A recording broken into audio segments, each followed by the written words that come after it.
It feels like it's been forever, but welcome back to a Tom Colohue watch party. It's been a long while, guys. What with SmackDown not quite being what I'm looking for at the moment, we are live for the Royal Rumble. I'm fully aware, and you can tell by the title of this video, that we're going to be having updates and conversations about Vince McMahon. We're also planning to go a little bit further with our usual watch party format. We will be staying live for the press conference later after the event because I'm confident either Triple H will or will not be asked questions about the whole thing, the whole affair, shall we say, and I'm interested to see what his response to the allegations are. But in the meantime, in the middle, sandwiched in between all of that, there is a Royal Rumble, genuinely considered, especially by me, the best premium live event or pay-per-view that the WWE put on. That first step on the road to WrestleMania. A show that always delivers. The Royal Rumble match itself is always an incredible experience and well worth a watch. It is great fun and just an enjoyable experience, you know? Just something I'm desperate to see and enjoy. And it's starting in the worst possible way because we're starting with Hulk Hogan. Hulk Hogan, of course, someone that Triple H is not the biggest fan of, and by and large is eager to get away from WWE as much as possible. This, curiously enough, will have been Vince McMahon getting his way before he was relieved of duty by, shall we say, himself. So, we will be, in this first hour, going through the typical pre-show shenanigans. We'll be talking predictions, we'll be talking match card, and we will, yes, unfortunately, have to talk a little bit more with updates of Vince McMahon. Vince McMahon has left the WWE. He has resigned in shame, walked away from the company for a second time in 2 years. The unfortunate fact is, when it comes to Vince McMahon, he tends not to stay gone for long.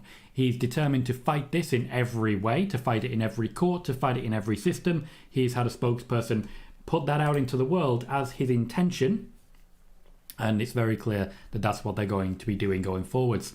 The WWE have turned down the crowd microphones pretty significantly. There have already been chants as regards Vince McMahon, particularly an "F-U Vince" chant in the arena, and I expect we're going to see more of that. Those currently standing around the pre-show table have not been vetted, but their microphones are down as much as they possibly can do.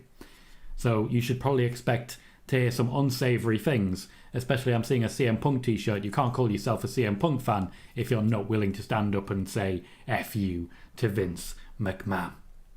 Of course, Slim Jim, who overnight refused to sponsor the Royal Rumble, and overnight were talked back into sponsoring the Royal Rumble primarily by Nick Khan, have returned to the WWE. Many assurances seem to have been made in order to convince them to do so. Zai, thank you kindly. A reminder that when it comes to such sensitive matters as the recent allegations against Vince McMahon, we are going to be careful with what we publicise on this channel. We don't want to prejudice any court case, and we do not want to put ourselves into the firing line. These are, as I've said, allegations at this point in time. So at this point in time, we will be using words like allegedly, like apparently, like accusation. That is something we will be doing going forward. You may also see that I have pinned a comment at the top of the YouTube side. Please do not drop direct spoilers for the Royal Rumble event into this here Royal Rumble watch party. We're going to be kayfabing the actual Royal Rumble part of it, so please respect that and do not tell people exactly who is going to be where and when. It doesn't really help anyone, so if we can just avoid that, I'd be grateful. Q43 says, hello Tom, do you think that people with matches earlier will be in the Royal Rumble match? No. James says, have you heard anything on Brock Lesnar? As regards Brock Lesnar, I've already reported everything that I could. TKO, as soon as this came out, we're eager to get him away from the Royal Rumble. A deal has already been struck. As regards his future employment, technically, he is still a WWE employee, so if they want him out, they're going to have to pay him. Of course, what I will say, as I said yesterday during spoiler warning, at this point in time, Brock Lesnar is not a defendant in the court case. So the WWE and TKO may find it difficult to state the gross misconduct that they would be releasing him for. So firing him might not be on the table. Khalid says, hey Tom, mate. Hey Khalid, how you doing? Also says, can't wait till the surprises entering the men's and women's Rumble. 23, no, I didn't see Val Venus's tweets today. I try and avoid Val Venus tweets as much as I possibly can because who needs them? James says, Nick Khan seems to be a business king. I always thought no one liked him many years ago, but this has changed over the last couple of years. You are talking to the guy who created several videos detailing Nick Khan's individual history and the fact that he is now involved with the WWE. I said what I was expecting to see, and that is exactly what we have seen since. The dude says, loving the WrestleMania logo this year, a little mix of the Liberty Bell and the Philadelphia Eagles. They know their audience. Thank you, Khalid. It's a very nice thing to say. One says, hey Tom, the moment Mercedes money doesn't show up, everyone must give you your flowers since you have good pedigree and reporting on her. Thank you, Juan. I appreciate that. Funnily enough, I've been doing very well on Twitter today. Very well indeed. Like insanely well. I've had more than 100,000 views on Twitter so far today. It's been a little while. A large part of that did come from a tweet in response to Ronda Rousey, which is starting to calm down now, but I'll see... where is it? I'll see how it's doing. That is, on its own, had 97.1 thousand views. As we were talking about Mercedes money, another tweet is doing pretty well right now. A tweet in response to Mercedes money, which was less than an hour ago and has already received more than 20,000 views. It is, shall we say, a good time to be Tom Colohue. A very good time indeed. Hopefully, what we will see is more viewers coming into these shows. As you guys know, my objective for the year for YouTube is 1 million views, and I have I know it's high expectations. I also think it's eminently achievable. After all, just from the last 5 days on Twitter, I've had more than 1,000 views directly going to my YouTube. So that's a big help to that intention. If I can get that every single 5 days, that will come out to, what? About an extra 70,000 views? If we're heading towards 1 million, it's a good start. 23 says, will Damien cash in tonight? That would be a spoiler, 23, and we're going to try and avoid those. Good to hear, Khalid. Good to hear. Cal says, hey Tom, hope you're well, mate. Hope we're in for a good show tonight. Also thoughts on Klopp as an Everton fan. It's weird seeing an icon of the city leave. I do think that's a good point. He has had a massive impact on the city itself. I, as a Liverpool fan, will naturally miss him a lot. James says, I can't be the only one who finds it strange that Hogan keeps saying, someone said I might get 30. The man knows how to get a buzz. They're trying to draw old lapsed fans. I don't see it happening. And if it does, let's just say Triple H will likely destroy him. 23 says, what did you think of Ronda's tweet? I think my response to that tweet, which got about 4% of the amount of views that Ronda's tweet itself actually did, tells you everything that you need to know. I don't always agree with Ronda Rousey. There's plenty of areas in which I do not agree with her in any way, shape or form. I also think she should be commended for stepping up and protecting people in this manner.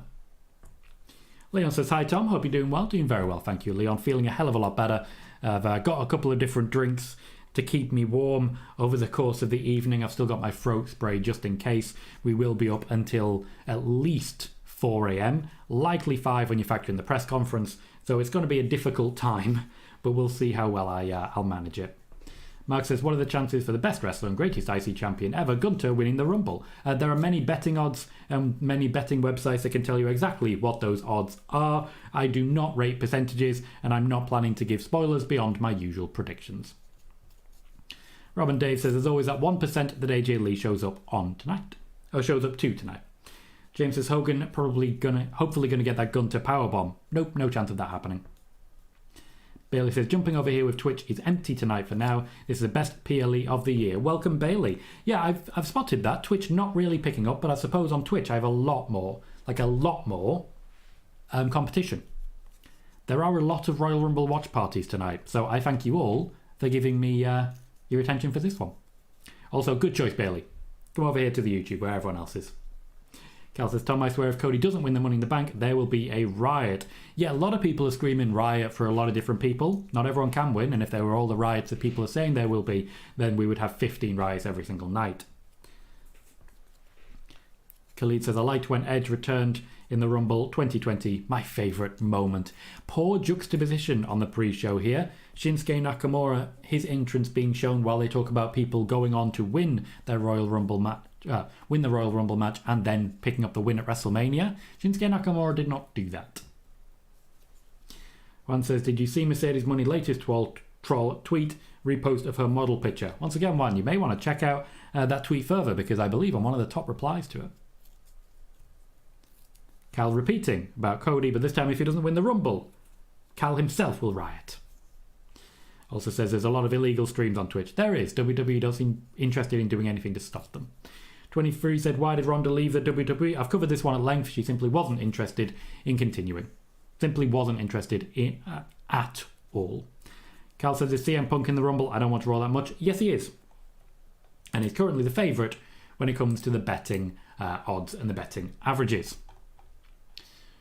Right, I'm going to take this opportunity to advertise this here show on Twitter a little more. We do have 34 people watching and only the 8 likes. Can I just say, guys, what's that all about?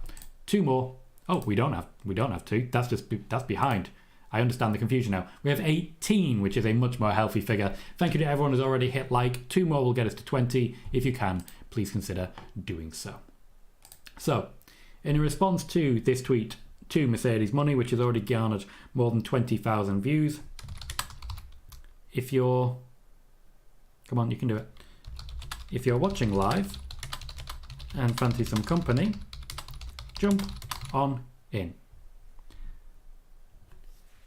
Yeah, Twitter's taking its time because I'm running a lot of things at once. Jump on in, then you drop a picture. You don't drop the link because then it flags it as spam. You have to drop the picture first. Rumble, that one. Picture's in. That means it won't flag as spam. Link's in. Job's a good one.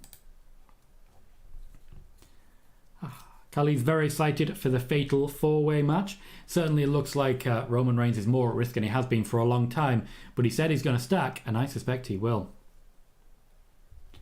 Cal, that's not the case at all. Ronda did not leave because she wasn't the biggest star. In many ways, she actually was the biggest star. Ronda left because she simply doesn't seem to love wrestling all that much. She wasn't happy. I don't blame her. Thomas says, if Mercedes does return tonight, that will be a massive hit for AEW. It absolutely would be, and will kind of mean that there's not much else they can do. If they weren't able to get Mercedes, who can they get that will turn their fortunes around? I think it's just Mercedes.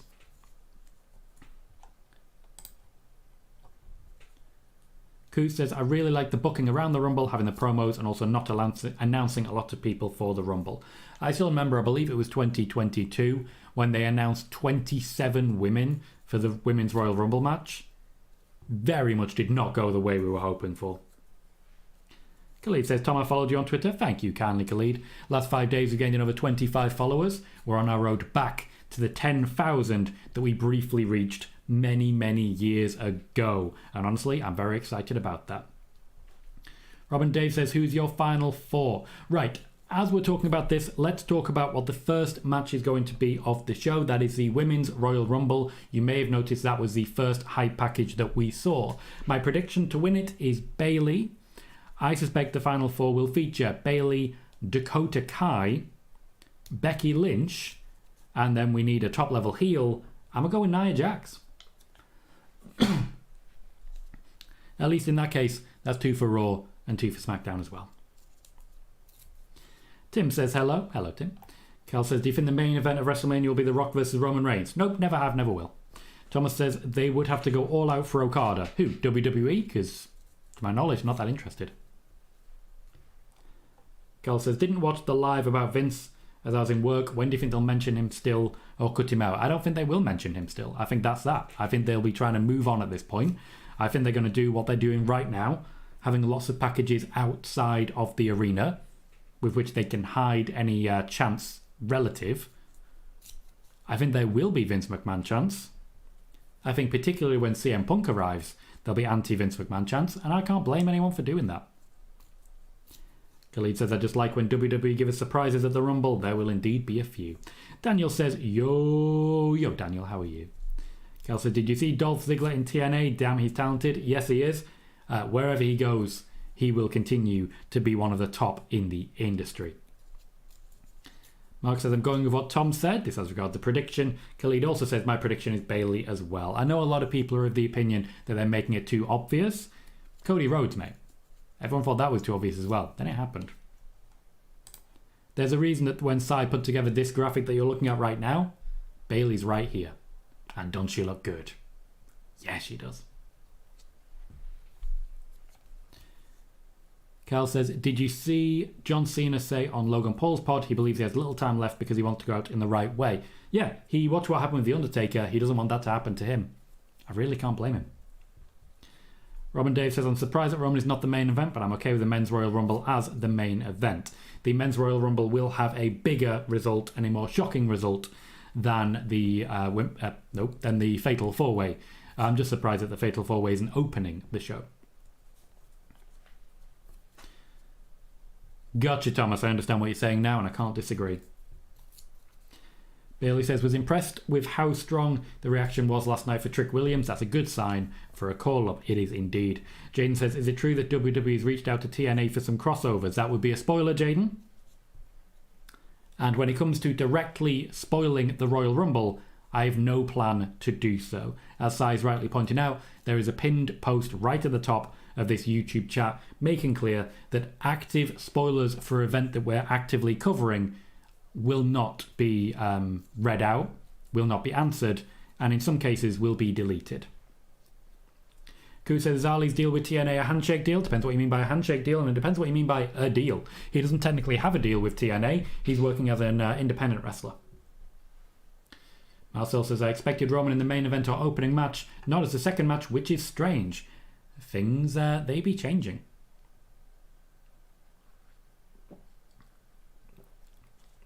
The WWE are making a point at this time to ensure that everyone is fully aware that this is a very, very different company to what it was even 2 years ago.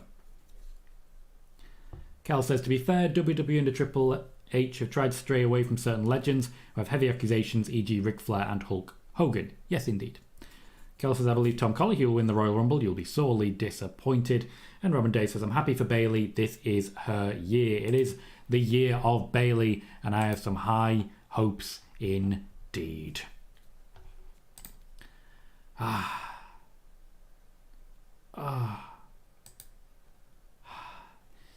So we are live 20 minutes into the pre-show so far.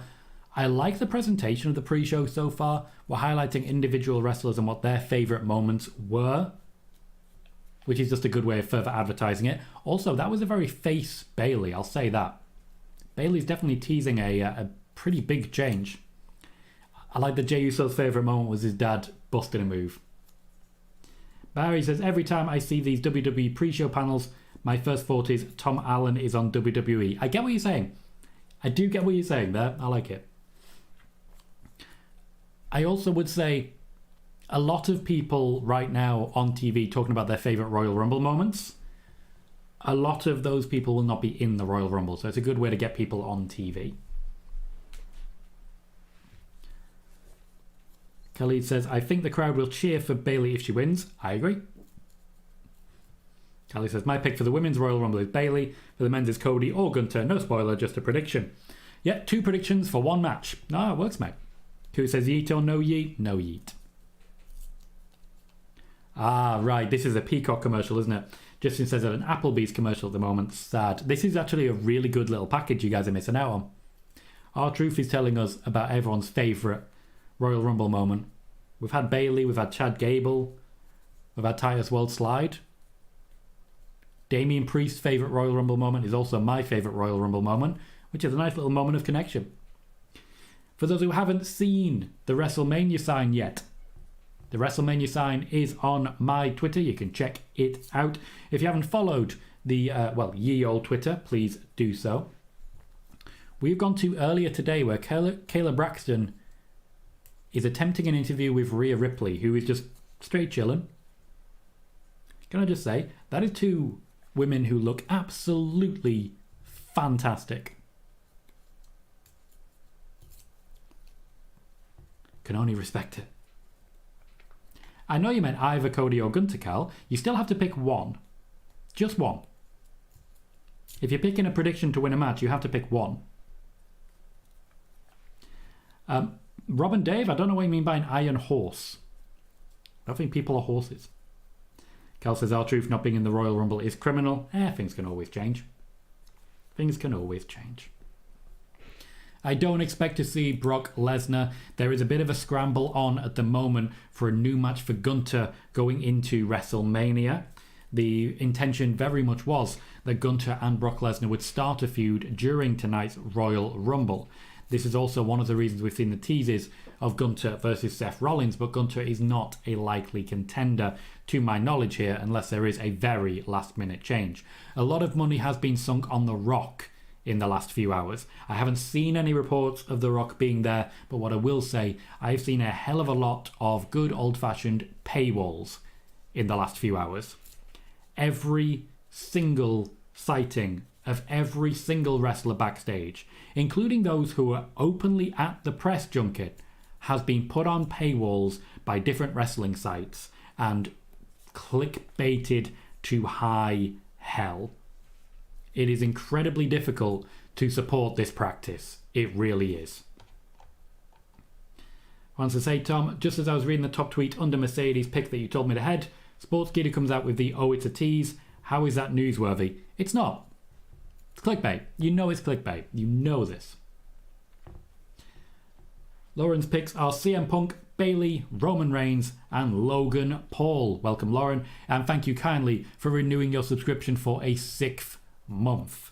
Thank you kindly for being a continual member of this channel and for supporting the show as well. Thank you very much. Cal thinks Cody. Benedict says, thoughts on Mercedes Money's possible debut? I don't think there will be a debut tonight. Even if she did return at the Royal Rumble, it would not be a debut but a return. I suspect her debut will be for AEW. Thomas says, with BWE reporting that the end of the Rumble is going to hit like crack, what do you think that means? There's only a few real possibilities. Very, very limited possibilities. Rikishi turning up and giving someone a stink face. That's one of them. It could be a reference to someone who has been referred to at some times as a snowman. So, you know, it's hard to say. Personally, I don't think it's actually anything. I think it's one of those reports that whatever the answer is, they can say, yeah, that hit like crack, didn't it? Yeah, you didn't see that one coming. Or, yeah, we all knew it was coming, but it was like crack, wasn't it? Wasn't it so great? I don't think it's a report. I think it's clickbait. Gotcha, Robin Dave. For Iron Man and Iron Woman, I'm not sure. Gunther was the Iron Man last year. Personally, I'd be leaning more towards a solo Sikoa. I wouldn't trust a Drew McIntyre because of the contract situation. I think Bobby Lashley would also be a very good shout, so I might lean towards Bobby Lashley myself. For the women, Becky Lynch seems the obvious choice. She's there to create carnage, and she's got a lot of feuds to and bones to pick. I think Nia Jax could also be in of a mention there. Bailey says, amusing to see R-Truth on Twitter today, wishing everyone a happy WrestleMania day. Man's got it made. Cal says, if The Rock ends Roman Reigns' title run, it would be genuinely scandalous. Yes, it would. Lauren says, Gunther going after Rollins. Rollins versus CM Punk has been the plan since 2 weeks before Survivor Series, and to my knowledge, it hasn't changed. Brad says, hello, Tom, and hello, chat. Hello, Brad. How you doing? Cal says, it's why I trust you, Tom. You'd rather get the right scoop than just getting news out fast. It's why I only believe your reports. Thank you very much, Cal. I appreciate that. I also feel I should point out, when it comes to news, I believe in public interest. I believe in a free press. I'm not going to paywall things. That is not what I'm ever going to do. Mick Sue says, hey, Tom, you said like a month ago that WWE offered AJ Lee a spot at the Rumble. Do you think we will see her tonight? Personally, yes, I do. I very much think AJ Lee will be popping up in the Royal Rumble. And honestly, I just love it as an idea. That said, AJ Lee historically, not a fan of anything Vince McMahon. So let's just say the likelihood increased overnight rather than decreased. Eric says, hi Tom, any news on the order of the matches tonight? The WWE always give you the order of the matches during the pre-show. The first hype package shown was for the Women's Royal Rumble. The second hype package currently being shown is for the Fatal 4-Way match, which suggests that is going to be the second match. The third one likely then will be Logan Paul versus Kevin Owens, finishing with our main event of the Royal Rumble match, men's side. Because let's face it, the United States Championship match is not going to main event the Royal Rumble. Sorry guys, I'll be right with you. I'm OCD. For those who don't know, I have OCD, and part of my method to control it is ripping up sheets of paper. So I get scrap paper and I basically just torture it. It's just my way of trying to cope with a pretty serious medical condition, Joe. Just a heads up. As regards the match order, if you want certain spoilers of that variety, I did post a mega tweet earlier on today detailing what's going to be happening at the Royal Rumble tonight. Lauren says Mickey James tonight, not to my knowledge, and says The Rock interference in some capacity. I don't see it personally. Lauren says, do you think we'll see Cena on the road to Mania? I think we'll see him at Mania. The road, maybe not. Bear with me 1 second.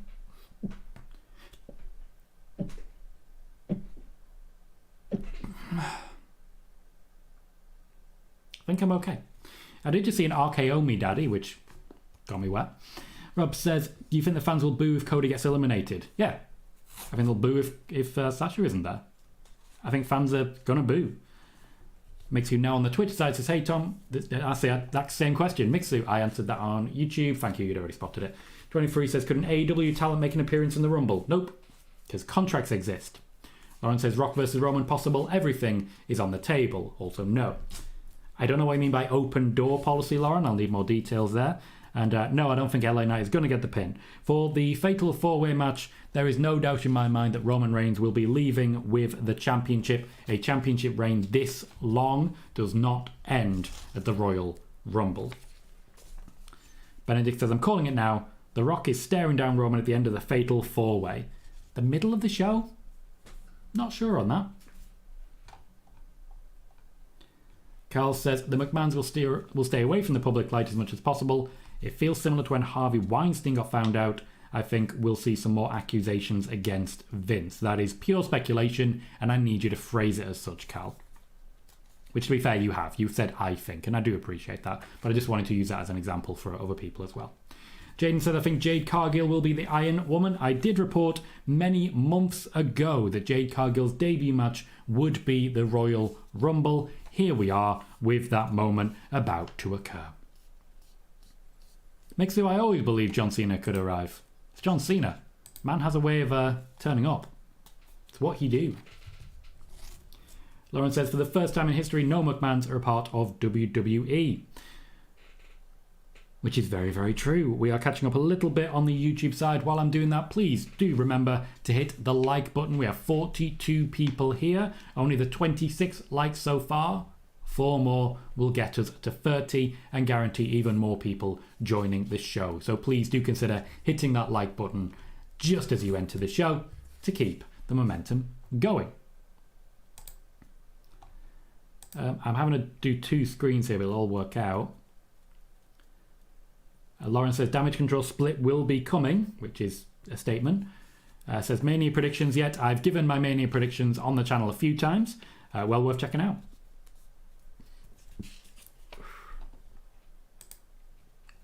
Thank you very much for subscribing on the YouTube side, David Warren. We are an open chat today. Anyone can join the chat, but I appreciate anyone hitting subscribe so that they will get notifications every time we go live with our spoiler warning exclusive news show, plus anything else, such as the PLE Wednesdays, Fun Fact Thursdays, and our WTF Wrestling series, which looks at wrestling news in general.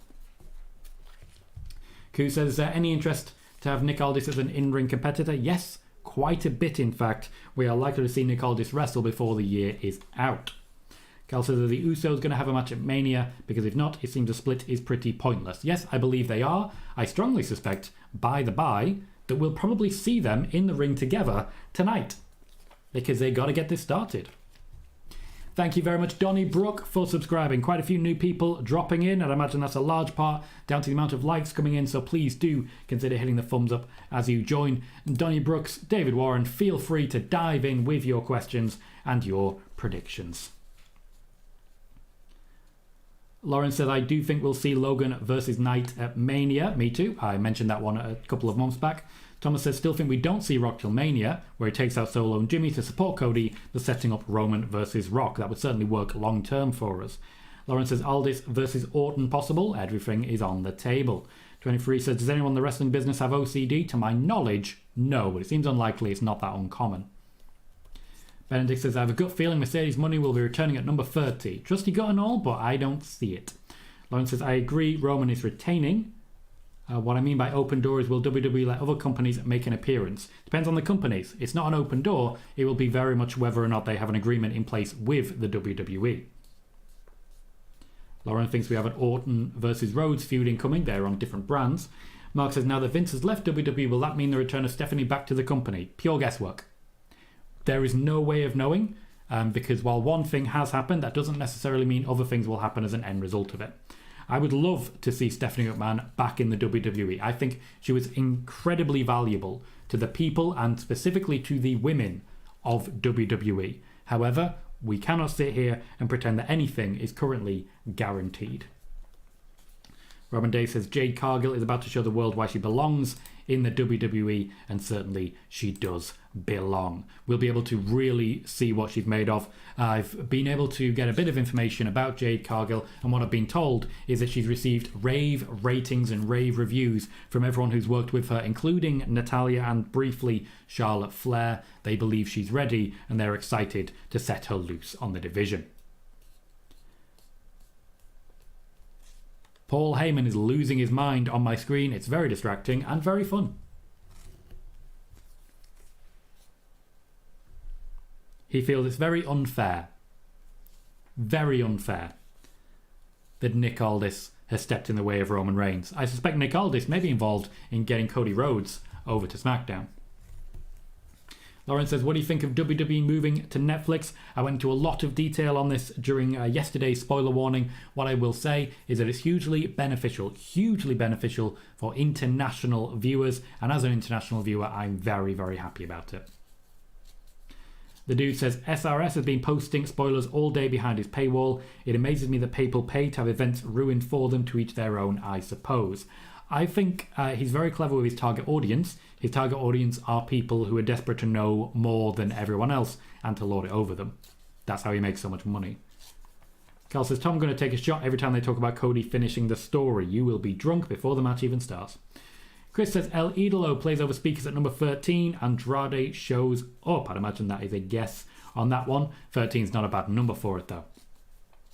Lauren says, what if they shock us? They're going to. The Royal Rumble is full of surprises and shocks, and that's why we're not posting spoilers here.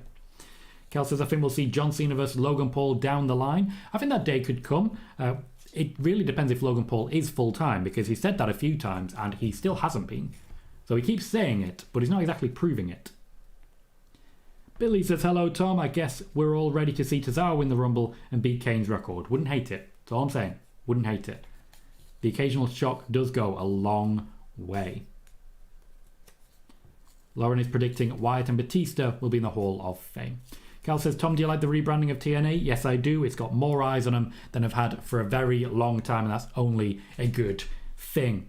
Chris says, stacking Daniel Bryan Edge. He said it. He did say stacking, and I think he will be stacking LA Knight on top of AJ Styles. Lauren's hoping for Bayley versus Io and says, do you see Orton going after a title this year? Yes, I do. I think he's in with a good shot of overtaking Ric Flair's record. The dude, thank you kindly. Renewing a membership for a 9th month. For those who are interested, you can support the channel very actively for as little as $1 a month for our channel supporter package, going up to $5 a month for our channel member package. I don't post many members only videos, and I'm not going to pretend otherwise, but when I do, it tends to be quite in-depth on what we're planning, what we're doing, and a little bit more information than you will get here. Our news will never be paywalled. You will never have a need to be a channel member, but if you want more Tom Colohue content, being a channel member goes a long way.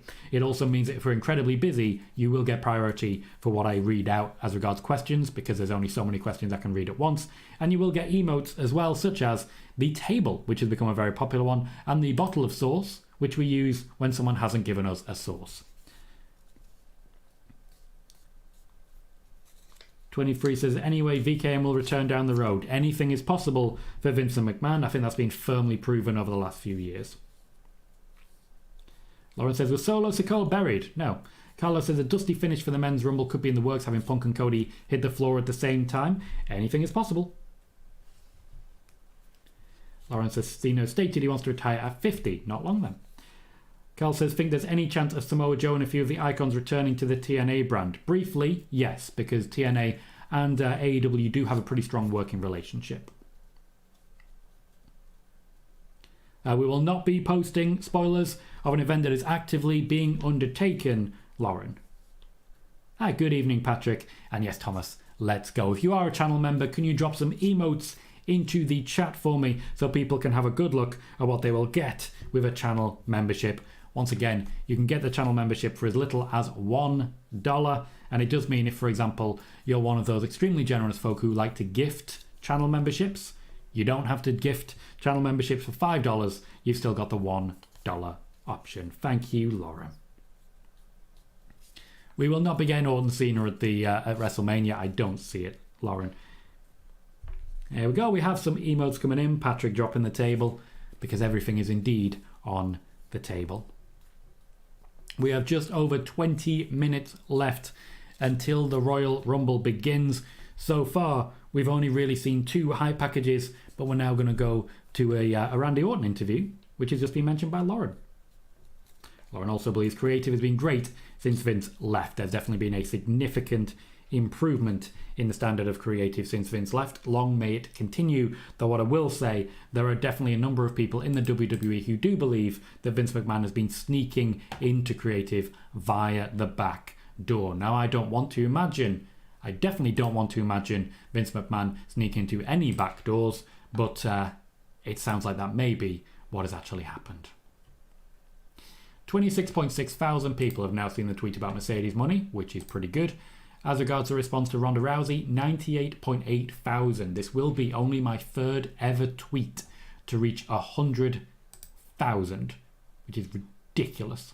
I've also got a tweet which was a response to Jordan Grace, which has got 4,637 views. What a wonderful time. Megan says, greetings. I have snacks, full bottle of red cola, and a notepad and pen ready to go. That is the Stat Queen in every possible way. What's going on there, Megan? I'm seeing a lot of no's. Is it this? Is it my juice? It's very weak, I know, but what's the rage, Megan? What's the rage? Mark says, how are you feeling now, Tom? I have a cold and it's bloody horrible. I'm much better. Much better. I'm still not 100% in any way, shape or form. I've still got my throat spray. I've still got a few cough sweets, which I'll try not to eat on stream. But I'm still not 100%. Thankfully, I feel good enough that I can do this. But it's also why I've been wearing this on a lot of videos recently. I need to stay warm, and it's very much doing the job. If anything, I'm too warm right now, but I'm loath to remove it. Jack says, I still think Vince will be walking around in the shadows. Second largest B stockholder, and the WWE side of the board are members all picked by Vince. They just have him not out in the open. It depends on the situation. He is still a shareholder, as you're right to point out, which means he's still involved in the company. I don't think they'll be completely rid of him for a long time, unfortunately. And Lauren says, Vince resigning was a long time coming. He only just came back. Kel says, Tom, I made a 1-hour video, yet to release it, on a wrestling channel I was going to create about how Dixie Carter and Hulk Hogan ruined at TNA. But I feel the type of video has been overdone. What do you think? I don't think there's any particular downside to it. If the video's been overdone, it just guarantees you traffic. Lauren says, hope Steph will return. Heard she didn't like her dad much. What's your source on that one, Lauren? What is your source? Thomas says, I'm now imagining Vince sneaking into people's back doors. Thanks, Tom. Wasn't my fault. Wasn't my fault. You're the one with the overactive imagination. Lauren says, what will happen since Rock is in board of directors? And what will happen is that Rock will sit on the board of directors. I really don't understand the question. And Lauren, it depends also when it comes to the UK. I will go if it's appealing to me. If it's not, probably not. Oh, Razar making bold predictions. Says Sasha Banks is returning today. Let's ask that question. let's get this question out here because we all know that it's going to be hovering around us for the entire night. And by entire night, I mean for about another hour and a half. Sasha Banks, now Mercedes money. Every single one of you, I want an answer. Is she going to turn up at tonight's Royal Rumble? Give me a prediction. Do not give me a spoiler. What do you think? Lauren says, I was planning to go to the Rumble, but plans change. There's always next time. There is indeed always next time. We have 38 people watching and 37 likes, which is an incredible number, and I absolutely love all of you for giving us that. 3 more likes will get us to 40, which is actually more than viewers, and that just guarantees more viewers, doesn't it? So please do consider hitting that thumbs up.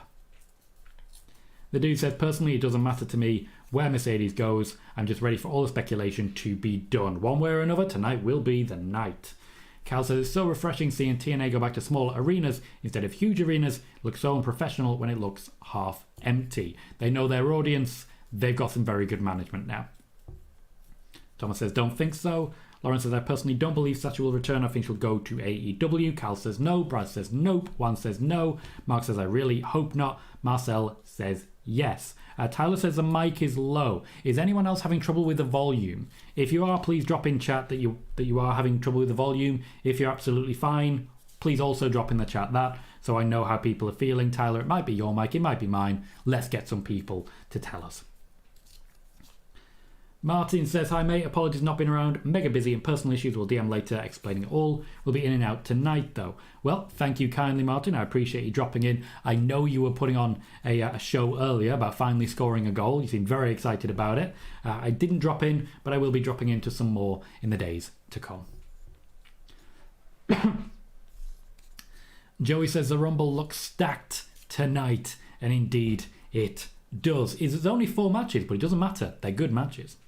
Benedict says, is there any possibility that MJF is debuting tonight? Once again, I will not be posting any spoilers of the show while the show is ongoing. Okay? I will not be posting any spoilers, and I implore all of you to do the same. Do not post any spoilers for ongoing shows. Okay? This is not the arena to talk about it. 23 says, will Brock be at the Rumble tonight? As regards Brock, it's an interesting one. There is a lot to talk about with it. I previously posted it, and this is the one exception as regards spoilers. Brock Lesnar is not there to my knowledge.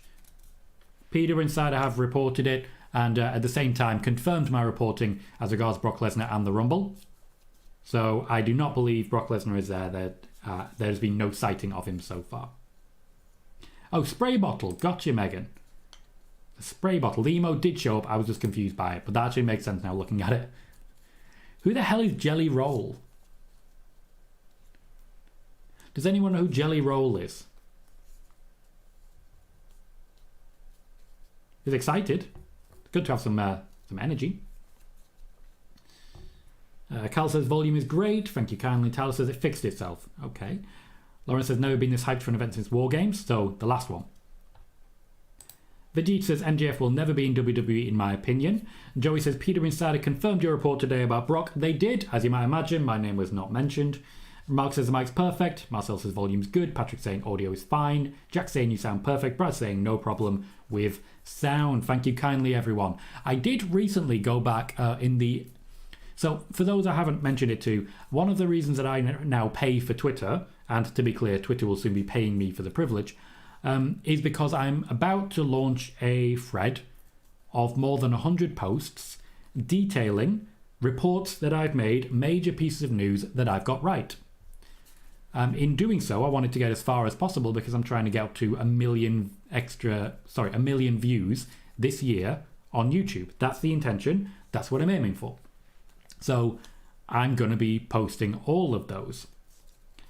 With this in mind, this is one of the reasons I'm currently building Twitter up ready, because I just think it's going to be a very, very good thing long term. When that does happen, posts like the ones about Brock Lesnar will be mentioned. But I also think it's really worth mentioning as well that my early videos sucked. The primary reason for it wasn't even the video, it was the audio. My audio was terrible. It was far too quiet, and I'm really glad that I now use editing software and live streaming software to record everything that I do. It's the right call. I've learned. Lauren, no comment on the one about Brock. I've already detailed everything I can about him, and I will not be commenting further. Thomas says, I hope she doesn't, as regards Mercedes, as it might give AEW the kick up the bum to book their women's division better. Megan says, hello YouTube, this is weird. Spoilers equal getting muted. Welcome, Megan. Nice to see you, and also really appreciative that YouTube has remembered that you are a mod on the channel. You are a mod on the channel. You're a mod in the Discord. You're a mod on the Twitch. You always will be, even though I know you're not really going to take advantage of it all that much. You belong here, and we're very glad to have you, Megan. Nice to see you again. It's been a little while. The dude says, has there ever been an event with 4 matches that has had this much hype? Triple H's formula of quality over quantity seems to really work. It absolutely does. And honestly, I'm very happy with what he's presenting to us. Cal says, Tom, do you think we'll see WWE UFC crossovers similar to the TNA UFC crossovers around 10 to 13 years ago? I don't honestly know what you're talking about, but I do expect to see crossovers. Thank you, guys. Jack saying about Jelly Roll, country singer. Cal says he's a country singer. The dude says a popular country singer here in the States. Benedict says Jelly Roll is an artist. Thank you, guys, for the clarification. So he's like Taylor Swift. Joey Brock was pulled, and he wasn't pulled today. Vegeta, no, once again, that is a spoiler that you're putting in there.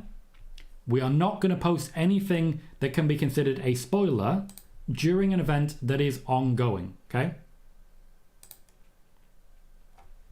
So we're not going to do that.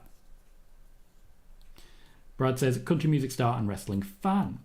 Joey says, this Rumble is going to be way better than last year's. Last year's was good. I enjoyed it. Joey says, your Twitter page has been doing really good. The engagement has been good. It absolutely has. I'm really happy with what we're doing over there at the minute. I've only really been trying for the last 5 days or so, and we're seeing a very active, very clear turnaround in the numbers that we're getting. I have a tweet that's about to hit 100,000 views, which I'm pretty happy about. That means I'm going to be popping up on a lot of people's For You page, which means we're going to get more followers, we're going to get more engagement, we're going to grow, etc. It's good news. Benedict says the Rumble's going to be amazing. One says your Mercedes money tweet gives me her potential AEW debut more hope. Cal says, do you think we'll see a tribute at this year's SummerSlam for Bray Wyatt? No, because every event someone asks me, are we going to see a tribute for Bray Wyatt? And we haven't. We don't know for certain whether or not he would want that. Benedict says, who do you think could debut that nobody thinks will debut? No comment. Be spoilers, mate. Megan says, Mod Squad, thank you for the privilege, though. Very much appreciated. You've been with these streams since the beginning, Megan. You're not just part of the furniture here. You're home here. Like, I know you go to other places. I know you feel really at home there. This is your home too. You have a lot of homes. You're liked by a lot of people. Mark says, do you see Trick's entrance and reception he got on SmackDown? Man is over. The man is over. I'm excited to see how far he goes with it and how far they manage to go with him. Joey says you should get a bot to promote your Twitter page in here so more people on YouTube can follow. Fair point. What I will say is my Twitter page is there. I reckon that does the job. Taylor says, like the stream, everyone. And thank you to everyone who has liked the stream. We're at 40 likes now. 280 views already. Good stuff happening. Absolutely good stuff. I'm not even going to try and push it. Them's really good numbers. We did just see the hype package for Logan Paul versus Kevin Owens. I suspect this might be the night when Jake Paul arrives in the WWE. Either way, I think there'll be a very dodgy finish and Kevin Owens will not leave with the United States Championship. That's all I really have to say on that one. I don't have a great amount of detail to dive into when it comes to the United States Championship, and I don't think anyone is going to be particularly surprised by that. Pete Rosenberg is going looking for CM Punk, who's near the gorilla position. CM Punk does not seem prepared for this.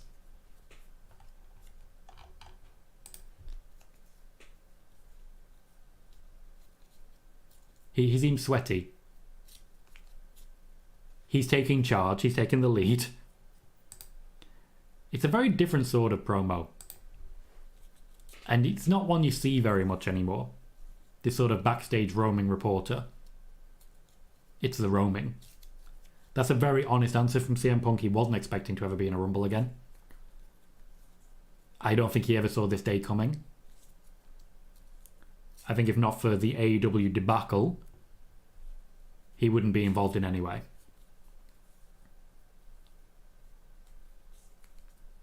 To my knowledge, at this point, CM Punk does know who's winning, by the way. Just throwing that out there.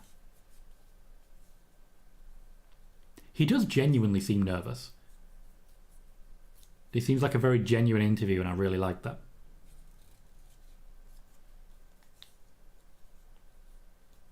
I see a Viking Raiders shield just underneath a desk.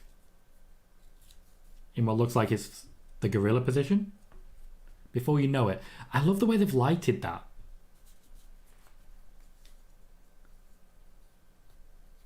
And the random can of Red Bull. Love the little boo as he came out there. I respect it. I don't know as regards replacements, Joey. I don't really think they're intending to fire him, but we are where we are. Vegeta wants Logan and Jake Paul versus the Usos. And Cal says, I think they've handled Punk's return so well. It is very different to what it could have been. There was a lot of risk involved here as regards the return of CM Punk. So you have to give them immense credit for the way they've handled it. And the fact that it has come off, I should say, without a hitch. We have our first on-screen appearance of the WrestleMania sign.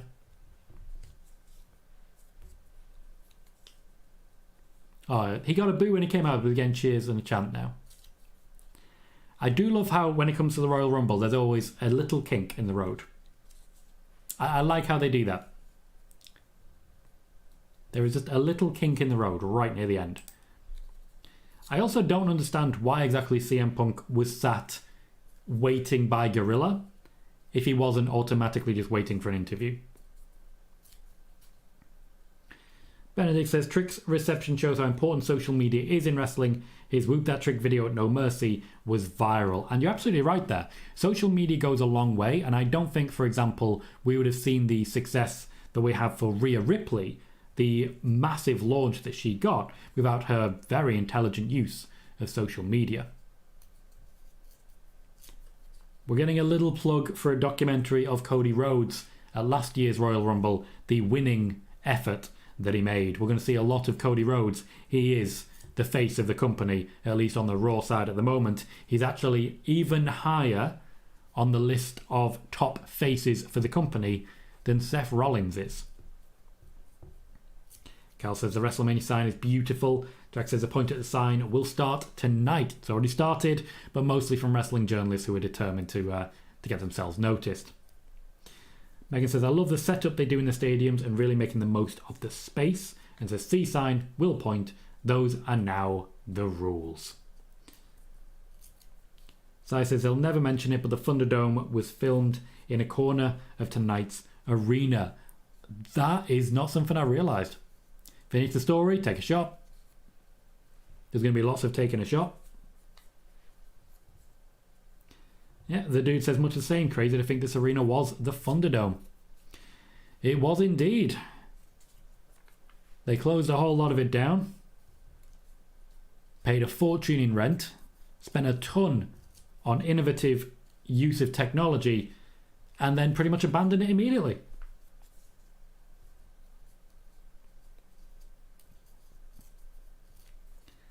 I do find it interesting seeing Sami Zayn in gorilla position before Cody came out. Sami Zayn, of course, would actually main event that show. Joey says, I like the white ceiling in the stadium. Looks cool. Carl says, I'm going to be wasted by a second match, aren't I? If I kept taking shots when they say finish the story. And Vegeta liked the Thunderdome. I think they did well with what they had, but this is a lot better than what they had. Want to say, Tom, quick question. When do you think Mercedes Money signed her AEW contract, even though it's not in stone yet? To be clear, that was a spoiler warning discussion. We are absolutely not posting anything that can be considered a spoiler for tonight's Royal Rumble. We are not going to post any spoilers for a show that is actively ongoing. Okay? I cannot answer that question. If you want more details as regards Mercedes, check out yesterday's spoiler warning. Spoiler warning? Spoiler warning. Gomar says, it's been a year since I found your channel. Since I found it around the Rumble last year, I think so. That's cool. That is pretty cool, Gomar. There's quite a lot of people here who've been here for quite the duration. And I've got to say, a lot of respect to all of you for sticking with me. Vegeta says, the dark horse to win the Royal Rumble for me is Sami Zayn. I wouldn't hate that. Another shot at Roman. I could respect it. Joey says, it's crazy how big this arena looks without the Thunderdome setup. And Kel says, who do you say is the biggest star at the moment, Cody or CM Punk? CM Punk. CM Punk is definitely the biggest star right now after Roman Reigns. After that, it's probably Becky. You have indeed, Vegeta. Roll call, guys. How long have all of you been here? Can you remember? How long have you been a supporter of the Tom Colohue channel? I'm very invested in this one. We currently have 47 people watching, a new record for this particular show. 44 likes. One more will get us up to 45. Can you be my one? Can you be my one?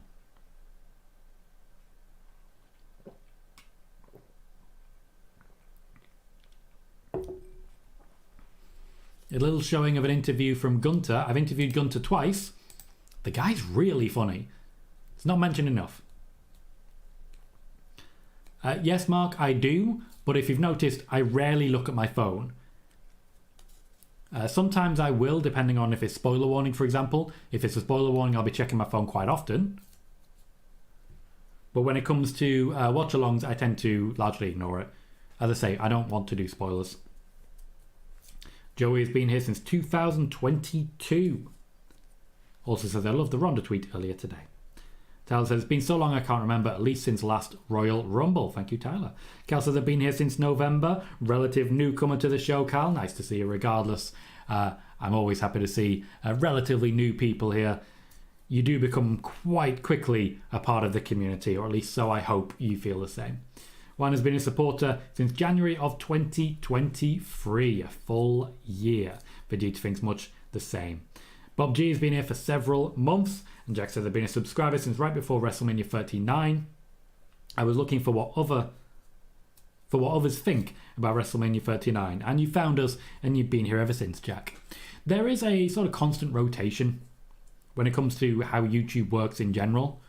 That people will find this channel, they will enjoy this channel. Over time, maybe I'll have a break or something. Maybe they'll find other watch parties. Maybe they just will be taking a break from wrestling. I don't see them a few times, and then YouTube stops pushing what I'm doing to them. So there is pretty much a constant people who've been here a while mixed with people who haven't. I quite like it personally. Kayla Braxton is backstage with Triple H. This, by the way, is a test of the water. They're putting him on TV to see if the fans react. To see what he should expect. He can hear the crowd. He's getting G'd up by them. He's enjoying it. Vegeta says, I know I was here before 39. Megan says, Gunter not getting a singles match tonight is a weird one for me. At least he's on the show. The plan was that Brock Lesnar would be involved with Gunter at the Royal Rumble to build towards WrestleMania. Gomar says it would be cool if Bad Bunny returns. I think it would be, yeah. And the dude says, been here 9 months. Can't remember how I found your channel, but very grateful that I did. For most of you here, I'd imagine I literally just popped up on your feed one day. I think that's the most likely scenario. Just good old-fashioned random. Megan says, just showed up one day and now you're stuck with me. Can't argue with that. Vegeta said they didn't push anyone to face Gunter as beating almost everyone on Raw. They were actively attempting to push someone. The plan, as I mentioned, was Brock Lesnar. So they were leaving a little bit of space to make that happen.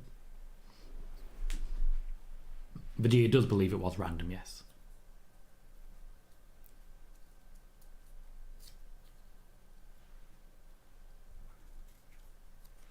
Kayla Braxton does not know how to Are You Ready? You heard it here first, folks. What is that little hand pump? What are you doing? Jack says, the press conference is going to be fun tonight with everything going on in the past 2 days. I'm planning to stick around for the press conference. I do think it'll be interesting. Cal says, fair play to Triple H. What a legend. So we are starting with the Women's Royal Rumble. It's a Royal Rumble, so I'm very, very excited for it. They're always a good show. What I will say, though, the main event will be the Men's Royal Rumble. Just to round out my predictions.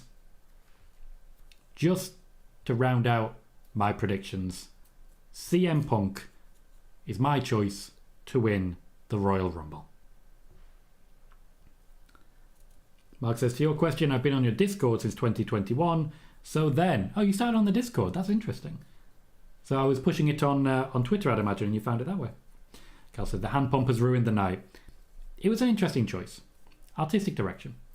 So I says, talking to pressers, highlight of my day was Denise Salcedo asking Cody Rhodes about the major news coming out of WWE, watching him turn pale before she asked him about Netflix. She's never going to ask about Vince McMahon. That's not her game. That's not what she's there for. Vegeta says, how about Trick versus Mello, a stand and deliver, winner faces Gunter at Mania? That would suggest that the Intercontinental Championship is now an NXT Championship. So, nah. Wants to say, Tom, as soon as you said Women's Royal Rumble, I got an ad. Darn. Well, to be fair, it's a good thing. If we get an ad now, it means you're not likely to get it during the Rumble. Jack says, Punk, Bayley, Roman, Logan are my picks. They are my picks as well. I have CM Punk winning the Men's Royal Rumble, Bayley winning the Women's Royal Rumble, Logan Paul retaining the United States Championship, and Roman Reigns retaining the WWE Championship. I am not expecting to see any title changes during the Royal Rumble.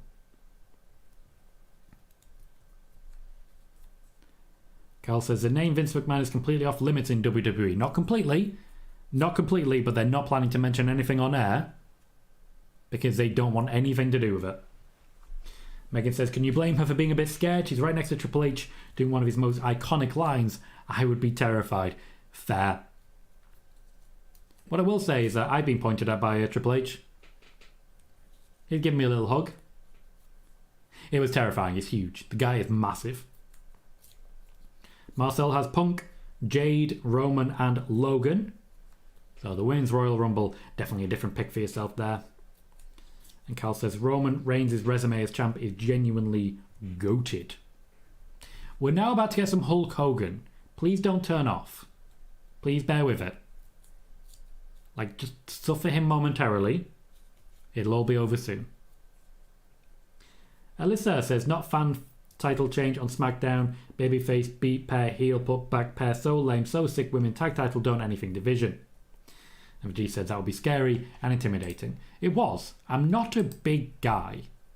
Not myself. So, you know, there was a lot of feelings. Mostly good though, because Triple H has always been my favourite wrestler. So, you know, wow. Big stuff. The tweet to Ronda Rousey has indeed hit 100,000 views. Her tweet hit 2.4 million, so I got quite a healthy portion of that. Quite a healthy portion indeed. There's a few wild cards in the Rumble. We don't really know what Bianca Belair is going to be doing. Jade Cargill, naturally.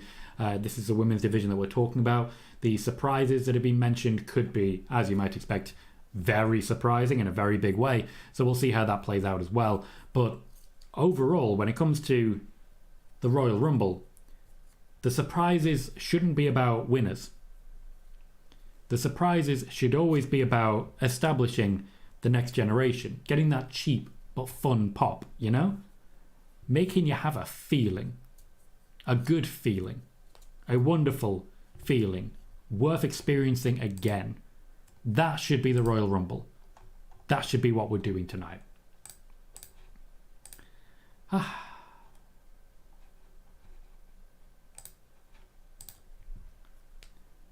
Dylan says, hi Tom, won't be staying because I'm watching the Rumble. Just wanted to ask, what do you think about Vince being fired from TKO? He wasn't fired.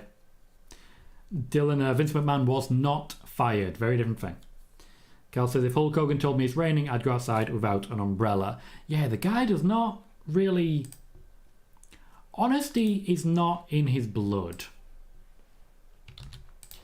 I'm just going to put down one more tweet. The Royal Rumble has officially started. Triple H has asked us if we're ready. Kayla Braxton did the big fist bump. Join my watch party. And just put the link. Job done. Carl says, will we get a Booker T entry tonight? I hope so. I really hope not. At some point, you have to look after the people who are actually in the company. For those not aware, by the way, I've been putting a lot more effort into Twitter in the last few days as I rebuild towards the 100-point strong thread where I detail reports that I've made that have been proven accurate. In the effort to make this one happen, I've gained quite a lot from YouTube, from Twitter, and learned a lot more about the algorithm in preparation for it. Over the last 5 days, I've had 441 extra views on YouTube from purely posting tweets, which has taken us up to nearly 1,000 from external. That still only accounts for about 8% of the total views that we've had in the last few days, but still, damn good, isn't it? Damn good. So I'll absolutely take it. We've just heard another reference to finishing the story. Everyone take a shot. A mixed reception for CM Punk there. A mixed reception.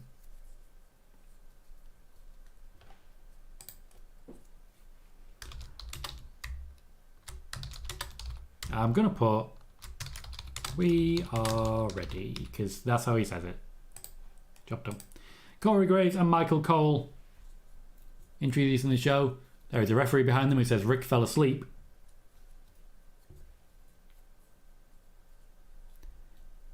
We have a host. Well, they kept this one quiet, didn't they? Thomas says, do you think there is a Kofi save spot? And if so, do you think it goes well? Yeah, Kofi's not the happiest with how his spot went last time. So he's eager to sort of fix it in post, if you get me. Mark says, yes. Clyde says, Royal Rumble time. Cal says, I had to take 3 shots in about a minute. Might have to abandon that plan. Thomas says, let's go. Justin says, hey, welcome everyone and welcome to Pat McAfee, who is heading down to join the commentary team. I am not 100% as to whether or not Pat McAfee is going to make Vince McMahon references. I do feel like he adds a lot to the show overall, though. Megan says, I don't mind Pat showing up. He's fun on commentary. Yes, he is. He adds a lot to the show. Justin just says, let's go. They did manage to keep that one quiet when you consider how many different posts behind paywalls today.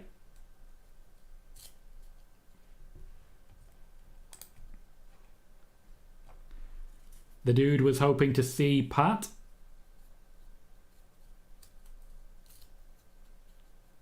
Michael Cole absolutely thrilled with this development, you can tell. Look how happy he is. Look at his little happy face.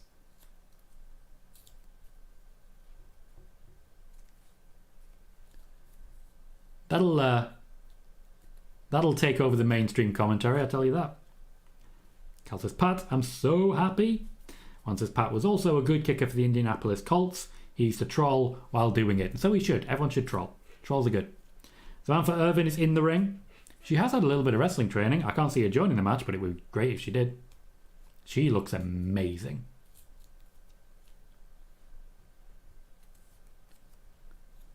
The crowd going nuts for the fact that they are starting with a Royal Rumble. I love the red light.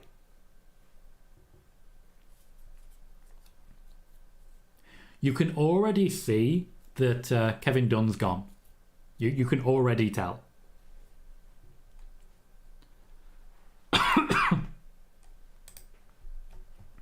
She's running down the rules. They always make sure to refresh everyone on what the rules are. You'll also see people quote unquote eliminated early on, but not eliminated, so they have an opportunity to say so. Natalya is opening the match. This is not too big a surprise. They always like to make sure there is a ring general in charge of the match in the ring. Thus, one of the first and second has to be. The very first Royal Rumble match for the women's side was led by Becky Lynch and Sasha Banks, opening it for this very reason. Becky Lynch was actually the ring general in that match, but Sasha Banks lasted longer because what she needed to remember came after. Carl says, do you ever remember the horrendous 40-man Royal Rumble in 2012? I think it was. I don't, and I'm okay with that. For me, this suggests that number 2 is going to be Jade Cargill. Because she's been training with Natalya, and if they want to show her off, this is the time.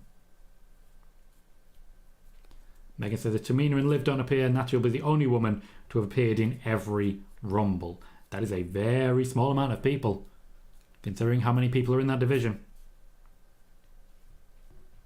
Jack says, as regards Jade Cargill, that's exactly what I was thinking also.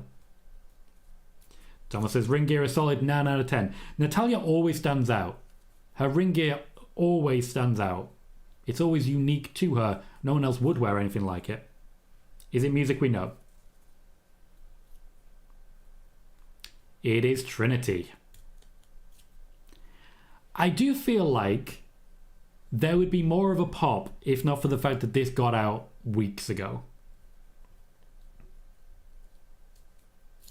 She's bringing the glow. Are they going to introduce her as Trinity or Naomi? The rave begins. I'm expecting Sasha Banks' chance now.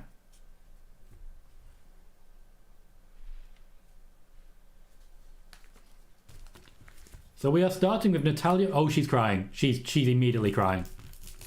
She's immediately crying. The light is not helping her teeth.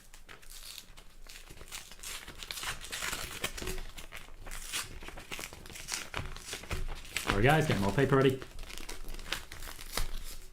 We have reactions. Mark says, oh wow. Thomas says, oh my god. One says, Naomi returned. Gomar saying Naomi. HCar says, hi Tom, I had an error problem there. I don't know what that error problem is.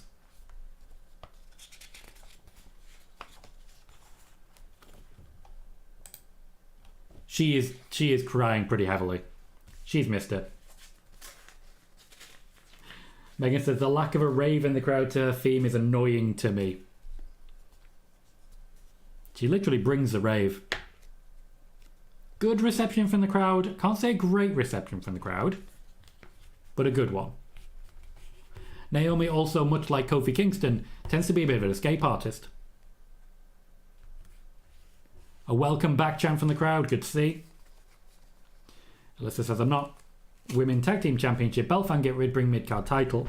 The Tag Team Championships are the mid-card title. She also has been introduced as Naomi, and if you see, she's actually written that in her hair. A handshake from Natalya. This is going to be face versus face. Natalya essentially then is there to essentially remind Naomi of the WWE style if she's a little rusty to the individual style. The TNA and WWE styles are very different. Justin says, oh, when they dropped TNA, they did. That was part of the deal.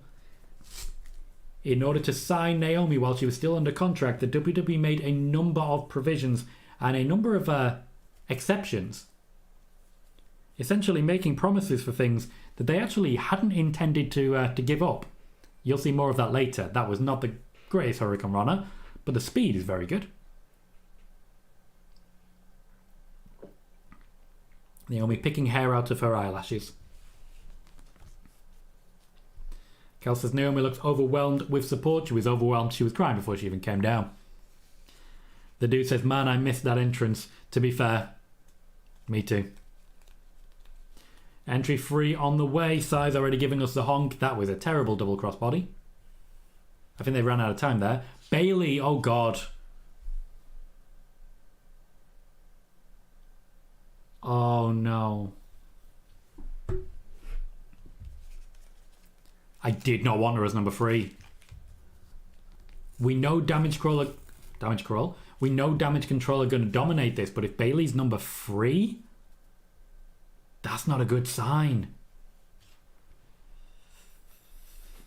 I'm wavering. Hector says, good for Naomi. Glad to see her back. That is a Bayley chant. Alicia shouts for Naomi. The dude says third. Oh boy. Cal says Bayley being the third entry is interesting. To be fair, Rhea Ripley was early last year.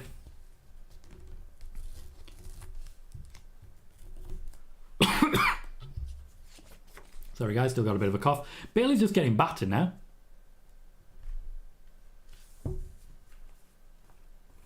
Naomi in a bit of ascendancy here. So says third entry makes her a sympathetic favourite though. Early as well. The crowd was definitely chanting for her. They were cheering her.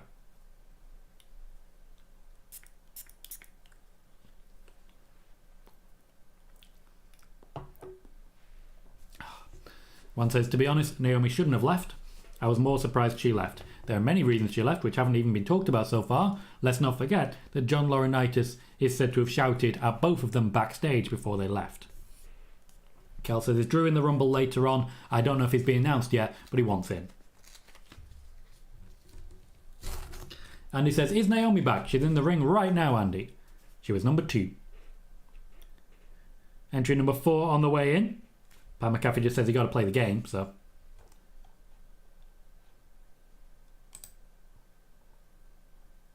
Oh, okay. I got confused there. It's Candice LeRae. Unfortunately, she does feel a little bit like fodder right there. I was not familiar with her music. Thank you very much, Martin. Says a massive thank you for another live PLE watch along. Missed these so much and gives an extremely generous donation, a £15 donation. Thank you very much, Martin, for continuing to be one of the biggest supporters of the show. Thank you kindly. Man says, what is this Mercedes tweet? So I've been using Twitter again to try and build my momentum and build my engagement ready for the thread that I'm going to put together about big news that I've reported. And one of these was that I currently have a tweet, a reply to a Mercedes tweet where she just posted a picture and teased the idea of being in the Rumble. And it's got about 25,000 views now, so pretty good. Cal says, is the WWE TNA thing going to continue, Tom? Let's wait till the end of the Rumble and then maybe we can talk about it. Hector says, don't let your confidence be in doubt, Tom. I also picked Bayley. I think it's time for her to win the Rumble. Candice LeRae looking good here. Bayley's reacting, still acting like a heel. It's not going to last. It's definitely not going to last. And I think Natalya just attacked a cameraman accidentally. Bayley's still wearing a lot of damage control branding. If she's in this, she's going to be in this for an hour. Man says, winner mate, that's awesome numbers. Okay, I can go one better, Martin. I got the top reply to a Ronda Rousey tweet that's been making the rounds. More than 100,000 views. Number 5 is Jordynne Grace of TNA. The TNA Knockouts champion wearing the TNA Knockouts belt. Referenced directly, she's on the way down to the ring. I'd imagine to help out Naomi. The TNA section is happening early tonight.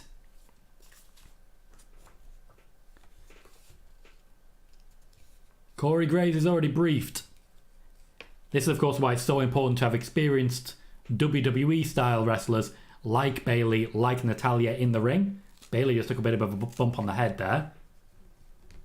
She's holding her arm. Jordynne Grace, one arm there, showing off.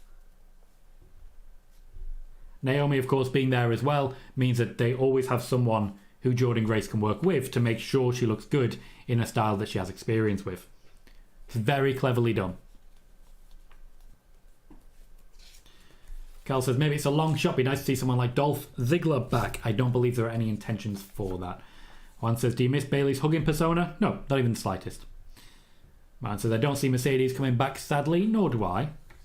Mark says, double TNA. Cal says, I really like this. Thomas says, is this the start of a partnership with TNA? Not really. This is the cost of bringing Naomi back. Megan says, good for Jordynne. She's great, which I wholeheartedly agree with. Cal says, could we see a WWE versus TNA storyline in the future? Everything is on the table. You're okay, Juan. You're okay. Would have been slightly better, and you know this, but we're okay. The dude says, with the belt, okay, this partnership is real. Again, is it? Is it a partnership, or is it just the cost of negotiating with Naomi when she was under contract elsewhere? Martin says, I'm keeping out of all, let's say, stuff as it's disgusting for the victims, and also we don't know the facts. Legally, I ain't playing that game, ain't worth it. Learned that one on my own channel in the past. Yeah, I'm being very careful with most of it. We talked about it a bit in the first hour, but we've left it behind there. Indy Hartwell is climbing into the ring. Suggestion seems to be that this is backup for Candice LeRae, which means we have 2 pairings in the ring and 2, shall we say, separate wrestlers, being Natalya and Bayley. I'll be interested to see if she starts fighting with Candice LeRae, much like Jordynne Grace and Naomi did. Hector says it's crazy how that TNA WWE is seen as fiction, but it could actually be a real thing. Blue says, hey Tom, smart for WWE to have Naomi early to avoid the Sasha chant. So far, I haven't heard any, but as I did mention earlier, they have turned the crowd microphones way down. They're picking their moments for the pops, but that's one of the reasons that Naomi's pop sounded a bit weaker on TV. Cal says, seeing Tom teleport to the arena and win the men's Royal Rumble and beat Roman Reigns at WrestleMania will be nice. At some point, I'm just going to stand up, turn the camera, and you'll see that I've actually been in gorilla position the whole time. Sure, that's how it'll work. Candice LeRae in a bit of trouble here. Bayley in a bit of trouble here. Nobody has been eliminated as of yet. The slow build. It's a slow build so far. The dude says, that makes sense, Tom. Just not every day you see another promotions title on WWE. Here for it either way. A big opportunity for TNA. A real big opportunity. Cal says, I hope TNA will get the coverage it deserves. It's nice seeing TNA return to its old self. Number 7 is about to make her entrance. Who's it going to be? Asuka. Which means we have another pairing. Bayley does not seem happy with this. I don't understand why Bayley seems unhappy with this. This is her backup. And this now starts to make sense. Because yes, Bayley was number 3, but Bayley now has a bit of protection. Not the protection she would hope for, not the protection she should be expecting, but protection nonetheless. As I mentioned, I got an eye out for Dakota Kai. Megan says, every time Indy does a thumbs up, I want Index back. Moxie says, yo. Cal says, as long as we never see Jeff Jarrett near TNA, I'll be a happy man. I don't think you'd have TNA without Jeff Jarrett, to be fair. But, you know, stranger things have happened. Bayley and Asuka now working together. Bayley does not seem confident. Snubbed for a double high five. You could hear the crowd just going, oh. And I like that. There's just a lot happening right now. A lot going on at once. But still teamwork. Still teamwork. We have 54 likes at the moment. One more can get us to 55. Can you be the one for me? Cal saying Paul Bayley got snubbed. She didn't see it coming. Blue saying Bayley's confusion was perfect. She has been absolutely perfect throughout this entire storyline. Her acting chops are incredible. Indy Hartwell in trouble right now. She's got hold of Asuka. Bayley with the rescue. Indy Hartwell looks like she might be the first one out. Asuka's still in trouble. They're not exactly doing Asuka favours here. But no, Bayley does manage to protect her again and eliminate Indy Hartwell. By the end of this match, everyone's going to owe Bayley big. Cal saying hashtag justice for Bayley. Hector says it's great that WWE having Jordynne Grace in the Rumble may help TNA more than the entire Impact AEW relationship. Ivy Nile is next out at number 8. A newcomer to the Royal Rumble. Relative newcomer to Monday Night Raw, to be fair. We haven't seen a lot of her so far. I would say so far the only real surprise has been Jordynne Grace. The Naomi news was reported an age ago. The Jordynne Grace news was reported today, but you know, you get what you get. Blue says so much great gear in the Women's Rumble. Ivy Nile just dropped Naomi. That wasn't great. No, Carl, there'll be no impact on the relationship between AEW and TNA. None whatsoever. Ivy Nile is not He's not looking great here, unfortunately. She just doesn't seem to have found a rhythm as of yet. It's kind of awkward. So far, 8 in, only the 1 out. Still looking strong. Bayley with backup. Naomi and Jordynne Grace technically have some teamwork there. Candice LeRae has lost her partner as well. Vegeta says Ivy is usually really good. It's a different format to a match, so that may be playing a part of it. And Cal says looking sloppy, in my opinion. Bayley's angry at Michael Cole, and she needs to not expose herself like that. We are nearly a third of the way through the entrance of the Women's Royal Rumble, guys. Next up, number 9. Blue says, any chance for Dakota? We will not be sharing spoilers at this point in time. Oh, number 9 is, well, I was going to say Casey Catanzaro, but it's Katana Chance. Katana Chance, when Casey Catanzaro was also a bit of an escape artist, and honestly, while Kofi Kingston has been very inventive, while Naomi's been really inventive, the best actual get back into the ring after being potentially eliminated moment for me was by Casey Catanzaro. Walking on the hands, doing the sit-up on the post, it was beautiful. One says, I'm hoping AJ Lee comes, Tom. She was larger than life during her title run. Just imagine if she never got hurt, the matches she could have had with the 4 horse... I'd imagine that's horsewomen you're going for there, Juan. What I will say is that AJ Lee was open about the fact that she wasn't happy. She wasn't happy for a long time in WWE, and by the end of it, she just wanted out. A large part of that was people who were making her and other women feel uncomfortable. She's mentioned that about Jerry Lawler. Given recent accusations, I don't think it's impossible that there was more than just Jerry Lawler.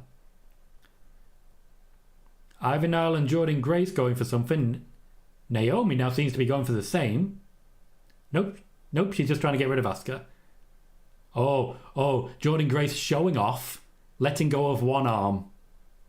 Ivy Nile could not do it, could not do the kip up. Ivy Nile is being put to shame a little bit here by Jordynne Grace.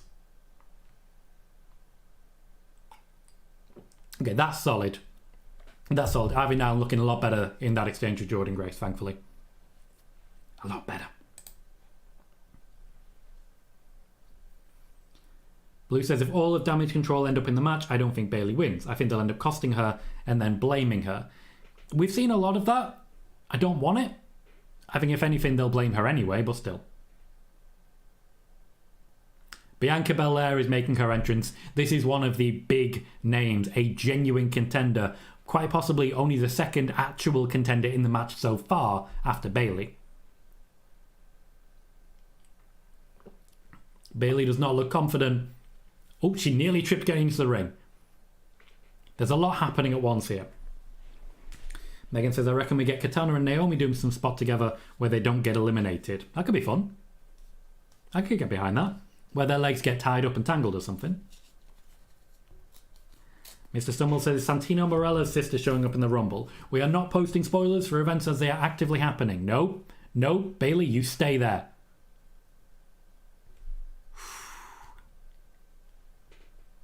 Bianca very nearly got rid of Asuka there. Katana Chance doing them favours now.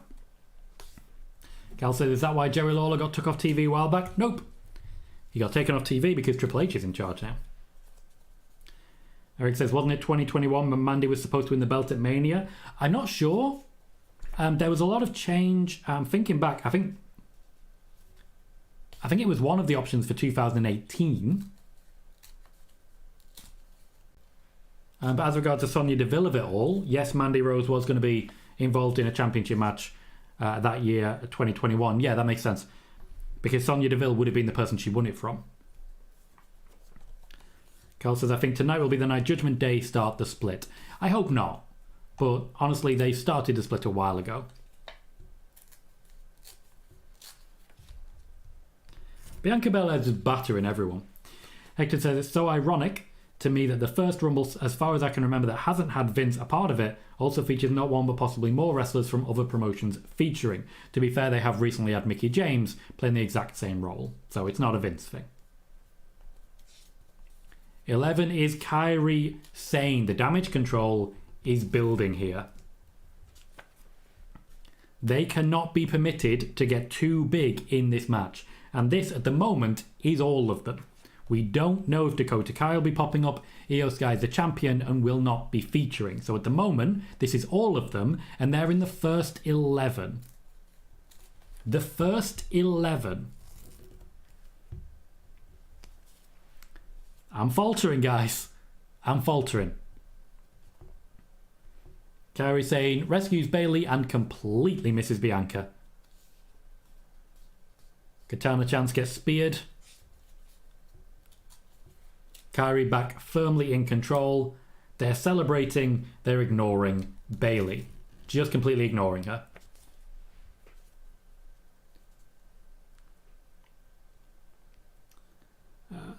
Stumble says, Tom, why are hair extensions allowed as a weapon in the Royal Rumble but Finley's nightstick wasn't? Hair is allowed.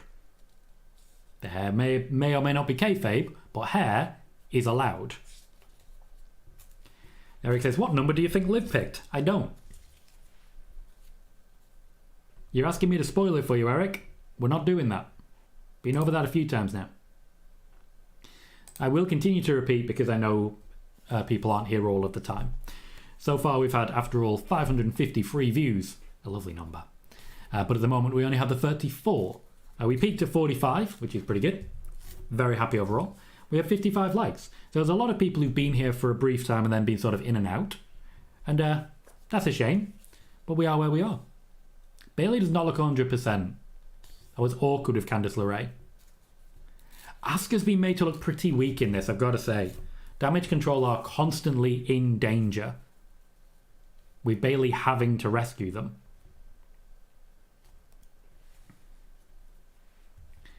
There's a little too much happening right now. Oh, there we go. Damage Control finally working with Bayley to eliminate Candice LeRae. There's just a little bit too much happening. We're not focusing on people as we should be. More celebrations in the ring. Bayley just taking a breather. Clearly they're instructing Jordynne Grace to leave her alone. Next up. Oh, number 12 is Tegan Nox. I did not recognise that music either.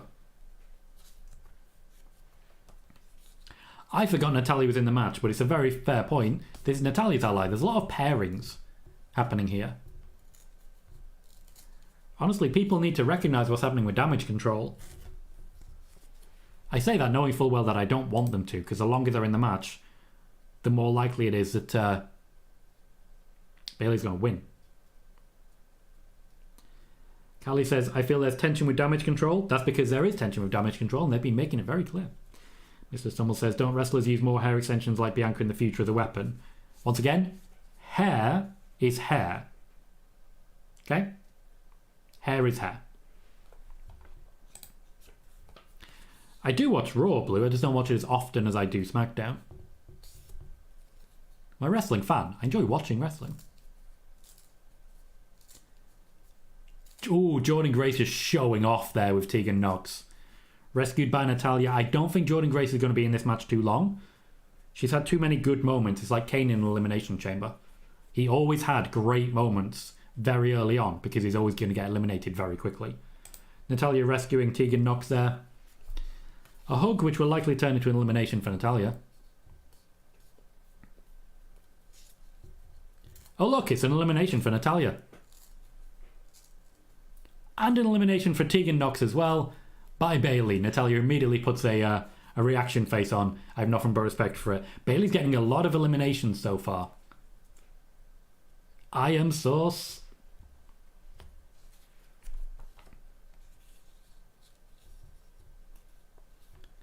Number 13 is in. Katana Chance has a partner, Caden Carter.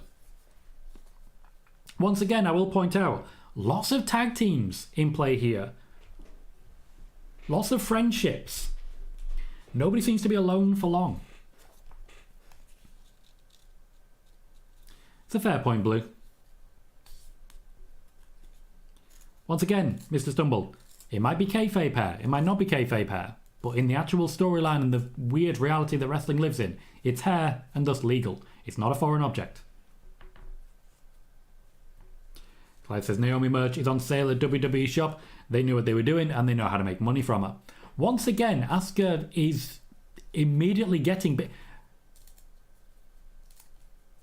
Oh, I always forget that Kairi can do that. That was amazing. That was absolutely amazing. Oh no, she's out. She's out. I don't think she was supposed to be out there.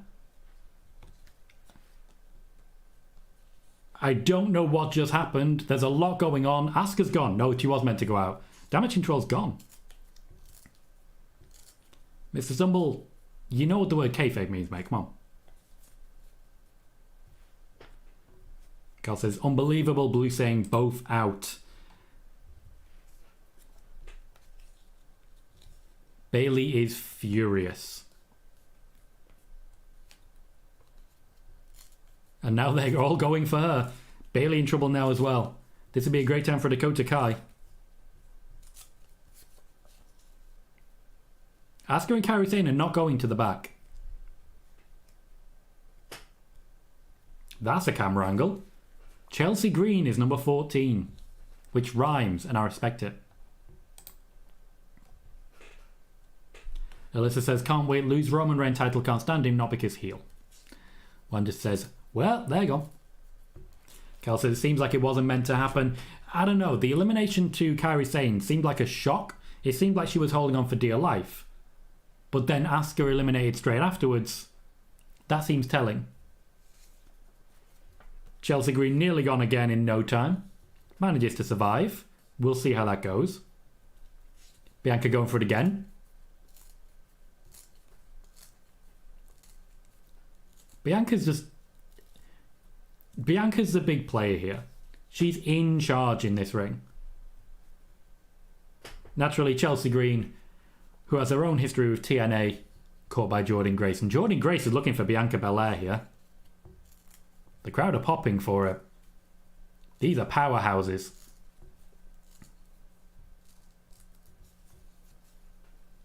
If anyone's going to eliminate her, logically a name like Bianca is a good choice. Oh, that is a show-off right there.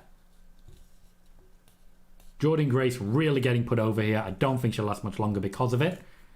But she's looked absolutely fantastic. There's been no effort to embarrass TNA here. No stumble, I don't miss Hooker Bailey. I get asked that one a lot, it seems. That is how you eliminate someone without embarrassing them. Jordynne Grace had an amazing run. An amazing run. Oops, some of Bianca's kayfabe hair is definitely on the mat there. Definitely on the mat there. James says Jordynne Grace would do well in WWE. They protected her really well. Cal says Bianca is on fire at the moment. She is indeed. We are halfway through our entrance. Number 15 and Chelsea Green's tag team partner is right out after her. Once again, lots of partnerships in this Rumble. Lots of partnerships. Piper Niven on the way down. Not particularly quickly. Catches Chelsea. Pretty standard fare. She's considering putting her down. This is a good time to have allies. In about 10 more people, not so much. Tyler says, what a move as regards the KOD. Katana Chance is about to be demolished. Cal says that's the way to eliminate her. That looked great for TNA. TNA very well respected there. Vijay said Jordynne could have signed with WWE but chose to stay in TNA. Yeah, she likes it there. Eric? I don't know. Couldn't tell you. Ooh, I like that they've got a natural clock there. In many ways, Naomi is protecting Bayley by being there for longer. James says, I heard people don't join WWE because they don't feel ready and don't want to end up not being used. Who did you hear that from, James? Firstly, what's your source? And secondly, who? Because that's very personal. One says, Tom, do you think all these partnerships are just filler to get to 30 quickly? No. I think it's Royal Rumble. There's always a lot of filler. I think they're saving certain big moments for late in the match. For example, Becky Lynch. And there's a number of other big names. Nia Jax, for example, who look set to be involved. Chelsea Green's arse full in Naomi's face there. Alyssa says, do you agree with me? Time for Roman Reigns WrestleMania 40. Do we stale as champion? No, I don't think he's stale as champion. I think he's stale as wrestler. Megan says, the clocks are a nice touch for folk like me. They're good for the OCD crowd as well. Absolutely. Piper Niven being bullied here. There is a lot of people in the ring who haven't really been too firmly established at this point. And a lot of partnerships I'm not particularly aware of. Hector says, I don't think it's possible, but I'm sold on Bianca versus Jordan at some point, maybe Mania. Jordan Grace is not signed to the WWE. Number 16 is Xia Li. I'm not feeling like there's going to be that many surprises, guys. There's a lot of people who aren't being featured much on TV being involved in this Royal Rumble. I mean, we still have 13 spots, but that was a genuine kick to the face. Bayley's not going to be happy because she's hurting. You can tell she's hurting. She landed roughly from a German suplex early in the match. Gal says, hopefully WWE News do this with other promotions like New Japan, etc. There is no one they want to sign from New Japan at the moment. And that's why they haven't. All of this, all of it, was to get Naomi back. They have Blue, they've had Bianca, they've had Bayley. Becky and Nia seem to be the two big ones they're saving at the moment. But if they're going to have surprises, AJ Lee, for example, I think that'd be pretty big as well. Xia Li let go a bit too early there. This ring's too busy. One says, I thought Lita or Trish or even Mickie James would be options for surprises. There's been no rumours at all of Mickie James. Haven't heard anything much about Lita or Trish, to be honest. I don't think we'll see Lita. I think Trish then maybe.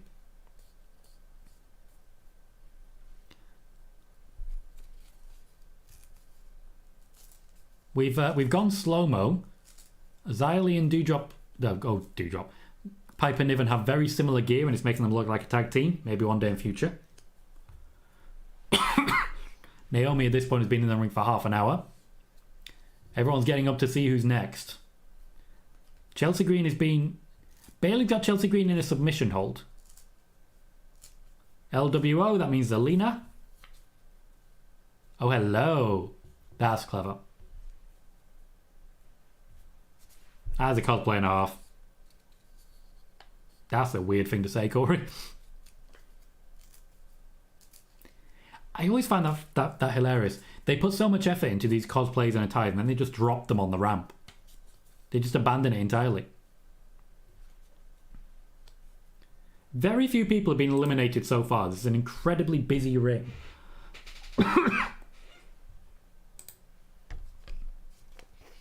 Zelina Vega likes to come in via the top rope. It's not unusual for her. The camera skipped it.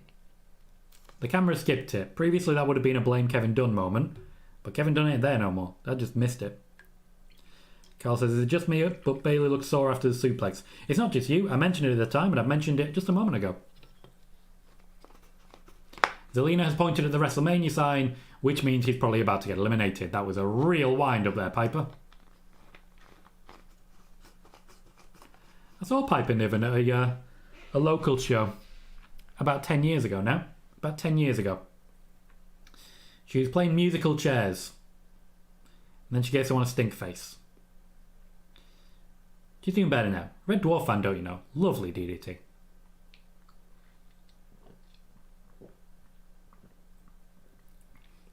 She has a leather jacket. That's a permanent part of her attire. And it has all these pins. Which is just basically everything she's a nerd for. The Red Dwarf one jumped out for me.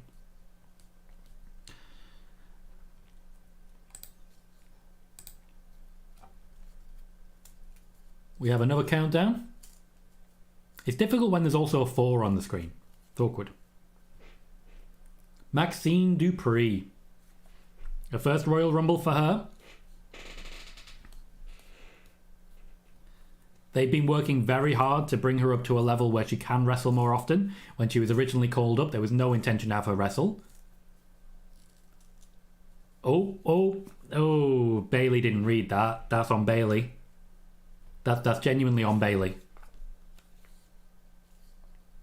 Jack says, Bailey hurt her arm dumping knocked from the ring. It was a German suplex. It was a German suplex from Jordan Grace. Maxine's trying to do it again. Is that... Oh, no. That's not a move. That's... I hate that. I hate it. It feels like it's the one thing she's had a chance to rehearse. So she was just determined to do it. Piper Niven is now being made to look pretty strong. If they continue to build her up, I would suggest Nia Jax is incoming. We're about to hit 20, Juan. About to hit 20. Bianca Belair putting Zelina Vega into a position for a code red. The camera work was bad again. We missed it because of Bianca Belair. Well, not because of Bianca Belair, because of bad camera work. Seem to be trying to eliminate Piper Niven. Where's Chelsea Green when you need her? Naomi looks absolutely exhausted. Or is this going to be an everyone at once job? Doesn't seem so. Here's Chelsea. Here's Chelsea. Eric says, I think it's time for a ring cleaner. Too many people to me. I wholeheartedly agree. Maxine Dupree hasn't been able to do much of anything so far. There's clearly not a focus on her. Ooh, one more down. There's Caden Carter. Piper Niven again being made to look strong here. But I don't think it's peak strength. I think there's more to come. So a Piper deterrent, maybe not just yet. Well, how wrong I was. Number 19 is Nia Jax, here to counter the threat of Piper Niven. Also, as you say, Eric, a ring cleaner. Blue says Becky eliminates Nia to win the Rumble. I don't see it. But Nia Jax is going to be extremely well protected here. Extremely well protected.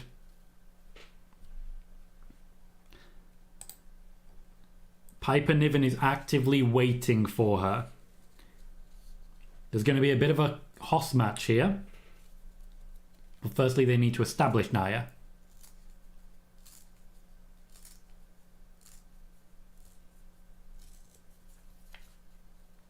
Cal says, didn't expect her to be next. I expected her to be soon. I saw the dynamic coming, but not just yet. Xia Li also lost a bit of a kayfabe hair.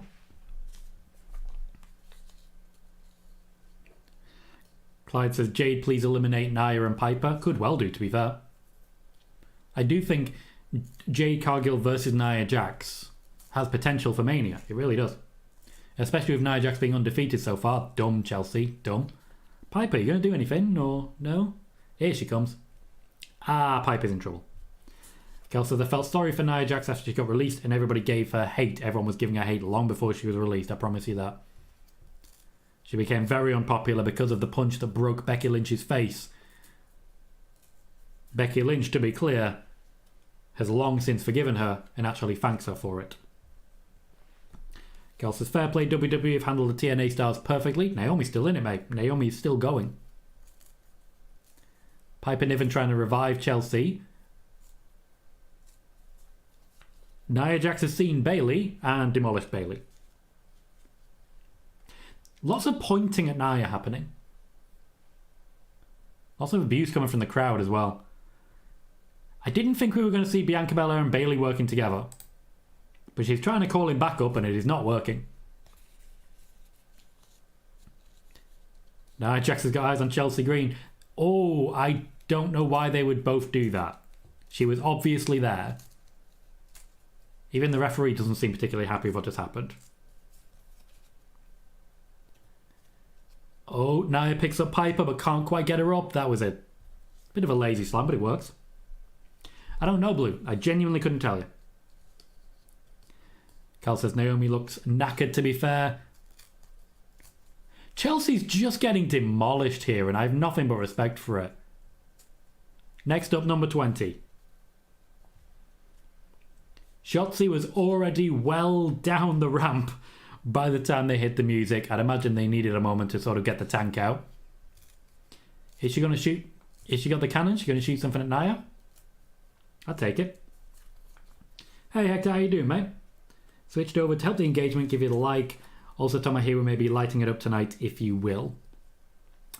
No comment on that one because it's a spoiler and we will not be posting any potential spoilers either way. But thank you for popping over, Hector. After all, at the moment, we have 37 people watching on the YouTube. 58 likes, so 2 more gets us to 60, which is a new record for the show, so I'd be happy with it. Everyone's just going after Nia Jax now.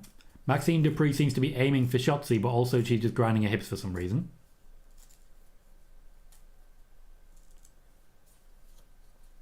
She's doing a... Yeah, I was going to say a reverse caterpillar. Why? Anyway. I liked the theme, Mr. Stumble, but it didn't fit the character. Nia Jax is going. Or not, because they're not succeeding at this. And she just shoves them all off. Nia Jax says, no, this is how you build someone. If it was a big show, he'd have already been gone. Piper Niven, the only one still on her feet. Calder says, poor Chelsea is getting destroyed. I can't argue that point. Oh, Maxine Dupree thrown out by Bayley. Another elimination for Bayley. She's being an opportunist here, and I like it. But her numbers are starting to rack up, and she will eventually get so high. She's holding her arm again. She's definitely hurt her arm. Piper Niven eliminated by Nia Jax. Chelsea Green already out there. It was a good moment for Piper Niven, but it wasn't to last. And the ring is a lot clearer than it was previously. Cal saying Jax is looking nice here. Eric saying who eliminated them? Nia Jax. Jax says Women's Rumble is all the lower card wrestlers. No top stars besides Bayley and Bianca. Also no NXT women yet. To be fair, Nia Jax is one of the top women stars in the WWE, particularly on Raw at the moment. She was brought in to fix the balance. We still haven't seen, for example, a Liv Morgan, rumoured to make a return. Logically, with Nia standing tall, Becky. Literally, as I said it, I said Becky, then the music hit. You can literally read the script with these. Cal says Nia Jax doing what Kane used to do back in the day, get rid of bodies. Mr. Stumble says, who did the better worm, Dupree or Scotty 2 Hotty? Scotty 2 Hotty did the worm the best. And Eric says, here's your Becky. Not mine, in any way, shape or form. But Becky Lynch is now laying into Nia Jax in that typical Becky Lynch style. Nia Jax just taking it. She knows what her job is. Her job is to get beaten up by Becky Lynch here. I just know wrestling, Cal. That's all it is. I just know wrestling. Blue says, I fear for number 30 with no Sasha. Who could it be? AJ Liv? I would take AJ Liv, and that's a good shout for it if she's in. If not, Liv Morgan is also a pretty good shout. I mentioned in my booking of the Women's Royal Rumble, I'd have Mandy Rose. Zelina Vega going on the attack of Becky Lynch. That's a bad idea. Becky going to hit the double, which has become a pretty recurring theme for her. James says the match is valid. Okay. Valid. I do think there's room now for a lot of surprises. If we're getting NXT women, Tiffany Stratton makes sense. We've seen a lot of partnerships, a lot of teamwork. Becky Lynch, but oh, Chelsea's actually still in the match apparently. I thought she'd been eliminated. So Tiffany Stratton would be a good idea as someone to sort of pair up with Becky Lynch.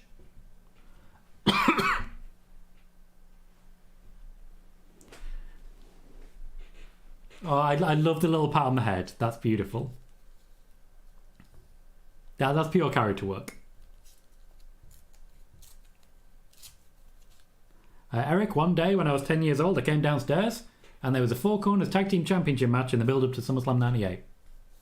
Good times.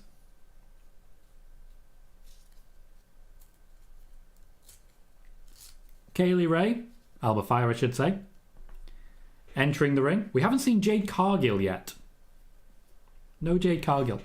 Alba Fire, by the way, big fan of Turtles. Teenage Mutant Ninja Turtles.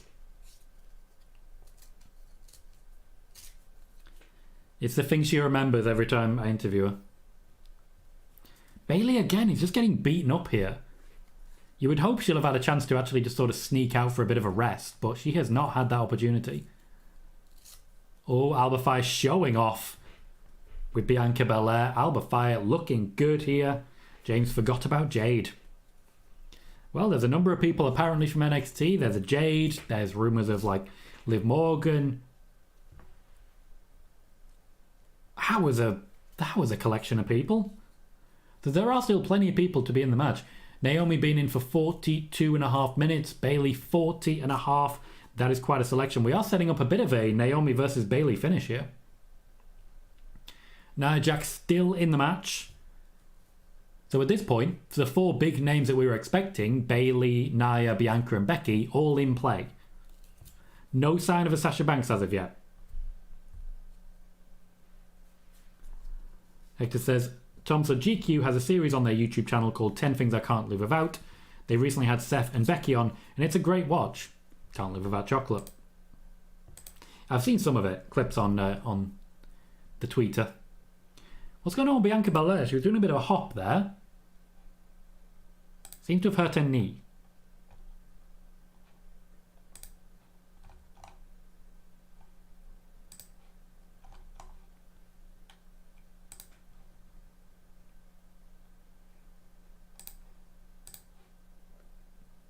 Next up, who have we got? Shayna Baszler. Should be a much bigger name than she is.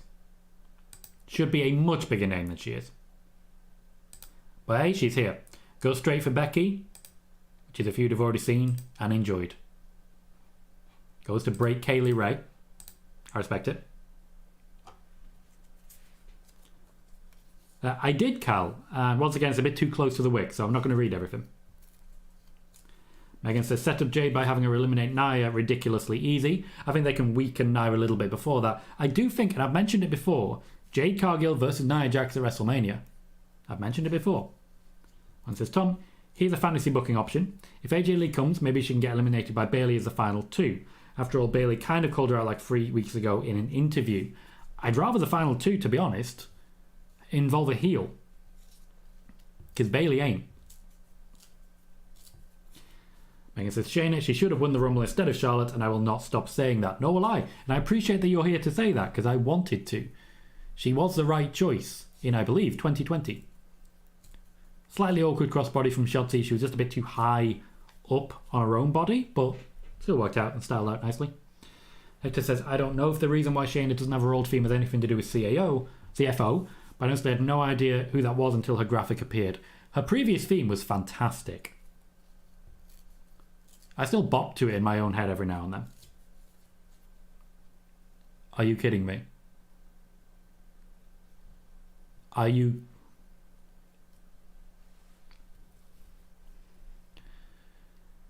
"24 is Valhalla." Miss Dummel says, why aren't Naomi and Nia Jax teaming up? They're both Bloodline members, because neither of them are Bloodline members. So Valhalla's on her way down, and here's R-Truth for some reason.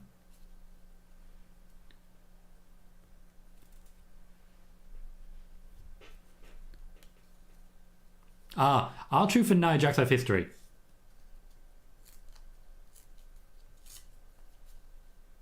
Nia Jax attacked R-Truth and stole his Royal Rumble spot to enter the Men's Royal Rumble. Not a great moment for him. Adam Pearce is here asking what's going on. Valhalla's angry.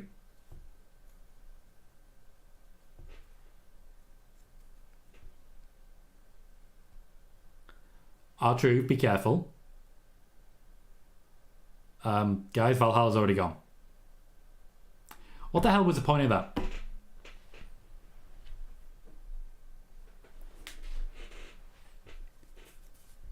Okay, well, have the Viking Raiders just started a feud of R-Truth? Otherwise, what was the point of all of that?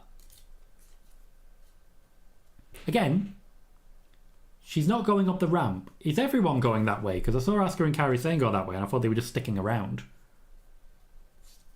Vegeta says Shayna's old theme was so good. It was indeed.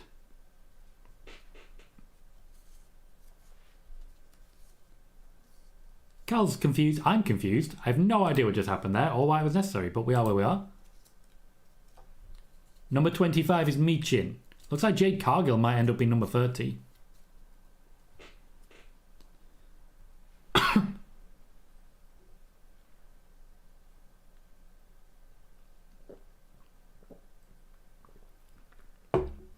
There are not many people here I would imagine will be our final four.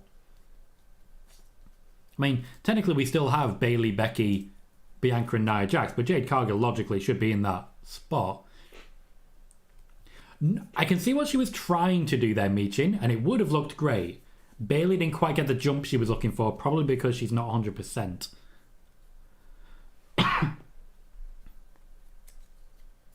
I do like that Nia Jax shoved Bianca out of the way in order to get to her spot there. And just take out Michin for some reason. Again, Bayley in trouble. They are really teasing this one. Oh no, that's not her. Sorry, the gear looks similar. That's Alba Fire. That's Alba Fire out. I thought that was Bayley because of the colours on the gear. Oh, I'm sorry, Juan. I didn't expect that one. Don't know what's going on there. I'll have a quick look and try and work out what's happening with the ads there. That's not how it's supposed to go. Bayley is sitting on Nia Jax and shouting at Michael Cole. I have nothing but respect for what she is doing there. I've actually set the ads to the conservative option, as in less of them.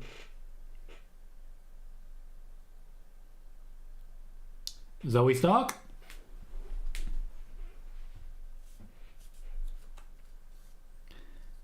So far the only real surprise we've had is Jordynne Grace.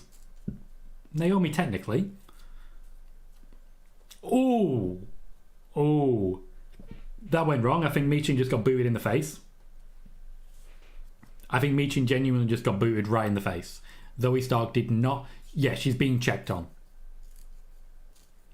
Zoe Stark did not have her balance right. Oh, that's gotta hurt.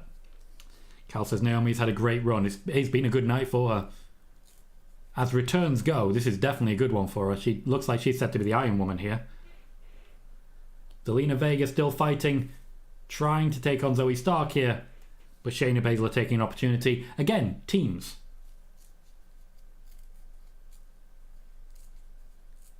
Shayna's got Zelina in a difficult position there, but survives it. Where's Zoe Stark?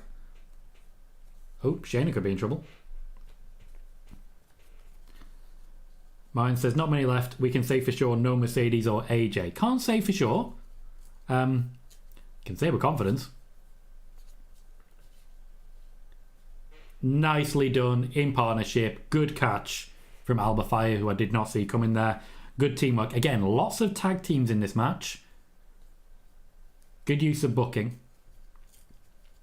James says, where's Michelle McCool? She's usually around. She is not there. Blue says, if Bayley wins, she's the Iron Woman. She came in third. Naomi came in second, Blue. She could still be the Iron Woman. Okay, we are going NXT for 27. Roxanne Perez. I am starting to think Jade Cargill's going to be number 30. Becky is not still to come, Martin. Becky is in the match as we speak. Cal says that was a lovely elimination, which I do agree. Jack says there's only 5 left and there's no Liv Morgan, no Jade, no AJ Lee. Yep, and that's the first of our NXT contingent. If there is, for example, Tiffany Stratton, that's another spot taken up. It's a very interesting layout. Roxanne Perez is trying to take on Shayna Baszler. Possibly Martin. We're up to number 26, I think we are now. Blue says Roxanne is the future, and I wholeheartedly agree. It was a signing that they knew would go places. Bayley trying to get... No. Good. Bayley's still surviving. She's literally just surviving. I don't think we're going to get Dakota Kai either now. Which I think is a shame. She'd be a great number 30. Jack says the Women's Royal Rumble has been kind of weak this year. There's been a lack of surprises. There's been a lack of big moments. Kind of a lack of stars. Gotcha, Martin. Nia Jax has just eliminated Shayna Baszler. She's still clearing house. Michin stepping up to her. It looks like another clear is coming. Michin gone.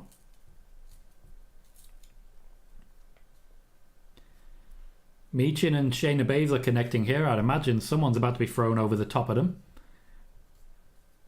Nia Jax is looking fantastic. Is this the Jade Cargill moment? Shotzi was indeed thrown into Baszler and Michin, who catched well, I was about to say. Who caught well. Nia Jax playing up to the crowd very nicely. Most people are down. Becky's down. Nia Jax in the middle of the ring. Whoever this is, they're taking her out.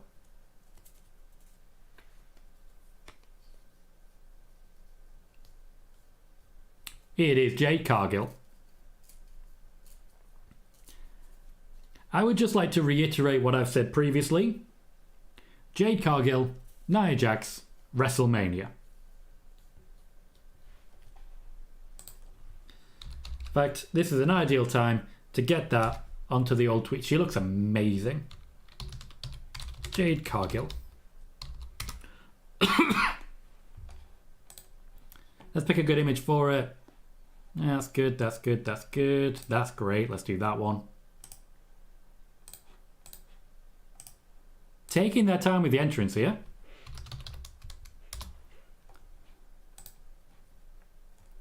And we will write ourselves a tweet. As Jade and Nia stare each other down. I've said it before, and I'll say it again. Jade Cargill versus Nia Jax at WrestleMania. It is just a one-on-one match here. Jade Cargill showing off one-handed.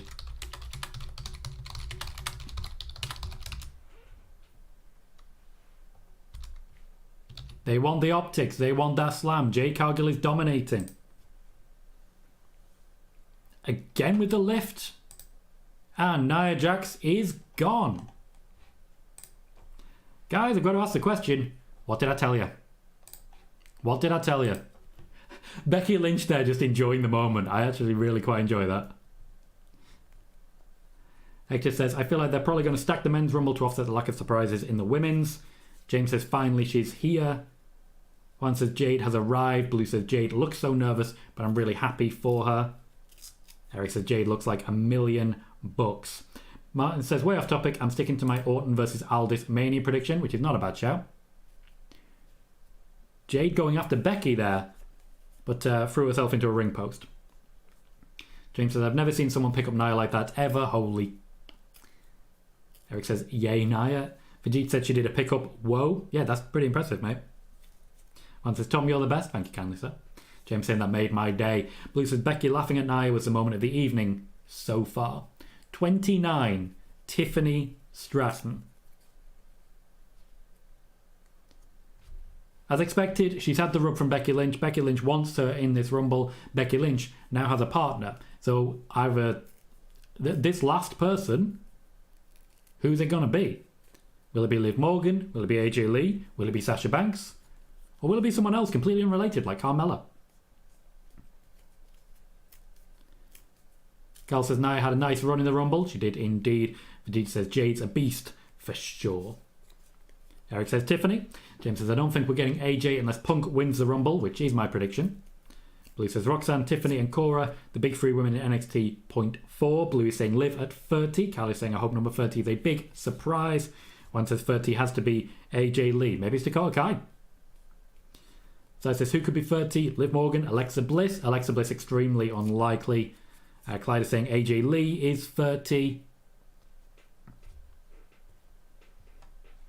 We'll find out soon. Very soon, in fact. Hector says, I want it to be Dakota if she's cleared to back up my picking of Bayley. Well, 3 of the women in this match will be in the final 4. At least 3 of them. There's not that many left, to be honest, and Bianca's laying face down right now. Carl says Tiffany looks on point. She's definitely being well looked after by Becky. Oh, she's a lot of the tights. She won't like that. Vegeta says Sonya Deville is in attendance, by the way.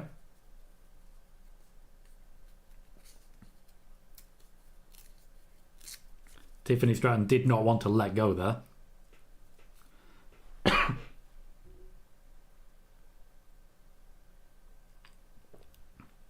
Roxanne Perez has potential. Blue says Bayley wins and still gets blamed. Well, the idea that so many people have pitched to me is that Damage Control will attack Bayley during the Rumble. They ain't in the Rumble anymore. Who's number 30? Liv Morgan. That was a lukewarm reception.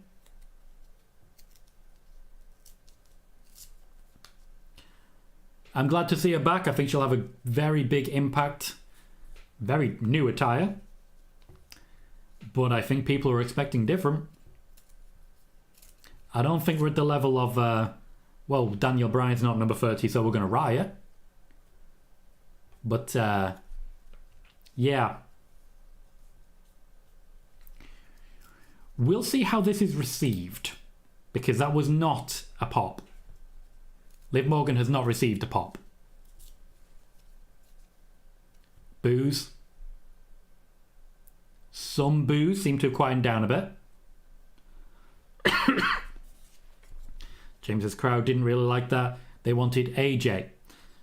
I believe I'm owed an apology from someone now. That said, I'll leave it until the end. You never know. Stranger things have happened.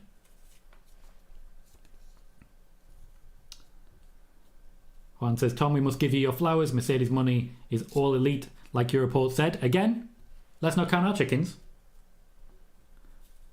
Though Stark is out, the boos are still going.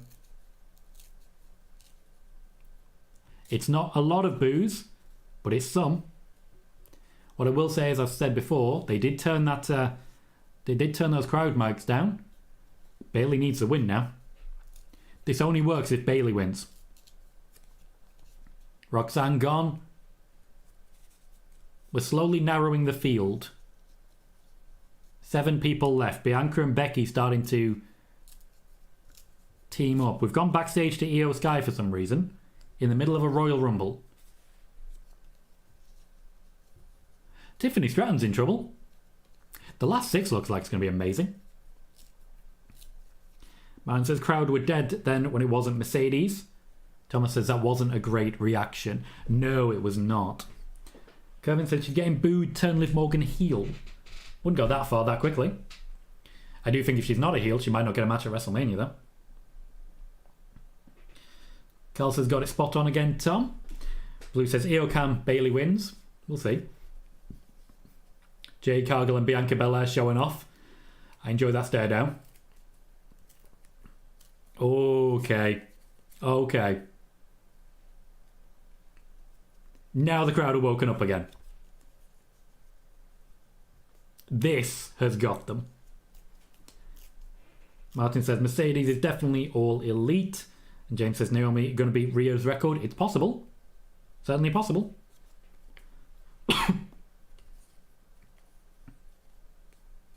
So we're down to 7 now.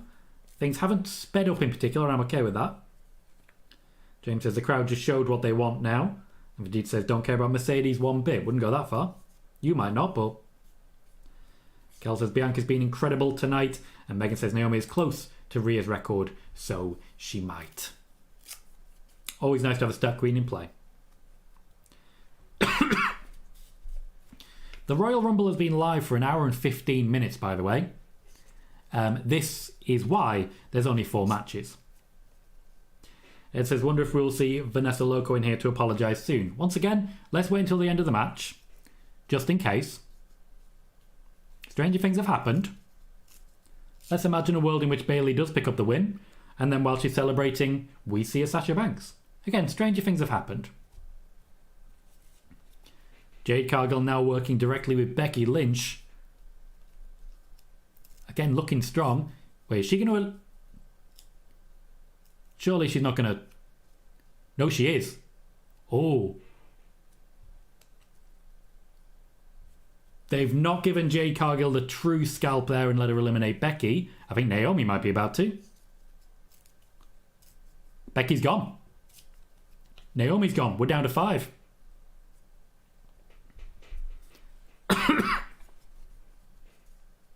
Right, okay.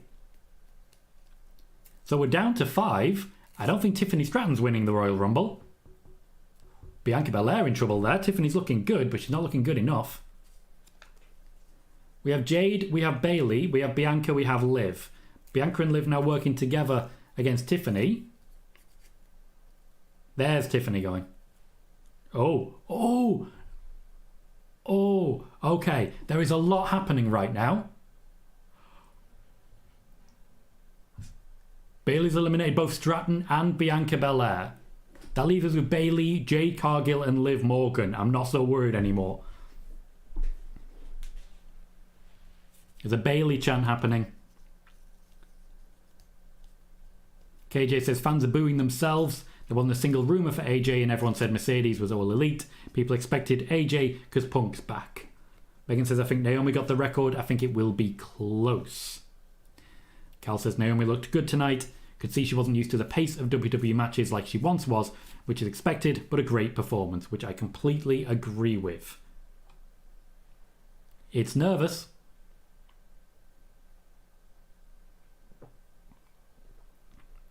Thomas says, get ready to sing the Bayley song. We could still see Damage Control getting involved. The crowd are making their feelings known. They want Bayley. Jade Cargill has definitely looked good here. It's been a great debut for her. A win still isn't impossible. Liv Morgan trying to get Oblivion. I think Liv Morgan's about to go. Bayley, what are you doing? What are you doing? Why are you doing that? Why are you taking those risks? Oh, Liv Morgan's in trouble. Jade Cargill's just basically saying no.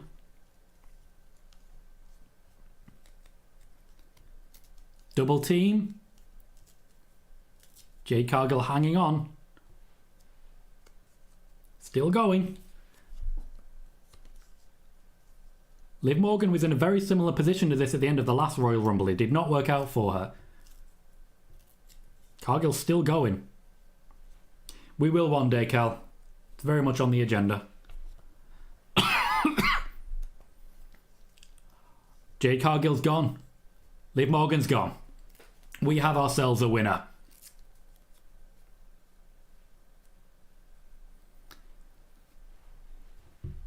If you're looking for reasons to watch Spoiler Warning, our regular news show, you may want to consider that I called a Royal Rumble win for Bayley in June.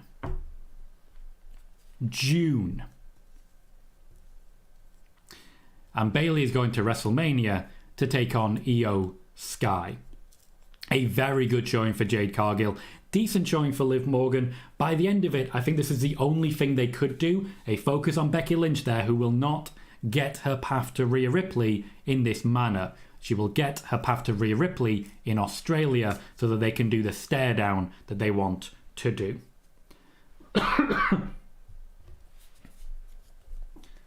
KJ says, I don't think Mercedes will show, but I'd say there's still a chance at the end.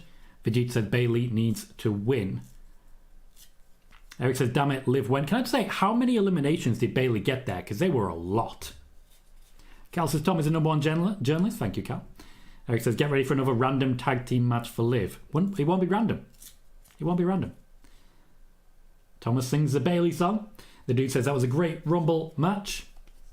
Hey, KJ, how you doing, mate? So it's a solid 8 out of 10 for that. Decent length, nice surprises, innovative finish, and sets up some good stories. Bayley, after 63 minutes and 3 seconds, gets to point at the WrestleMania sign. One says, it's Bayley's time. Glad you called it in advance, Tom.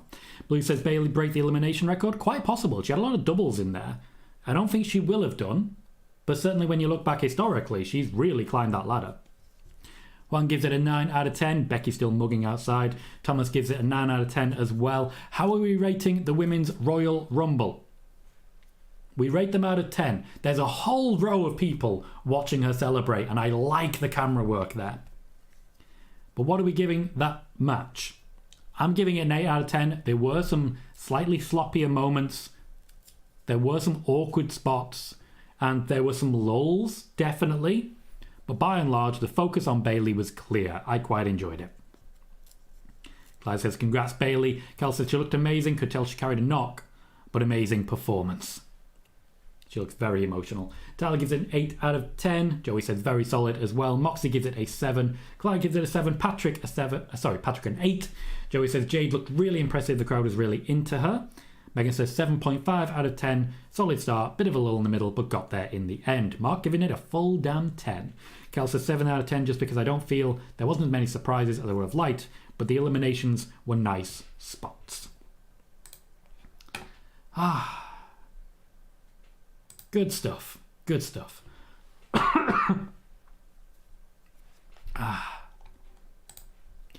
So we'll check on the old tweeter. See how it's doing.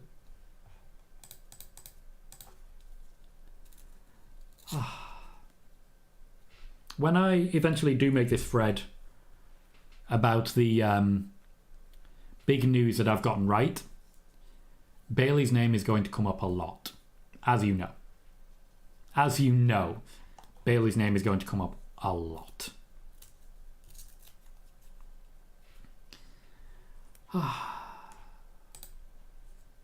Let's do a tweet.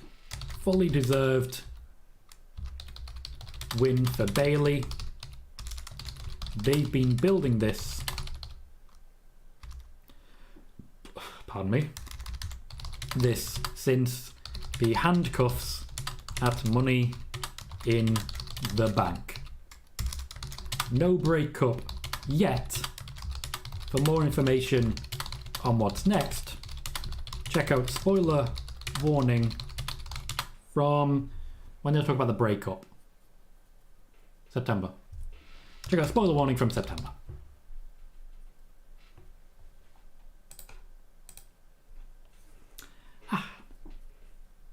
Where are we going?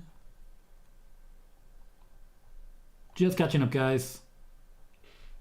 Joey says the Valhalla and Maxine spots weren't good, I thought. There were also a couple of sloppy moments early on with... oh yeah, you're right, it's Maxine. James says he can tell who's going to win when Cole doesn't stop talking about them the whole Rumble. If they're in the match the whole time, kind of get it. Vegeta says Bayley got like 8, I think. Billy says 8 out of 10. Enjoyed Jade Cargill and Jordan Grace. Definitely some standouts. Kevin says 8 out of 5, good. And he gives it an 8 as well. Carl says a good way to kick off the main card for me. Definitely. Honestly, we could just have the two Royal Rumble matches, and that would be a full card for a Royal Rumble. I suspect this might end up being a 4-hour event, which means I will go to bed at about 6 in the morning, and then need to be up again in a couple of hours for WTF Wrestling. Moxie says, I do think WWE wasted number 24 by giving it to the Viking lady. They should have had it be someone like AJ Lee. If AJ Lee didn't want in, they can't exactly push her.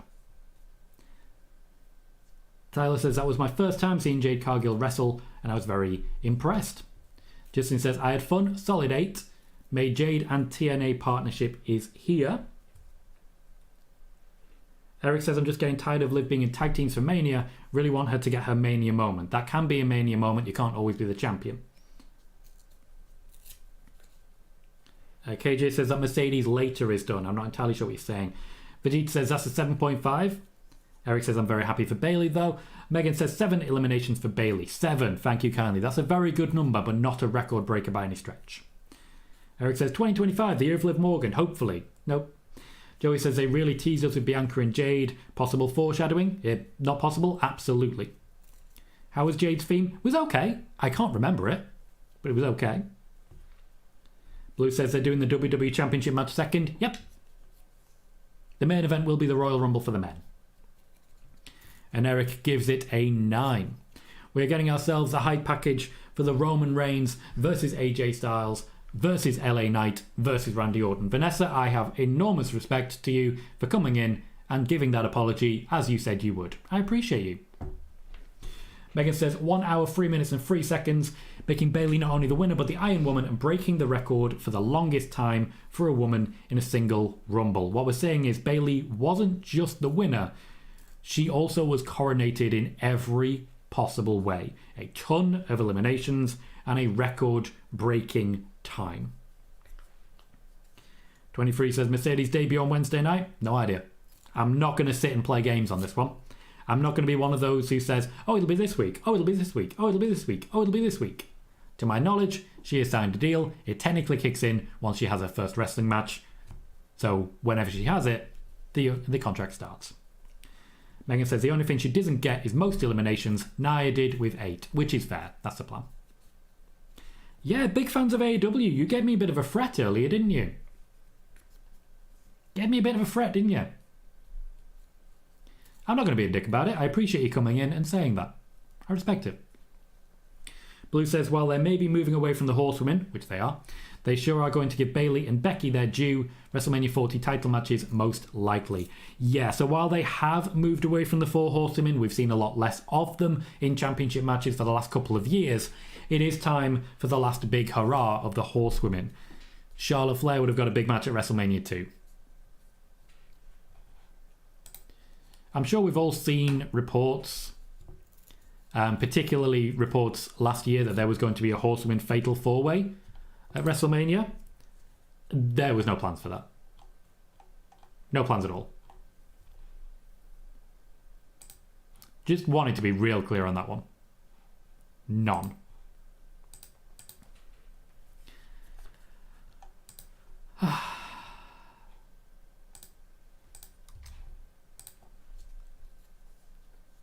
One says, yes, Tom, please don't be the percentage reporter like Andrew Zarin or SRS, the enemy.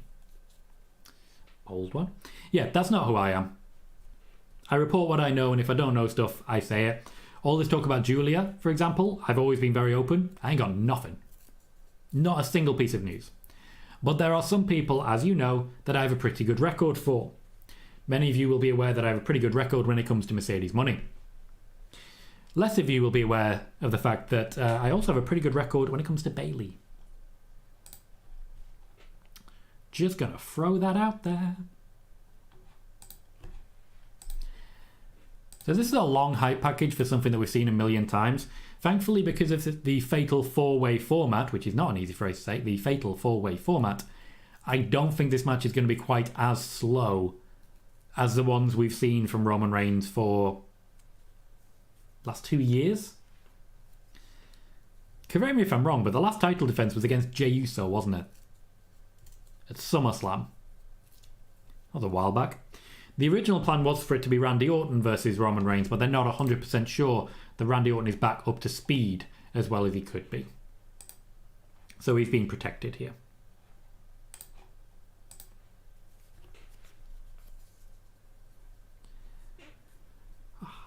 Cal says, is this CM Punk's first on-TV WWE performance as an actual wrestling match? Yes, it is.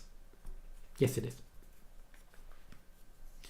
Vijit says, Nia tied Shayna and Bianca. Like long term? Because if Nia eliminated 8 people and Bayley eliminated 7, that leaves us with 15. If you're saying then that Shayna and Bianca both also eliminated 8, that means there were 31 people eliminated. Quick math, but we are where we are. Vijit says Bayley wins, Becky doesn't, which, yes, is exactly what I expected and exactly what I told you was going to happen, guys. Becky will be coronated in Australia so that they can have the stare down with Rhea Ripley afterwards. Blue says, US title technically the cool down. Nope, Triple H does not have cool down matches. He just has breaks in between matches where you can cool down and go to the bathroom. Joey says, I'm glad it's a fatal 4-way so we don't get the same boring Roman matches. Yes, Blue, thank you for reminding me. The last championship match was in Saudi Arabia against LA Knight. Kevin says, Bianca Belair versus Jordynne Grace. 2 powerful women's. 2 powerful people, mate. 2 powerful people. You do get very emotional, Eric. You have a favourite. You're really behind her. I get that. She has just come back from injury. That's why she wasn't in the ring for very long. She has just come back from injury. You're asking her to be the number 1 and wrestle 200 shows a year? No, mate. You are asking her to put herself through hell for you. That's what you're doing. It's not going to happen. Andy Barr, I cannot answer that. There are rumours, primarily from PW Insider, that Naomi has now finished with TNA, which would mean she signed with WWE. But the WWE did have to make certain concessions to TNA, for example, Jordynne Grace appearing in the Royal Rumble, in order to get that deal over the line. So who can tell? Alyssa says Liv Morgan needs character change or heel turn. Certainly could work, but what I will say, there's not many face champions at the moment, so it does limit her options. That said, if Bayley's going to be the champion, Liv Morgan versus Bayley, Liv Morgan as a heel, could certainly work. Carl says Randy looks ripped. That's because he is ripped. He absolutely is. Blue says the Women's Chamber being for the WrestleMania shot could be amazing with Becky, Liv. Vijay says Rumble record for eliminations, my bad. No worries, mate. Appreciate the clarification. Like, the total record is still relatively fresh after all. One of the things that led that Rumble down for me, and largely it was good, was how Asuka looked terrible. Anytime she was anywhere near the ropes, she was about to be eliminated. I don't think she actually got a big hit on anyone. Joey says it might have been a deal similar to Kairi when Stardom let her sign with WWE before her contract expired. That's true. Stardom, however, typically do that in all walks of life. They did that with Will Ospreay and AEW, for example. Bushi Road, that's generally how they operate. Kairi still had to work all of her dates, though, which is why it took so long to get her.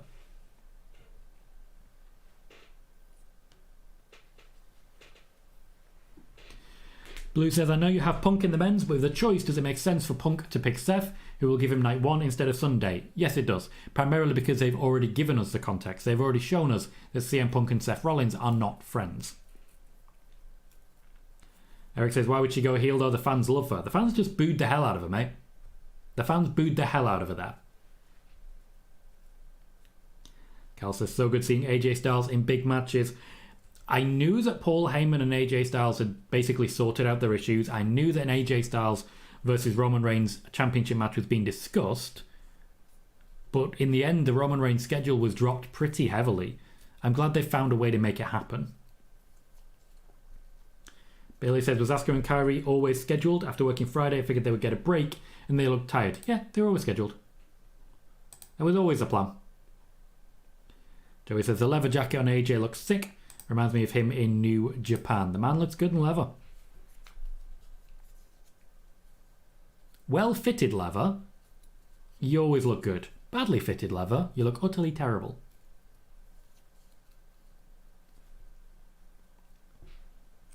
Have we gone to a commercial during the entrances for the WWE Championship match? Aye, Slim Jim. They recorded this a long time ago. So we're still respecting Macho Man, but we've also got LA Knight and Bianca Belair as well.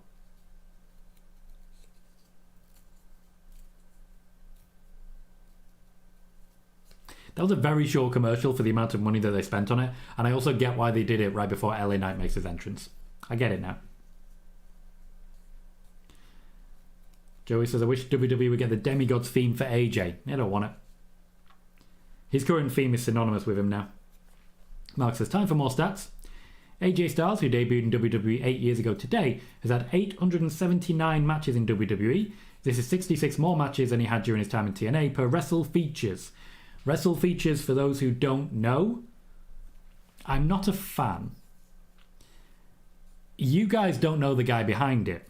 I do know the guy behind it. I know that he's attempted to get me fired on a number of occasions and has emailed a lot of different people in the attempt to ensure that I never work anywhere ever again. He's also DM'd people who engage with my content to tell them that, 1, I don't even watch wrestling,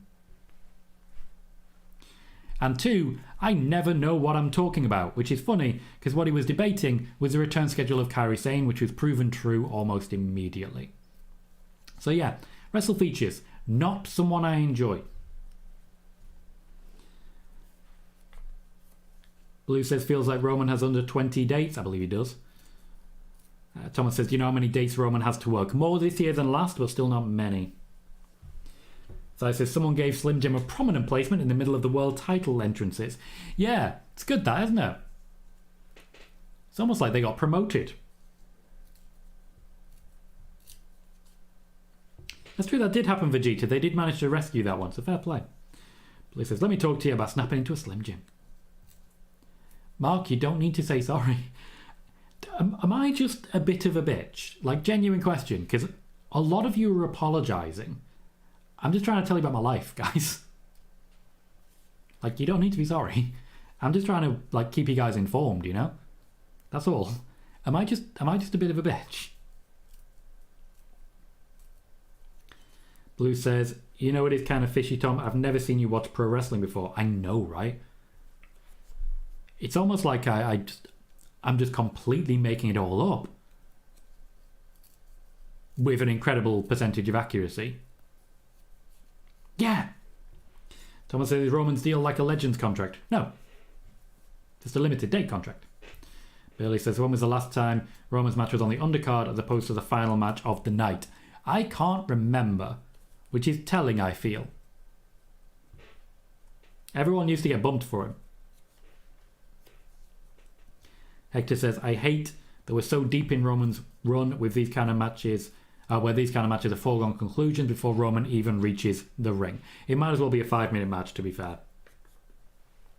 James says, this match isn't the main event. No way Randy is winning. Randy's not going to win. Roman Reigns is going to win.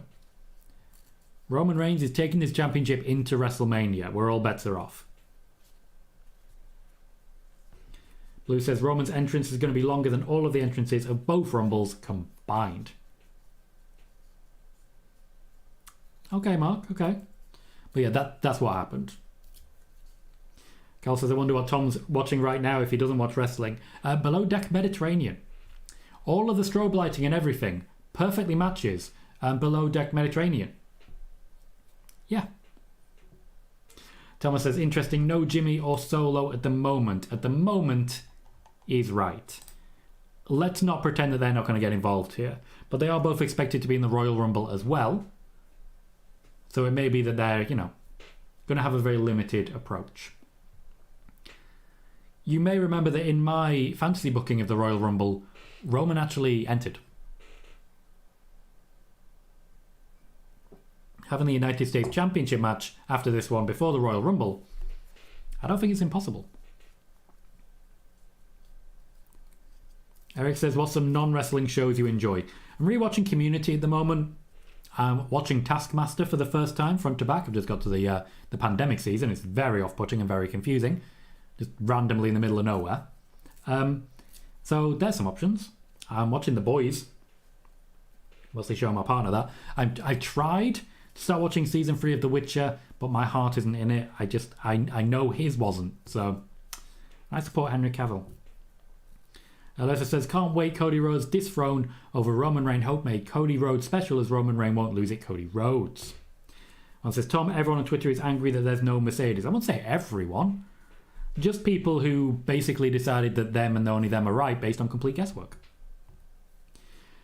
So this is 1 year ago, we were wondering if the Bloodline were going to turn on Sami Zayn. Then Roman ate that chair. And that was the hottest moment of Roman Reigns' run. And quite possibly the hottest moment of Roman Reigns' career. When we look back at this, we have to realise that Roman Reigns' run is not built on Roman Reigns. It's built on the good work of Jey Uso and Sami Zayn. Vegeta says Jimmy and Solo will definitely be out. AJ Styles is feeling himself for this one. He is hype. Eric believes that Roman stacks everyone. Who does everyone have for this match? I don't think there'll be many surprises. I have Roman Reigns. Hector says, gotta keep true to the Roman formula. Roman gets close to losing. There's a random ref bump, insert member of Bloodline. Roman wins. Wins and repeats, so I definitely see Jimmy or Solo. I see both personally. Randy stepping up to Roman there quite nicely. Blue says Roman's a heel. His moments should be about others, which is a very fair comment actually, Blue, and I respect that you said that. Thomas has Roman winning this one. Carl says I'm going to go for a shock win and say Roman. Not a surprise. Mark has Roman as well. Everyone on their introduction is having a moment with Roman. This, in fact, is all about Roman.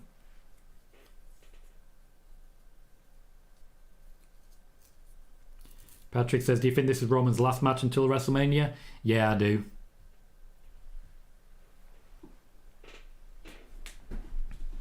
LA Knight just walks up to Roman and says, yeah. Roman has very little interest. Vegeta says, fatal four-way though, the ref doesn't have to be bumped, it's no DQ. I remember the match against Edge and, pardon me, Daniel Bryan. Jey Uso just immediately attacked Edge. I genuinely thought that was fantastic booking. Sai says Roman pins Flat Earther. For those who don't know, that's AJ Styles. Kelly says, imagine the shithousery if he loses the belt tonight. It would go down as one of the worst Rumbles in history. No Sasha Banks? Roman Reigns losing the championship? What are people thinking?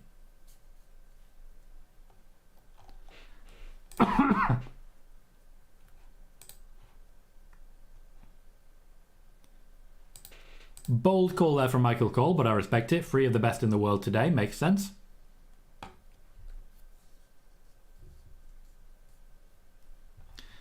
We are away. 1 championship belt.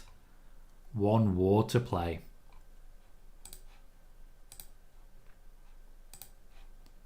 I like the 3D graphic on top of the stadium.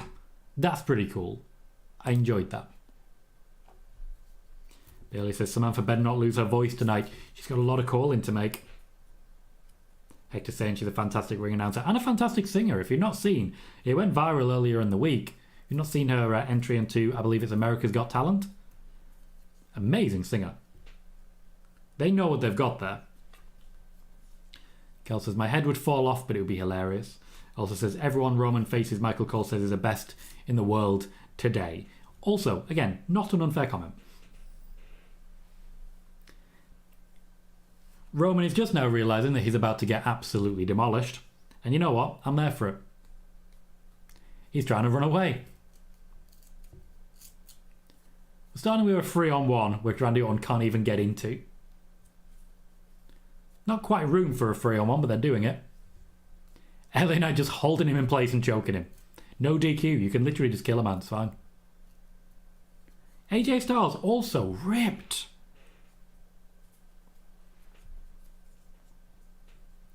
Mark says Samantha Irvin nailed that. James says, I really wonder how much Slim Jim paid for a sponsorship where everything is Slim Jim. Not sure, but I can guarantee you it's a lot of money for the WWE to even care enough about it to do it.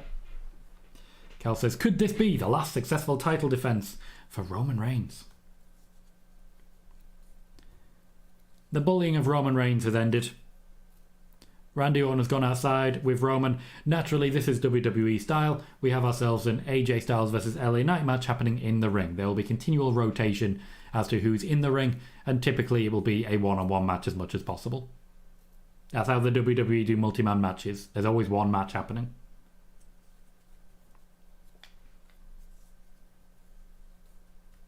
Camera work was terrible there. Cut to AJ Styles going off the ropes and then cut away again before the impact happened. AJ Styles thrown out of the ring. Logically, yep, LA Knight going out to follow him, so Randy and Roman will be in the ring in a moment. Megan says, fun fact, Roman is the youngest guy in the match at 38. Well, I mean, they're getting older all the time. Focus on LA Knight now. I like that. I respect it.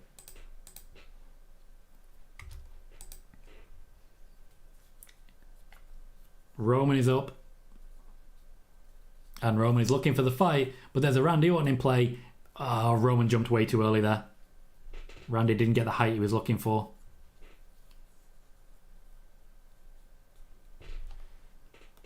We have competitive suplexing. I respect.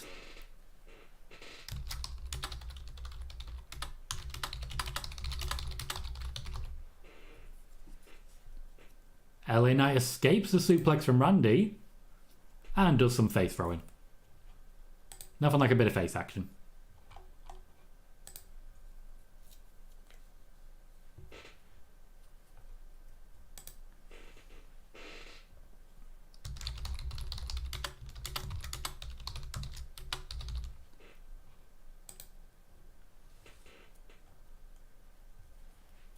LA Knight still getting the rub of the green here. That suplex should bring him sort of out of the running for a little bit. Roman so far has had the least focus. Randy basically just keeping a very firm grip and not letting him escape. I love the Roman sell, where he literally just lays on the floor and kicks his little feetsies.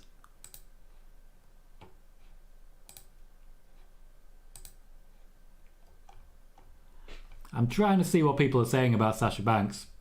AJ Lee's trending, which is interesting. I'd imagine just sheer disappointment.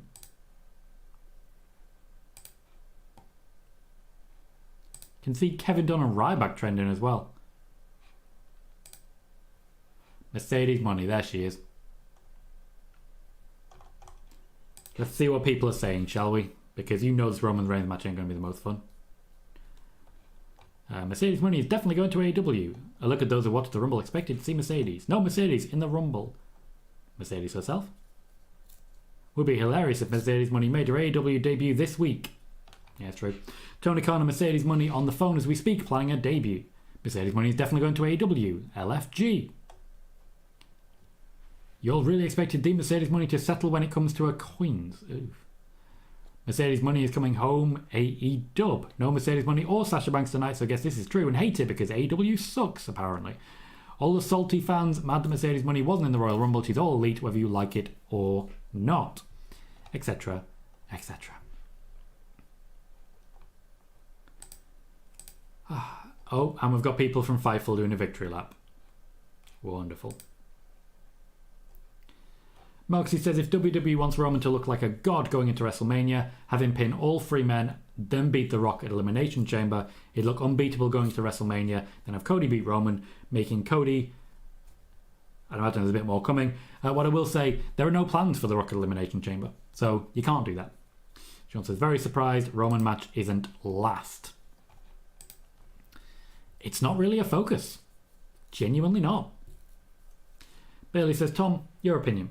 Was it just coincidence that Slim Jim cutting sponsorship preceded Vince's resignation, or did this another sponsor action push TKO to get him out? To be clear, he did resign. He wasn't forced out in any way. There is no legal method for him to be forced out. What I will say is that Nick Khan was basically in constant contact with Slim Jim to try and convince them to come back to avoid the embarrassment. They only came back after the resignation was announced. I think that's telling. Megan says Knight is 41, Orton is 43, and Styles is 46. Can I just say, I need to have the AJ Styles workout. He's 11 years older than me, and he looks by far superior to me in every way. Hector says, was the excessive Slim Jim ads featured as much prior to this match? I can't recall. If not, LA Knight really is a king of sponsored matches. That's a good shout. That's a fair play. LA Knight and Slim Jim. LA Knight in general. Yeah. Eric says, I know this might be a random crazy idea, but Liv might go heel now as she has a shirt called Cry About It. It's funny because you're the one who said that. Why would she do that? Alyssa says, is The Rock wrestling Roman Reigns WrestleMania 40 Cody Rhodes finished story? No. And one says, Tom, you were the one that was consistent on Mercedes Money. Maybe people should take your reports more wisely. My reporting does go a way back. I reported around the time of her injury that she was supposed to be signing with AEW. The meeting was supposed to take place at Forbidden Door. That did not go ahead, unfortunately, because of her injury, though there was a virtual meeting to replace it. After that, the intention was still to have her sign with AEW. She appeared at AEW All In at Wembley for that reason. However, there was a bid that came in from the WWE late in 2023. Triple H did helm this, but Nick Khan was not willing to offer her the name Mercedes Money. The name they wanted her to go by was Sasha Banks. Mercedes Money was not interested in this deal. So instead, she returned to AEW, where she seems set to debut shortly. Bailey says, how would you book the women's matches in Elimination Chamber? I would have Rhea Ripley defeat someone. I was thinking Nia Jax, but if we're heading into WrestleMania, Nia Jax versus Jade Cargill makes sense. Probably still Nia Jax for me. I would genuinely have the main event be Nia Jax versus Rhea Ripley, with Rhea Ripley winning and that being Nia Jax's first loss. At the same time, I would have probably opening the show, the Elimination Chamber match featuring Becky Lynch, Liv Morgan, maybe Raquel Rodriguez if she's fit at the time, Shayna Baszler, Zoe Stark, etc, etc, and a number of others. I'd have Becky win. I'd have Becky come down to watch the match between Rhea Ripley and Nia Jax, and at the end of the match, with Rhea Ripley standing tall, I would have her beckon Becky, wow, into the ring for a moment of celebration and a stare down. Everything else is just in between. Guys, the rest is gravy. The match is a lot higher tempo than most Roman Reigns matches. A lot of that is to do with AJ Styles. Primarily because, let's be fair, LA Knight and Randy Orton also both wrestle at a relatively quiet pace. Also, they're doing a replay for a back body drop on AJ. AJ Styles is a master of making a back body drop look good. He absolutely is. Nobody does it better. Not even half as good. Nobody does it half as good as him. Baby, he's the best. Sean says, how are you, Tom? Doing very well, thank you, Sean. Hope you're good too. I'm a lot better than I was over the last few weeks, and so far I'm enjoying the Rumble. I will be staying on for the press conference to see who asks questions about the Vince McMahon situation. I suspect the rich ones will, the ones who can afford the insurance. And I suspect Triple H will be ready for the very first one. As I've said on Twitter, Triple H has a habit of being prepared for the first question and basically just shaming whoever asks it. This guarantees that nobody else wants to ask the question because they don't want to be embarrassed by Triple H, who knows what he's doing.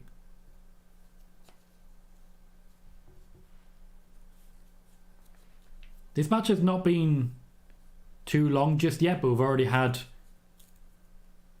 a finisher and a breakup.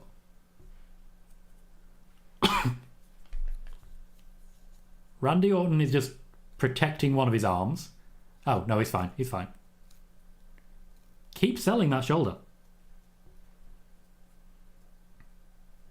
Ushigoroshi. Hiroki Goto's favoured. LA Knight has a few marks on his back. He definitely landed pretty rough from that suplex. Bailey says, nothing against LA Knight, but he's got 3 future Hall of Famers against him in that ring. I do think, unfortunately, he's come to the WWE too late for a potential Hall of Fame run. I also think he's come to the WWE too late for an actual championship run. Roman trying to avoid the Styles clash here. This looks like another visible finisher that's about to be broken up. This time by LA Knight. Roman is taking a beating here. That's very much his job. Guys, everyone is banged up here. Randy Orton is holding his shoulder. AJ Styles is testing his wrist and his fingers. LA Knight just checked in with the ref about something. There's a lot happening. Logically, there's an RKO still coming as well. Hector says, I figure Triple H is booking tonight's Men's Rumble with the impression that Seth will be good to go at Mania, but I wonder how they'd pivot if he can't go at Mania for some reason. I'd imagine Damian Priest would be the answer. Eric says the crowd is still so behind LA. Randy Orton showing off, forgot to sell briefly, then started all over again.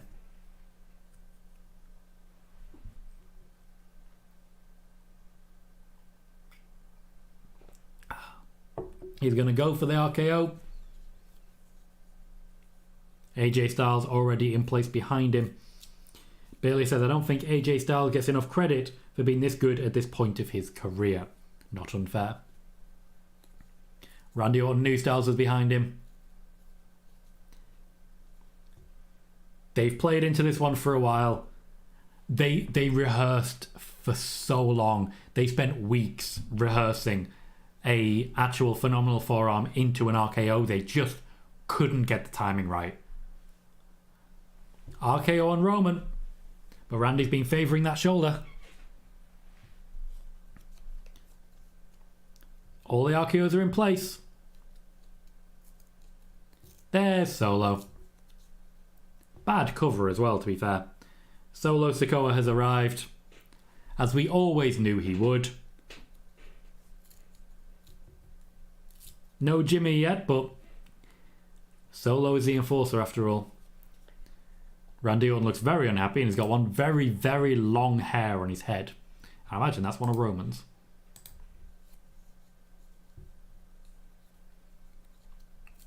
He's going for the DDT. But we have our first thumb job.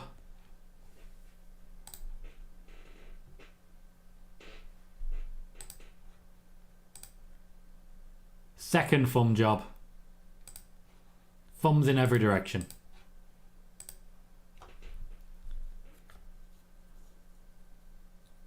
Solo has now just taken over.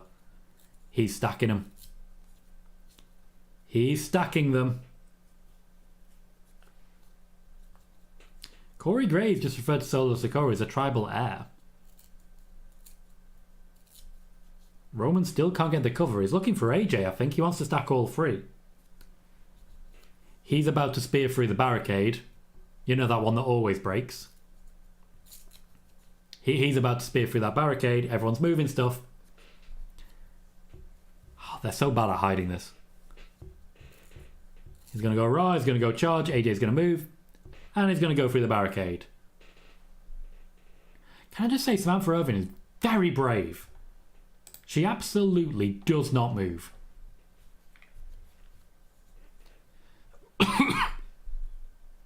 Roman's up now.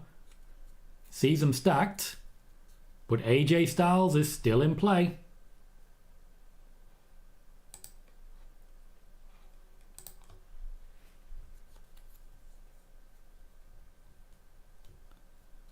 A big boo from the crowd, naturally. There's an AJ Styles. There's a three-person stack. Who's kicking out? Everyone. Literally everyone. Technically it was Randy that hit it. Another visible finisher. 2 for AJ. Our 4th in total. Roman has just taken a beating here. Thomas says Randy versus Solo at Mania. I'm expecting it. I can't remember who raised it because that wasn't me that said it.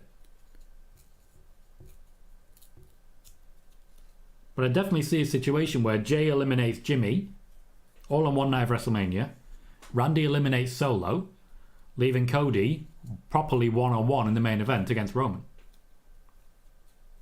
Megan says, I love the slow-mo shot of the phenomenal forearm onto Roman. AJ needs to finish the job here. He needs to find something else.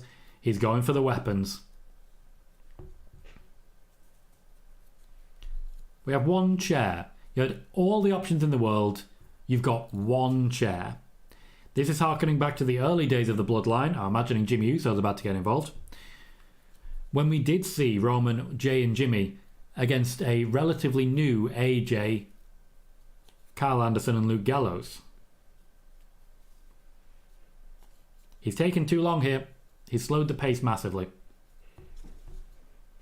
Not long now till the end of that half-hour block, but it's a Roman Reigns match, so it tends to be kind of ignored how the blocks work. Paul Heyman begging off. Roman, of course, has just taken a serious beating, and he will continue to do so. AJ wailing on this man. Just laying into him. Having the time of his life. Roman with the cough cell, which you don't see enough of nowadays. You don't see enough cough cells.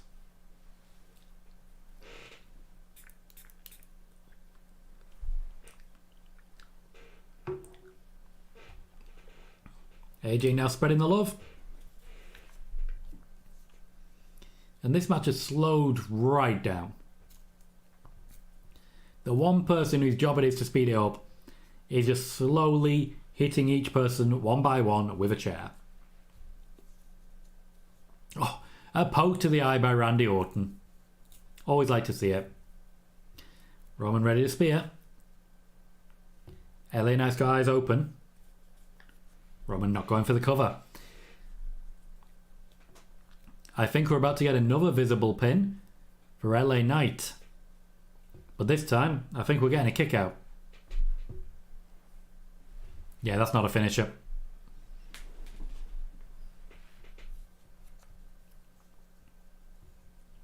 LA Knight feeling it. AJ Styles keeping an eye on what's going on.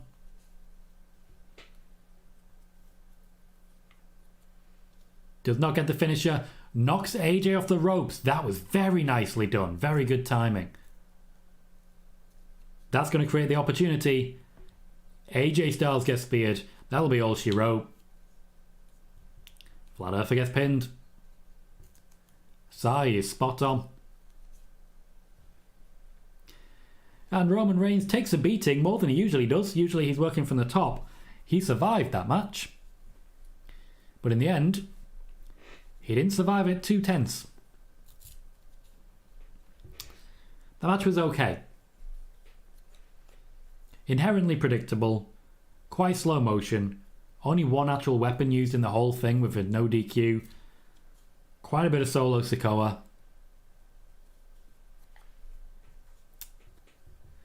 I'm going to give it a 6.5. I just didn't love it. Thomas says, quicker finish than I was expecting. Roman Reigns has to adhere to the half-hour system now.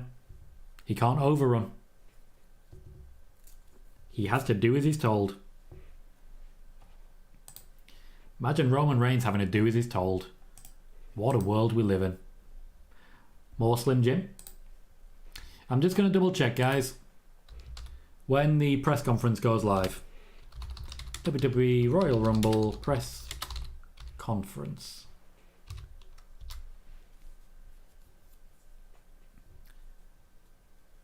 Goes live at 4:45. So we're an hour and 45 minutes from now. They're expecting the show to last 3.5 hours. With this in mind, I don't think the United States Championship match is going to be particularly long. I really don't. I don't think it's going to last any time at all. I'm also slightly jealous of the top result there. WWE Royal Rumble 2024 live reactions on Wrestle Talk, 7.1 thousand viewers. Slightly jealous. Not so jealous about the fact that the engagement rate is terrible. They have 1,700 likes and 7,100 people watching. We have 25 people watching and 61 likes. Just want to say once again, guys, thanks very much. You're genuinely the reason this channel is doing so well at the minute. We have eyes on Cody. Decent reception from the crowd there. Justin says, was what it needs to be to keep it moving. 6.5. Megan gives it a 6. Liked it. Didn't love it. Alyssa says, I'm sick in champion Roman Reigns. Thomas says, I would go 6 or 5 out of 10. Bailey gives it a 5. Says, would have been better as a freeway. Hector gives it a 5. Sorry, Juan gives it a 5. Hector says, if you told me a Logan Paul match was higher up any card than a Roman match, I'd call you crazy. I also think it's going to be a better match.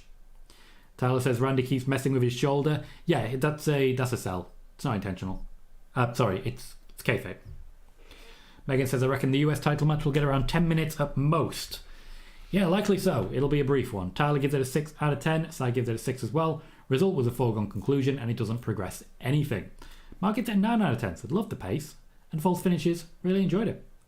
Blue says, the Rumble going last has me worried about a random Rock swerve. If it was going to be The Rock, there were rumours, primarily from people who were just guessing on Twitter, that he was going to turn up at the Fatal 4-Way.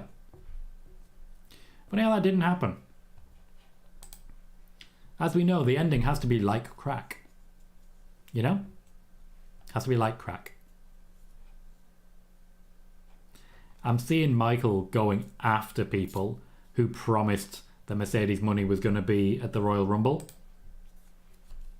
A lot of people be a lot of wrong.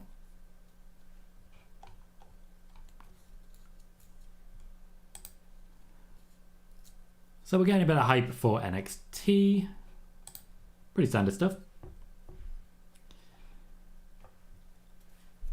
We have just reached 61 likes. I want to take this moment, while I've got a bit of an ad break, to talk about the channel in general. Firstly, huge thank you to everyone who's joined so far. We currently have 888 views on the channel, 61 likes, and a little donation as well. Thank you very much, Martin. Not a little donation in any stretch of the imagination. The average view duration on this, which massively boosts future videos, if you have a good view duration, it's good, is 7 minutes and 3 seconds. Doesn't sound like a lot, but when you factor in, there are times when I'll host a 5-hour show and the average view duration is 2 minutes because so many people are coming in and immediately leaving again. We are past those days. People who are coming in, those 889 now people, quite a lot of them are sticking around. And for me, that's a great thing. With the amount of competition out there, that is a fantastic thing. Kevin says, what was your favourite Women's Royal Rumble? That would be 2019 with Becky Lynch winning. Joe says, what were your thoughts on that match, Tom? Slow, dull, kind of what we were expecting. Unviolent. Shame. Kind of. So my plans for the channel. You may be aware I've broken the channel down into different shows. Firstly, we have WTF Wrestling, which had been established a while ago. That's mostly focused on wrestling news and, of course, the wrestling media. The most recent one was about the return schedule of Seth Rollins and the reporting of it. So we have that. We also have PLE Wednesdays, which after today will be starting to build towards the Elimination Chamber. That's to draw in the casuals, but also to share predictions, to share highlights, etc. So pretty standard fare. We also then have a Fun Fact Thursday video. We've had The Undertaker, Randy Orton and Becky Lynch so far, and I will continue to work through pretty much everyone we can possibly work through. The idea being that if you watch one of those videos, chances are it will feed you to another one of those videos, and what we'll get is people staying on the channel. That also massively boosts the algorithm on YouTube. So it's not necessarily one for regular viewers per se, unless you're interested in it. If you're not interested in it, that's fine. It's growth content. It's designed to bring people in. And so far, it's been pretty successful at doing so. With each additional video in that playlist, the chance of bringing in new viewers increases. And that's the point. Now, while those are the shows I'm doing, including spoiler warning, as you know, spoiler warning is... Okay, Thomas, gobbledygooker. I mean, stranger things have happened. Might be a reference to The Undertaker.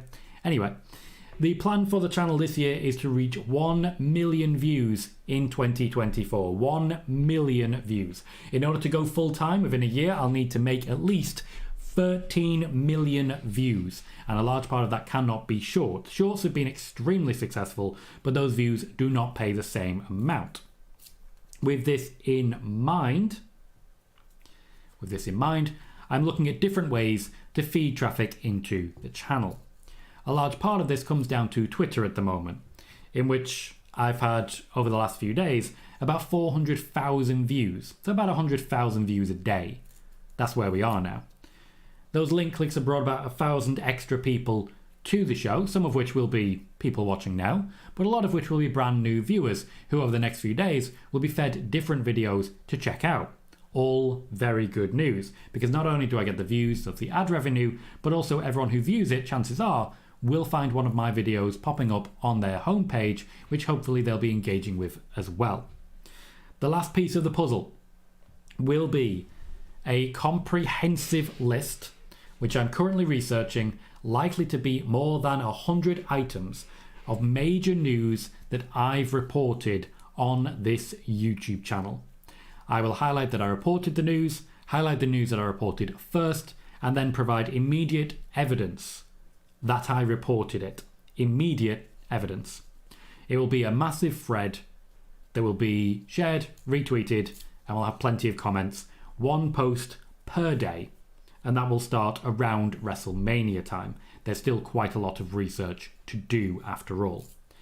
That should feed plenty of traffic, both on the Twitter and here on YouTube.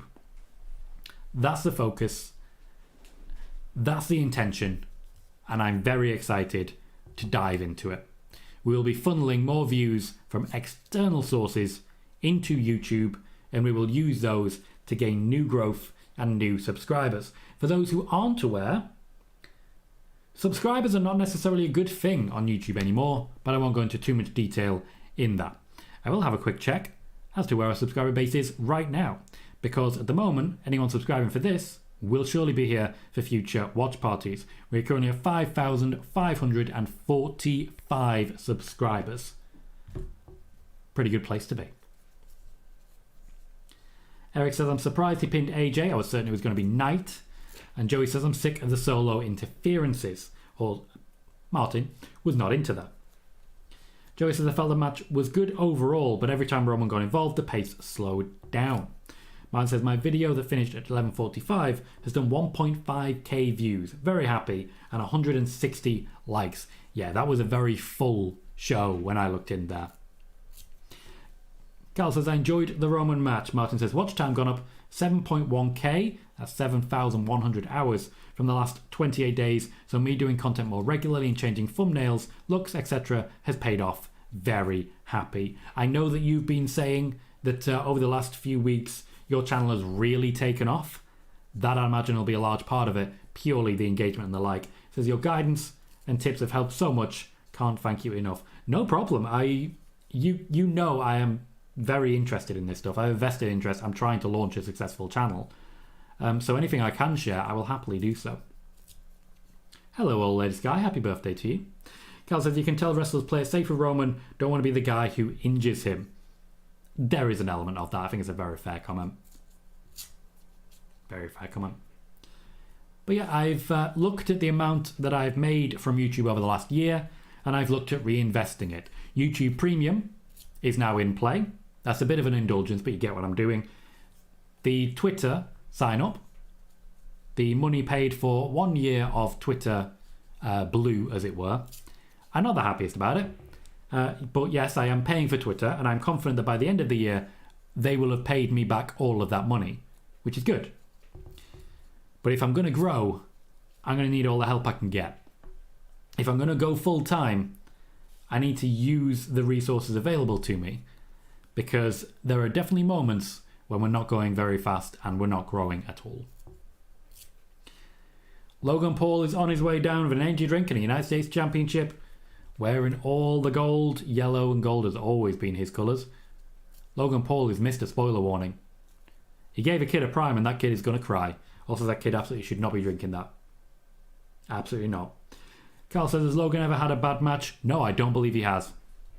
Say what you want about him personally, and you should. There's a lot to say. But overall, I would say that the quality of his matches is fantastic. The man is providing quality, and I cannot dispute it. Moxie gives the match a 7 also. Martin says, when you're fully 100%, it'd be great to get you back on talking Klopp, etc., mate. Absolutely, Martin. I'm more than happy to do that. We can certainly start booking going forwards once the Royal Rumble's done. I feel confident that I'm recovered enough at this point. And there's a lot to say on it. Cal says, have you seen how many grams of caffeine are in the Energy Prime can drink? Yeah, it's a lot, isn't it? Yeah, that kid definitely shouldn't be drinking that. I know there's 2 versions of it, but you can't really tell the difference too easy. So this event is due to finish in less than an hour and a half. Less than an hour and a half.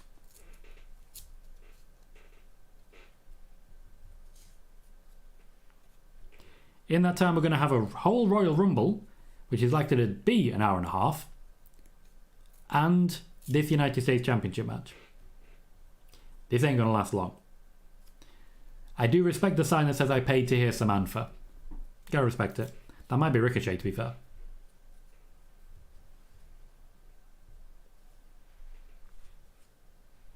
Carl says this will be a 10-minute match max. Hector says Logan is about to have one of the biggest wins in his career to date. And Juan says, Tom, I tried that Woo Ric Flair energy drink. It was nasty after 30 seconds. It's a fair shout, Martin. I do feel that our success and your success is intrinsically tied together. And it's an age that we will look back on very fondly and miss horribly. I don't know who we're going to get, but I don't think anyone's going to do better. Cal says, hurts that she doesn't do the Chelsea Green announcement anymore like she used to. Yeah, that really got Chelsea over. Mine says, the format has made this event feel weird. I mean, if there were 5 or 6, we'd be in trouble right now. They'd be cutting them. Kevin Owens just literally chopped Logan Paul right in the face. Right in the face. These two should have some very good... Oh, lovely from Logan Paul. Knows how to sell that.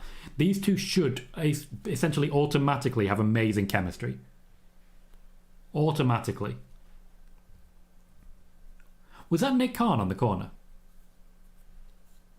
I feel like that was Nick Khan on the corner.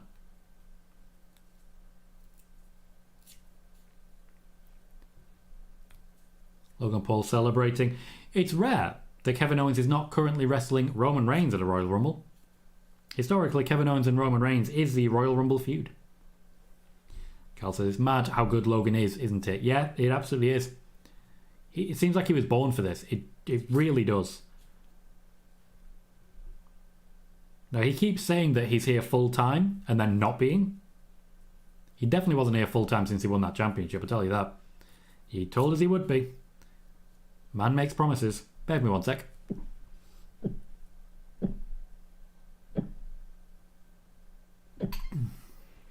Ugh.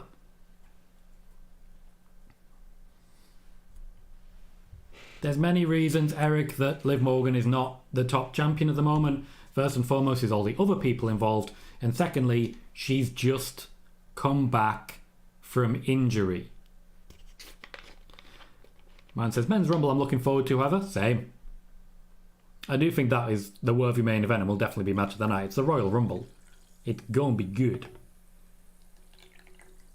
Cal says, I like how he stays in character on his podcast as well. Yeah, he's not a great person. Like, he's genuinely not a great person. I should point that out. The man will make a lot of money off scamming people with crypto. Same as Mr. Beast. Kevin Owens dominant at the moment. We haven't seen much from Logan Paul yet. Good sell, though. He is just taking a beating right now. The crowd aren't really into it. I think they're a bit tired. Oh, lovely from Logan Paul. He did land pretty face first there. It wasn't a great catch from Kevin Owens. Kevin says, a lot of people on Twitter not happy for number 30, Liv Morgan. Kevin, why are they not happy? Can you clarify that? Okay, so we're seeing pretty standard ring psychology here. Logan Paul going for the injured hand. A hand which Kevin Owens re-injured, basically beating the hell out of Logan Paul. Hector says, Tom, it's not just you. I just saw a tweet that said, is that Nick Khan at ringside? I need the camera to go back there. It looked like Nick Khan to me. Like, my head said, there's Nick Khan sat with Roxanne Perez, and it can't be. The cross-moon combo. That's a phrase. Eric says, because they thought it was going to be AJ or Mercedes. Yeah, I'd imagine so. Disappointment.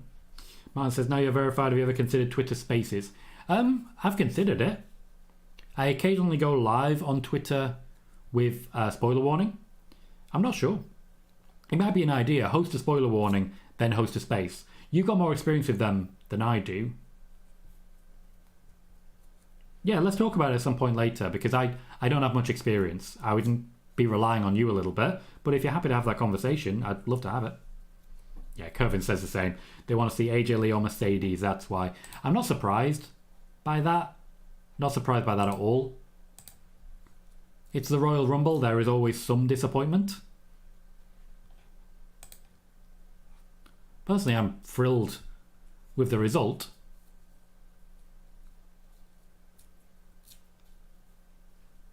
Logan Paul literally just going for this hand. There is not much happening in this match.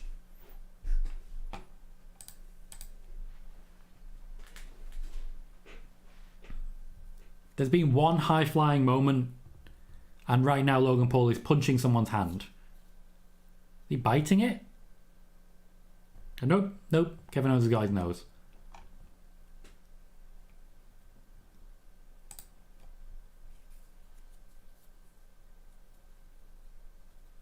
I am really enjoying on Twitter Michael, who many of you know from here,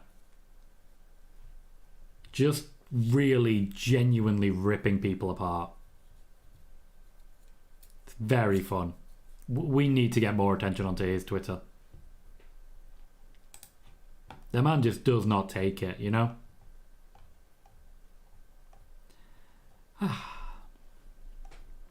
His match is still ongoing. I'm not loving it.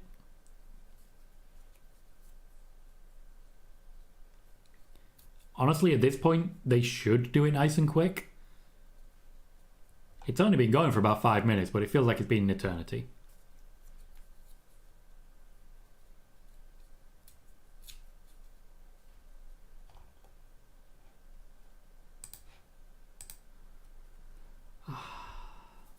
Megan says, I really don't want to be nice to Logan Paul, which is fair, but he's putting the work to hold his own in the ring. We can separate, much like my tweet in response to Ronda Rousey earlier.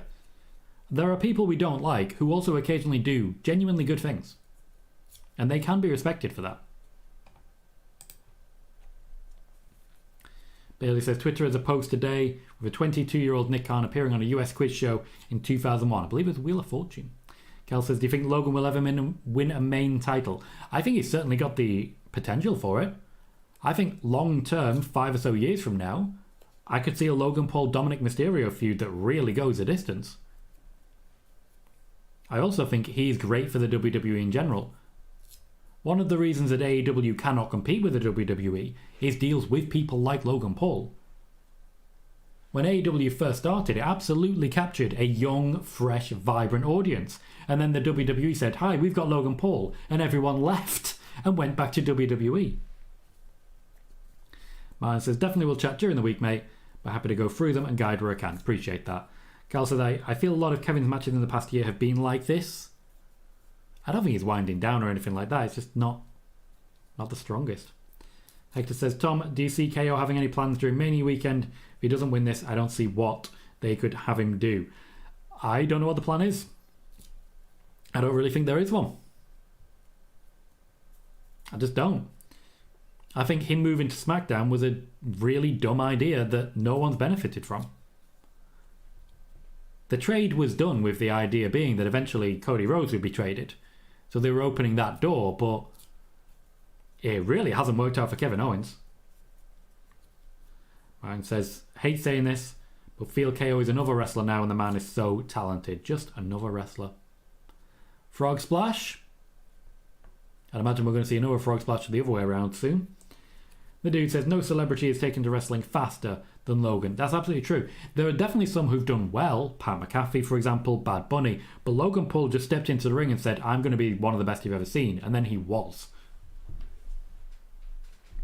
Thomas says, could they do a ladder match for the US title in Mania? Everything is on the table, but that would mean a spot that no longer goes to LA Knight. Carl says, Kevin and Sammy work each other so well, they're boring without one another. I wouldn't go that far. Kevin Owens has had a number of really good feuds, including early work with Seth Rollins, for example. And his work with AJ Styles, which a lot of people didn't love. I quite enjoyed it, personally. But, yeah, Sami Zayn, as we know, works really well with other people. Roman, for example. Jey Uso. He's got the storyline chops, you know? Whereas Kevin Owens has got the actual physical chops. He's physically going to chop you in face. Hashtag chop you in face.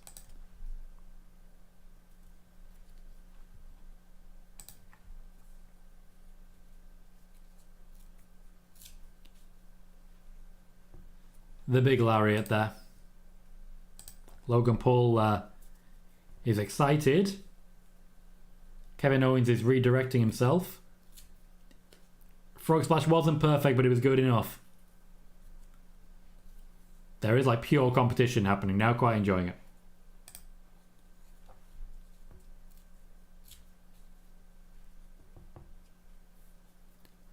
Logan Paul was a good old-fashioned cowboy shit. Megan says, Owens and Mox worked well. Oh, that really did. That was when I first got back into wrestling, during that Intercontinental Championship feud. That was a wonderful Royal Rumble, especially when they both came into the Royal Rumble afterwards in pieces.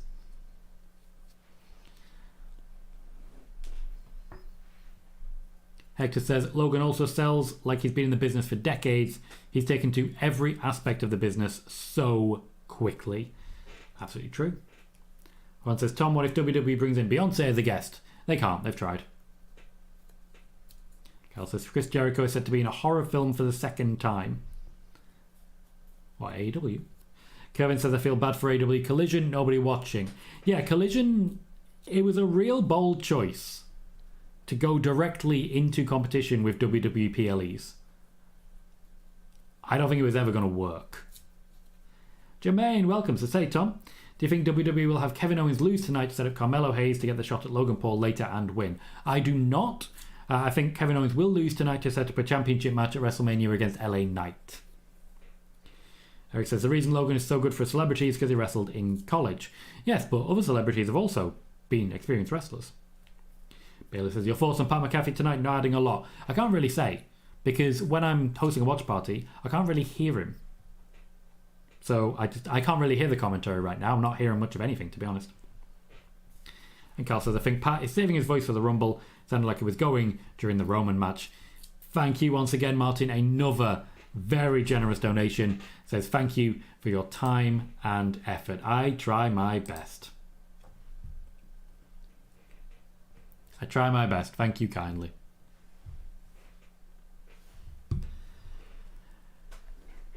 Is Logan Paul going to beat Kevin Owens clean? No, he isn't. I'd imagine he was supposed to be closer to the ropes there. And he wasn't, so Kevin Owens had to kick out. With the way that pin happened, I think he was supposed to be a lot closer to the ropes. The KO chant, people are getting into the match. Logan Paul's getting back up.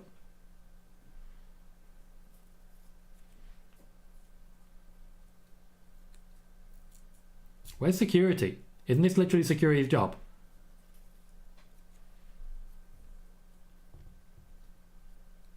So just a random guy, who's apparently one of Logan Paul's guys, has jumped in. Weren't there two of them earlier? I'm pretty sure there were two of them earlier. Why would you just point? Physically remove him. He's jumped the barrier. Physically remove him. Okay, the ref's not looking at anything actually happening. And I'd say there is another one. Double clothesline. Okay. Grayson Waller and Austin Theory now in play. Or should I say, Grayson Waller in play. Providing a distraction, Austin Theory, brass knuckles. Okay, so the kick out was intentional. Bailey says, Michael Cole never loses his voice after 5 hours a week, plus PLEs. Amazing. There was a roll-up. Kevin Owens trying to get the brass knuckles off. If he uses them, he's going to get disqualified. He's used them.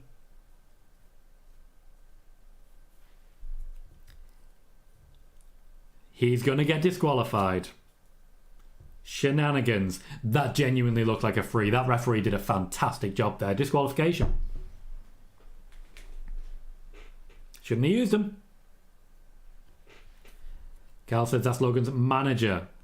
He did not look like he added anything. And Vijay says Cole does lose his voice sometimes. Usually the very late shows, yes. Thankfully we now have 2 night WrestleManias. Kevin Owens used the brass knuckles that were aimed for him. And he was disqualified because of it. The free count from the referee was absolutely perfect. He's talking to someone on ringside. I think he's talking to Nick Khan. I genuinely think he's talking to Nick Khan. Kevin Owens isn't done. He's just going to go and attack Logan Paul again. Do you remember how Kevin Owens really hurt his hand earlier? Not so much anymore. I'm giving the match a 6. Both men wrestled well. Their overall high flying was quality. And Kevin Owens clearly has more to do. Mostly I'm giving it a high rating purely because of the ref's count. Like, well done. Mark says, very cool ending to the match. So I says 5.5 for that. Bit too overbooked for me, which I agree with. Cal says it's a good ending for Logan's heel character, in my opinion. The dude says that was a creative finish. Thomas gives it a 7 out of 10. And Kevin says, don't tell me another rematch. I do expect a rematch at Elimination Chamber between Kevin Owens and Logan Paul. Before we then move on. Is Logan Paul opening a bag of tissues? He's opening a tiny bag of tissues. I don't know why. I'm guessing because of the blood on his shoulder. Huh. No comment, Cal. I only comment positively on physical appearances.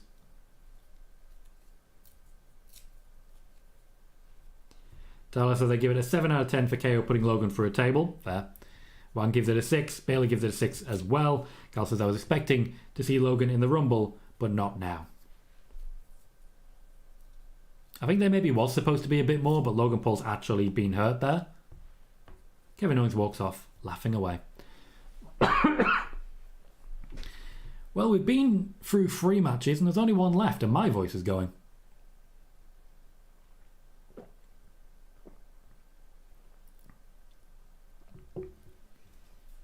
And for some reason we have more Hulk Hogan. I don't believe I could explain any further. I don't want him. I don't want anything to do with him. Why is he always there? Kevin says, I take AJ Styles versus Logan Paul over another rematch. Wouldn't hate that. That would mean AJ Styles abandoning the heel turn, which I don't see coming. Hector just says, Hulk Hogan. Cal says, only downside is seeing Hulk Hogan twice in one night. I'm excited for the move to Netflix. I think shows will be shorter because there'll be less like Peacock commercial breaks. Here's Hulk Hogan again in the 2K commercial.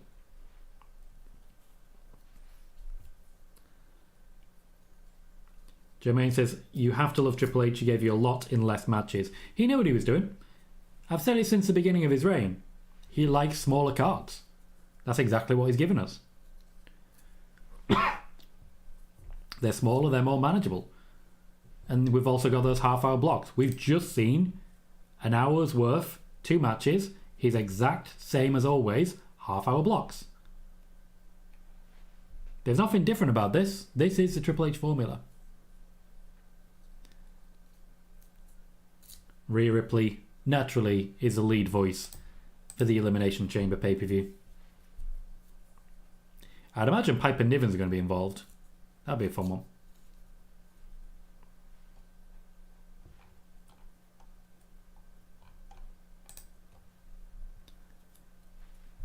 We will be doing a watch party for Elimination Chamber. I'll need to work out the logistics of that. I'm trying to work out what the time is. But I will definitely be live for Elimination Chamber. My plan very much still involves doing live watch parties for premium live events. SmackDown is in question. Okay? SmackDown is in question. I'm enjoying being able to sleep more than I expected to. So I just want to be honest about it. There might not be weekly watch parties for a while. Cal says, R-Truth to win the Rumble. Shock. Spoiler. No spoilers, mate. One says, Tom, even though Raw to Netflix is amazing, I kind of hoped for Amazon Prime. Netflix is in a lot more households, so that was always the holy grail that they were looking for. Cal says, is Drew's relationship hurt with the WWE in any way? I've detailed this as best I can. Drew McIntyre wants world championships. If the WWE aren't willing to give them to him, he will leave. It's that simple from his point of view. He doesn't really care too much about any of the other dynamics about it. Real simple. He wants world championships. If he's not given those world championships, he will leave.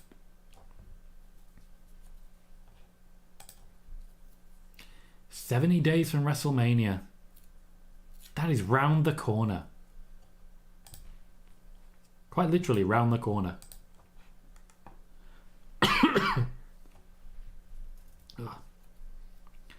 Gold says The Rock will win the Royal Rumble. Let's see how that goes, because it's time.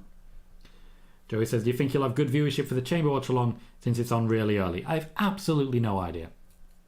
Absolutely no idea. We'll see how it goes.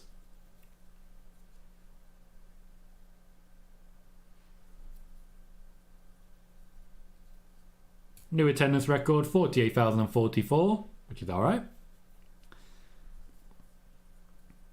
Carl says he might go back to TNA as Drew Galloway. It's not impossible. He wants championships. We've shown Cody Rhodes earlier. We're highlighting CM Punk now. As James quite rightly says, it's a very strange angle. It's like, you could basically see up him. Jermaine says, the only thing about tonight is I do kind of feel bad for Liv Morgan.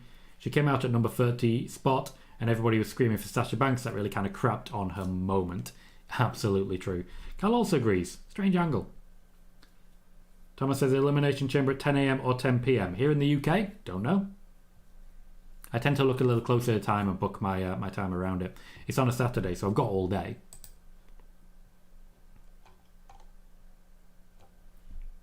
We have another Royal Rumble hype package.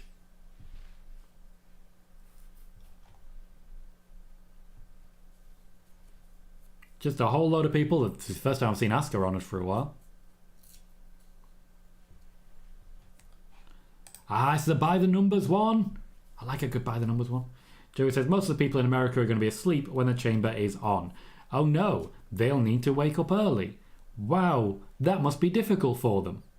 Imagine having to wake up early. Imagine having to watch a show that, for example, starts at 1 in the morning. Imagine having to be up until 25 to 4 knowing that a Royal Rumble is about to start. Imagine. Bailey says, I'll be here for the EC watch along. Good to know. I mean, you never know. It might be a whole new audience. James says, what's the deal with Bruce Pritchard? Ronda Rousey said that if he's in WWE, Vince is. That's what Ronda Rousey said, yes. They've known each other for a very long time.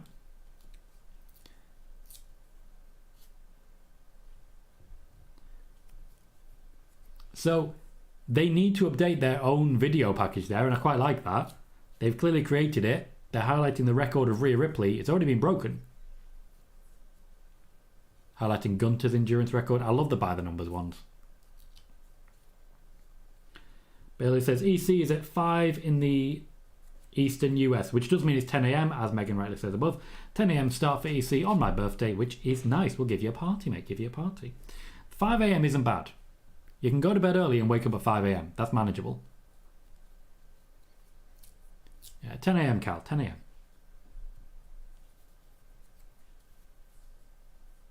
Finish the story. Another shot.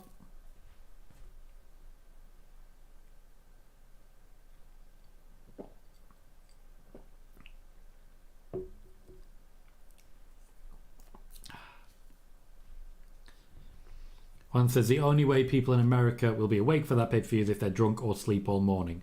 You can wake up at 5 a.m. Like, wow. I won't even go to sleep until then. Megan says, did I miss anything? Had to tend to a little one. No, not really. The United States Championship match went exactly as everyone expected. James says, watching the Saudi shows at 3 a.m. wasn't fun here in Australia. Well, now you get your own show. Everyone got to get used to it. Carl says 10 a.m. Thank the Lord, I'm getting too old for these late nights for WWE and UFC. You might be, but the WWE are not.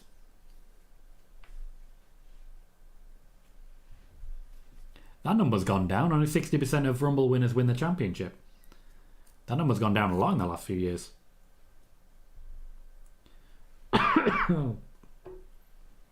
Yeah, my voice is starting to go.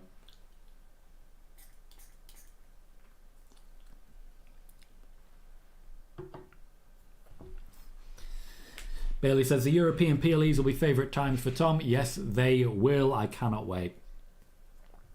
So Elimination Chamber will be a good time. WrestleMania will be a difficult one. I'll have to stay up a long time for that one, a long period. Then we'll get to the Paris show. Lovely. The Germany show. Lovely. Possibly a UK show. Lovely. 2 Saudi shows, which I won't watch. Reckon next year is going to be good. Jermaine says, I kind of wonder where they're going with Gunter. Is he going to face Seth Rollins or is he going to face Drew McIntyre and drop the title? Cal says, will Damian Priest actually not win a title? I've shared my opinions on this a number of times. Seth Rollins versus CM Punk for WrestleMania. And I suspect we're going to see a heist of the century against Mr. Heist of the Century. As regards Gunter, the plan was Brock. The plan is no longer Brock. Joey says, let's hope we get another... let's hope we don't get another Shane appearance at Mania. Okay, I can always tell people who haven't been here since the start, we can't mention Shane McMahon in a Tom Colohue show. It summons him. We were briefly Shane summoners. You gotta be careful. Cal says the Saudi shows are a waste of time. As regards Damien Priest, if he cashes in and beats Punk, the arena will explode. Jey Uso has indeed pulled the number one. Quote unquote, no yeet. Bailey says with the Netflix expansion, when do you think WWE will go to a non-US WrestleMania site? I don't. Joey says if Brock vs Gunter doesn't happen, I'd love to see Chad Gable get the spot. There are options, and there are theories, and there are people. Quite possibly more on that very, very soon. James says, I wonder if Solo's going to enter. I expect so. He's a big name and he's got a lot to add.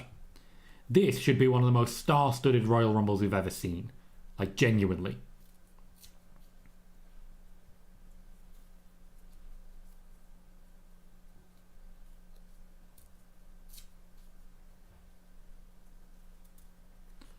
I mentioned this earlier, Cal.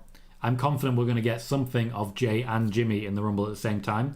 They need to kick off their WrestleMania match somehow.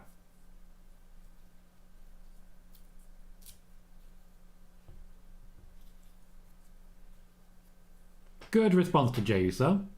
There are definitely times he feels a little lukewarm. So it's nice to see people really embracing him. As James says, Jey Uso's got the whole crowd in his hands. Also a lot of strobe light. Seems like overkill, guys.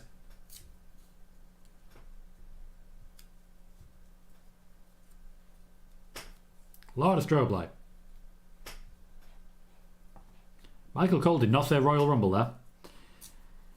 Cal says, if it doesn't tonight, there has to be Elimination Chamber or there's going to be no story or hype. Jermaine says, stop, who mentioned the unmentionable? Don't say his name. Never mention Shane McMahon. It's a risk. It's like Beetlejuice. Who's number 2?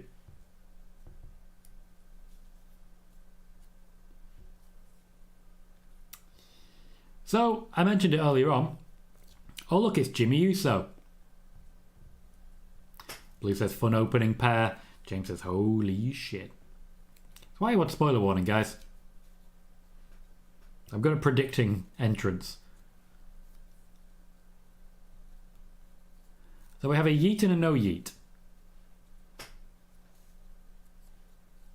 He's literally taken the shirt and just written no on it. So there's a no yeet. Why is there all the yeet stuff? I don't get it. The only thing I'm familiar with for a yeet is an eat it or yeet it. So these two got beef. They've been very clearly colour-coded. Which is funny, because the one on SmackDown is wearing Raw colours and the one on Raw is wearing SmackDown colours. But they made some physical differences, changed the hair, changed the attire.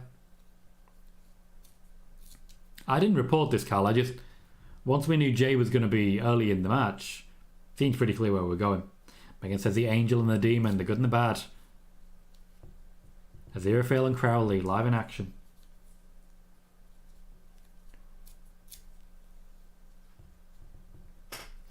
Yes, it has, Bailey, because let's face it, you can't be much worse than he has been.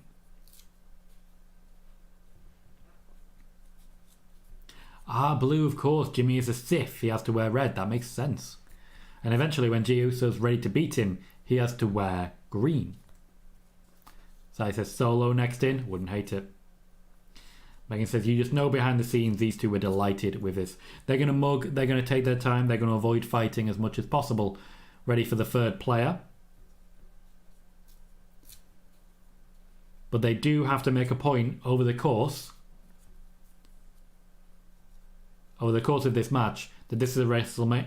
This is a WrestleMania match that you're supposed to want to see. Cal says these dudes look alike. They should form a tag team. Well, you say that, but like I don't like it when they just randomly pair people up like that. Clyde says Andrade tonight. I can't answer that question. That would be a spoiler of a show that is actively ongoing. I'm not planning to share any spoilers, and I implore all of you not to share any spoilers while the show is actively taking place. Jermaine says it's been a really long time since we saw brother versus brother in the Royal Rumble. It has indeed. Last time we had a build-up to Mania, I believe, was in the days of Undertaker and Kane. And I don't know if you know this, but Kane's not actually the Undertaker's brother. I know, right? James says, you just know they've been waiting for this their whole career. Boo, Carl, you should know better. Number 3 is on the way in. Not much actual wrestling took place there. Nice to see that the table's been rebuilt, though. Grayson Waller, if he's smart, he ain't going in that ring. So they've given him a microphone because of how positive a reaction he had on Australian TV. They don't want to risk him being cheered.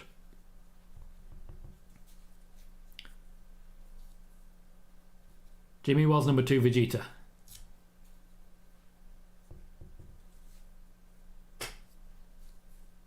Microphone's working against him a little bit.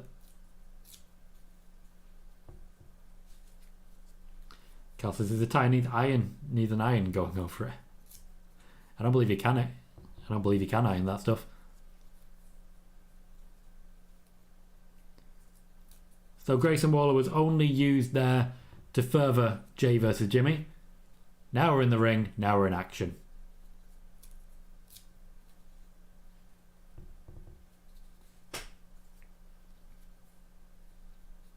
Grayson Waller is officially acknowledged. That's all it takes. That's all it takes. Jey Uso's going to have a time. I'd imagine quite early in the match we're going to see a Cody. Triple H does like his early winners. Rhea Ripley, Bayley. Bayley was only number 3, remember.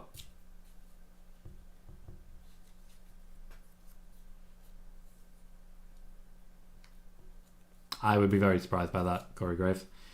Number 4 on the way in. Jey Uso needs some backup. Again, wouldn't be surprised if it's Cody. Maybe Sammy? Sammy would be good. Andrade.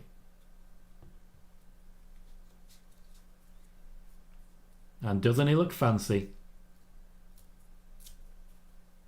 He's gone full Skeletor.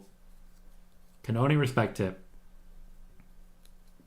We knew it was coming. I've been saying it for about a year now. Andrade was not happy in AEW. He had no plans to stay. He was running down his contract. Here he is, returning at the Royal Rumble. No chance of winning, but very, very valuable. And I expect a very strong push incoming.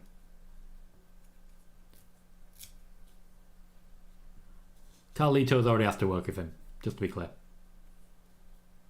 Megan says, Ivor Uso would be a good pick for Iron Man. Blue just shouts Andrade. Cal says, I hope you see someone from TNA, but I think that was only for the women.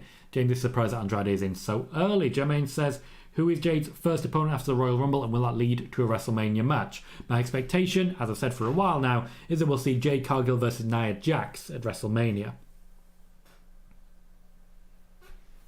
Let me have my fun, Blue. Joanne says, Andrade was predictable, now he's back with his wife. Andrade was relatively predictable, but if you predict it a year ago, I don't think it was predictable then. He was very much in AEW. And they are really giving him a good showing here. I think Grayson Waller is about to go. Oh, no, Clara. Thank you, Jermaine. I appreciate that. James says, TK said anything about Vince in the last day or so? Nope. Which is good. Because he's smart enough not to prejudice the case, much as all of the people on Twitter should have done. Number 5. Carmelo Hayes. Again, early. But I've mentioned it before. The star power. Even just in the ring so far, you've got pretty big names. Jey Uso's a pretty big name. Andrade returning. Carmelo Hayes screams star power. Grayson Waller's had a really good showing recently too. Jimmy Uso's not a star. Hayes and Waller have some history, of course. Cal says, what I don't get is how has Aleister Black failed at both AEW and WWE. I'm going to go ahead and just mention 2 words. Vince and McMahon. I actually reported on this previously. When Aleister Black first moved to the main roster, Vince McMahon didn't understand the presentation, tried to make a lot of changes to the presentation, such as removing the table that he lifted up from, removing the music, and that moment where he dived over a table to attack Seth Rollins. It was awkward. Now, I reported that Vince McMahon was making these changes to try and help him connect with the audience. This was then re-reported, and this always makes me laugh. Alex McCarthy of TalkSport then, Carmella has eliminated Grayson Waller, then disputed my report. My report was that Vince McMahon was making some changes to Aleister Black's presentation to try and help him connect with the audience. Alex McCarthy said that absolutely was not right. What was actually happening was that Vince McMahon was making some changes to his presentation in order to help him connect with the audience. You can literally go back and find it. It's right there. Shinsuke Nakamura. More star power. Plenty more star power. But yes, that's one of those examples where later on, when Aleister Black did leave the company, he went onto social media and he said, Vince never gave up on me. Whoever reported that was a joke. He thinks that I reported that. I never did. But Alex McCarthy said I did. Complete misquote.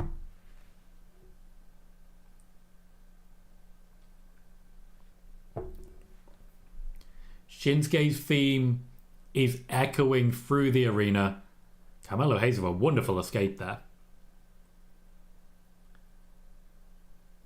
Bit of love for Pat McAfee as well, naturally. Oh, lovely. Shame it didn't connect much, but still very nice. Bailey says, Tommy, you surprised how far Austin Theory has fallen down the ranks? Nope, I think he's in Gen Pop. This is something that happens. They'll push someone for a while and then they'll drift them back down again. It makes sense. Carl says, could we see him return now Vince is gone? Yeah, Triple H wants him back. Hector says, I can honestly see Carmelo being in the Final Four, such a star, so it makes sense to me. Pardon me. Carl says, I can see Aleister Black going to TNA. I can see him come back to WWE. Vince wants him bad. Megan says, the crowd are singing Shinsuke's theme. Blue says, the best WWE theme. Thomas says, the crowd has definitely picked up.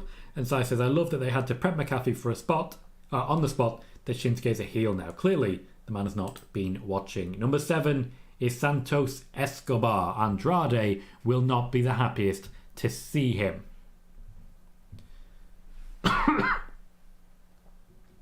7 people, nearly a quarter of the way in. Santos taking his time coming down to the ring. This ring is perfect for him. You've got Jimmy and Jey Uso, natural high flyers. You've got Carmelo Hayes, high flyer. You've got Shinsuke Nakamura, aggressive, good chain wrestling, also very fast paced. You've got Andrade, aggressive, chain wrestling, very fast paced. This is a very high tempo ring. I don't think you could get a higher tempo in this ring. Callie says that was the weakest reaction to an entrance ever. Yeah, Liv Morgan. Oh, lovely. A gutbuster on Carmelo Hayes, and Carmelo knows how to jump. Andrade and Santos. This is where we'll be starting of Andrade, by the way. A little bit of LWO, a little bit of Legado.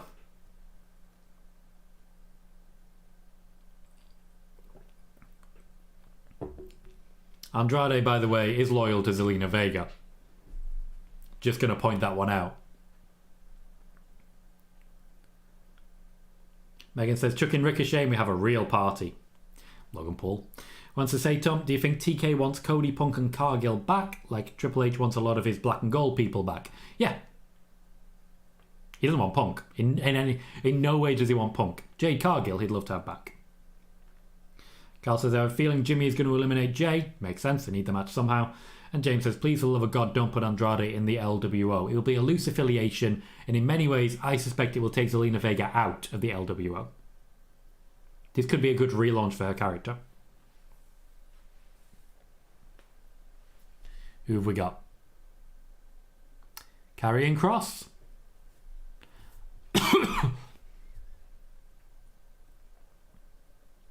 Karrion Kross not getting a reaction.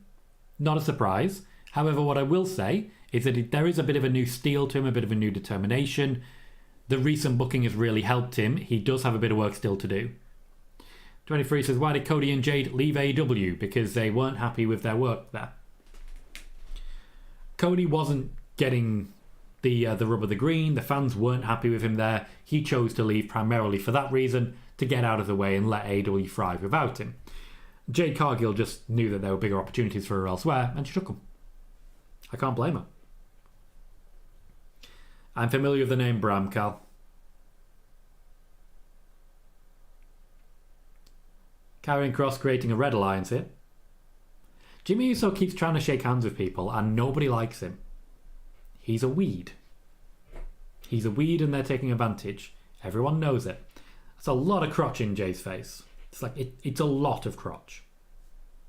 You think like there's some crotch, there's a slight smattering of crotch. That was a lot of crotch. Megan misses bald, Karrion Kross. Can't blame you. There's not actually a lot of bald wrestlers anymore. It would really help him stand out. The ring is starting to fill up quite a bit. Karrion Kross doesn't quite fit the mold. He'll slow down the tempo a little bit. I'd imagine that's gonna continue. So we'll get someone relatively slow tempo now. I was wrong. Dominic Mysterio. That is not slow tempo. Karrion Kross remains an outlier.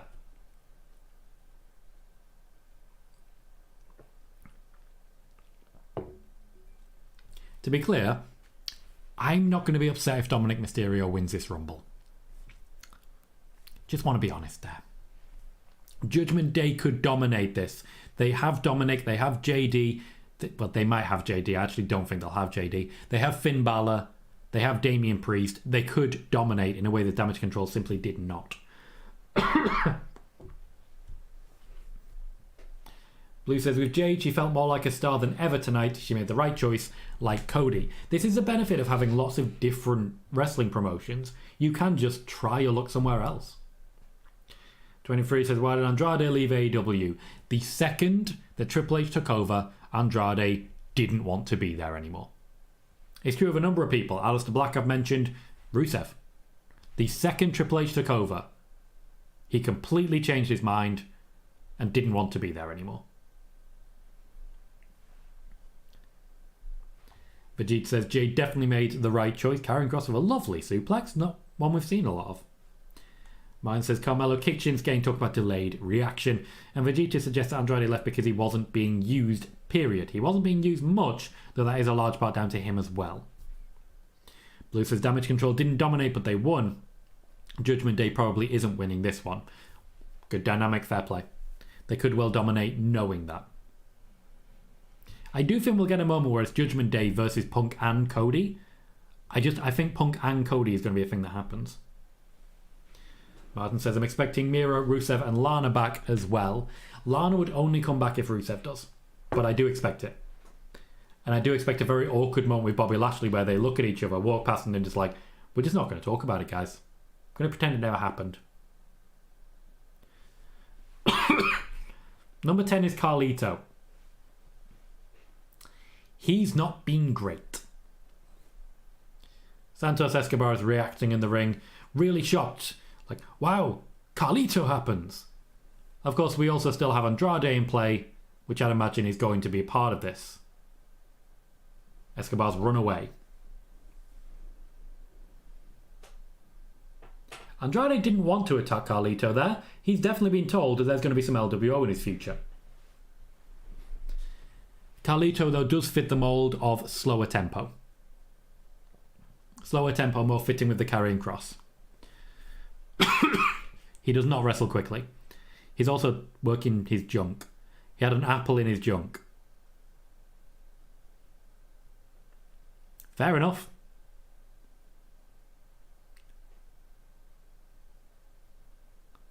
Escobar's just lined himself up to be spat at. And yes, Martin, he pulled the apple from his crotch.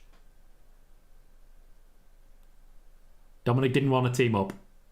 Cal says that's one unhygienic decision. Yeah, all of that was massively unhygienic. Santos Escobar has been eliminated. 23 says, who's the next AEW wrestler to leave for the WWE? Depends on a lot of things, including contracts. Bailey says they must be backloading the talent. Numbers 1 to 10 have been underwhelming. Bear with me a sec.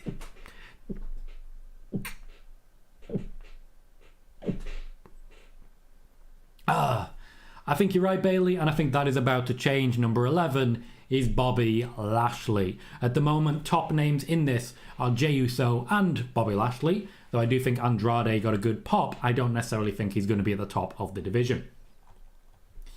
Vajit says Carlito's been fine, and I disagree with that. Megan says a lot of luchador style in the ring, nice, and here comes Bobby Lashley. Has already speared Nakamura, who did not respond to it in any way, really. Jimmy Uso reacting late to the fact that he's being attacked there. Andrade. Hector says, the Mexican-American, it's great to see all the Hispanic talent that's been featured early on in the Rumble. Definitely we started with the higher tempo section. Dominic is hiding. Bobby Lashley's like, why are you hiding? Man says, whatever helps to make it seem bigger, I guess. Well, he was a big apple. Gold says, AEW is restoring the feeling again. Mercedes and Okada, we are so back. Vegeta disagrees. Sean says, surprise Roman isn't the last match, honestly. Well, I mean, you know, something about crack. Cross is going. Cross is out. Carlito as well. Bobby Lashley clearing a bit of house. I think we're moving into the second phase. The second phase is a lot less luchador. That said, we've seen some of the bigger, slower tempo guys eliminated so far. AOP are heading down. I'd imagine we're about to see some Street Profits. Oh no, the referees are distracted. Would be a great time for Karrion Kross to get involved. Carmelo Hayes trying to eliminate Bobby Lashley. I didn't expect that one. Yep, Karrion Kross. Bobby Lashley eliminated by good old-fashioned cheating. And we continue. It's 3-on-1 against Bobby Lashley. Where is Street Profits? Cal says AEW is finished. Hype's over for it. Losing Punk was the final nail in the coffin. It's not finished. In no way is it finished. AEW does have a long history going ahead of it. It's just not going to reach the heights that it reached in its early days. Nothing wrong with that. Blue says, I like seeing the white gear, considering the person who hated is gone for good. It just makes it nicer. Thomas says, Okada's reaction with how much he's crying doesn't really make sense of him going to AEW, as surely he would be able to go back. He would be able to. I don't think he would choose to.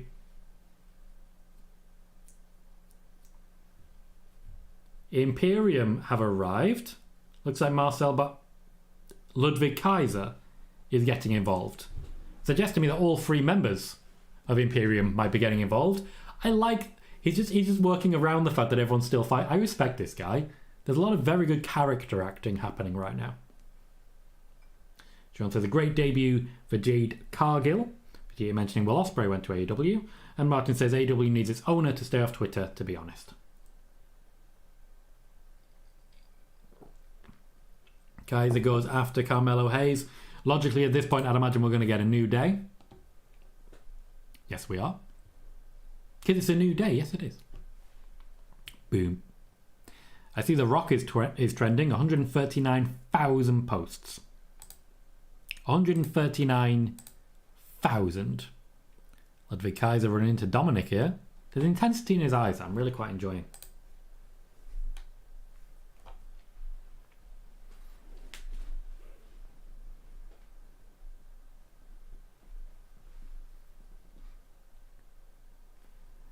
We are lacking star power in the ring now. I expected this to be like one of the biggest ever for star power, but I think Jey Uso's kind of it right now. Shinsuke Nakamura's better than he was. Dominic Mysterio's definitely got some star power, but it's all Jey Uso right now. Austin Theory's not it. Cal says, imagine now that Cody or Punk don't win. Well, that would suggest either a Rock or a Gunter. Or a Dominic Mysterio. I've mentioned it and I'll continue to do so. So Austin Theory's on his way down to the ring. No, Juan? I've only ever watched Toy Story 1. Very random question. Kaiser shows for the attack. Jimmy Uso now showing as well, but Carmelo Hayes wants to work with Austin Theory. They have some history. That is lovely from Austin Theory. That was a beautiful move that I think only Carmelo Hayes can do. Cal says, I wouldn't say this is what I expected so far. I expected a few more stars. They might be top loading it. They tend to top load in Royal Rumbles. That's definitely a move that only Carmelo Hayes can do. There is a suplex that Jon Moxley really likes to do. But the only person in WWE who could do it for him and with him was AJ Styles.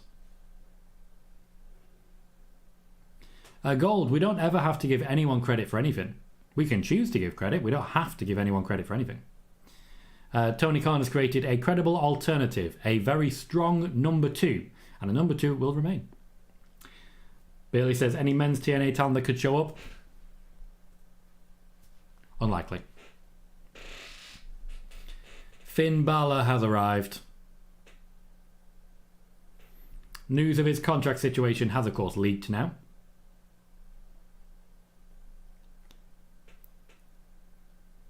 He's not exactly in a rush to help Dominic, which I find very fitting. Very fitting. Oh, that's not how that works at all, Vegeta. Not even slightly. Not even slightly. If I gave you a Jimmy Uso versus Dominic Mysterio match, you're telling me that's got enough star power to main event WrestleMania, are you? Because it's not. Finn Balor immediately eliminates Carmelo Hayes. So he did, in fact, support Dominic Mysterio. There are different kinds of star. It is to you. Okay, well, that explains it. There are very different kinds of star and very different kinds of star power. The Rock and Finn Balor are not the same level. They're just not.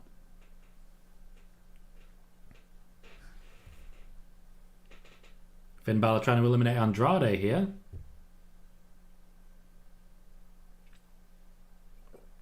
Cal says this has been disappointing so far in his opinion. Can't blame you. It's definitely been slower than I'd like. There was a lot of exciting high flyers in the ring to start with, and they just didn't do any exciting high flying. In what way is it looking down on someone to say that The Rock and Finn Balor are at different levels of star power? Here comes Cody Rhodes, one of the top stars in the industry.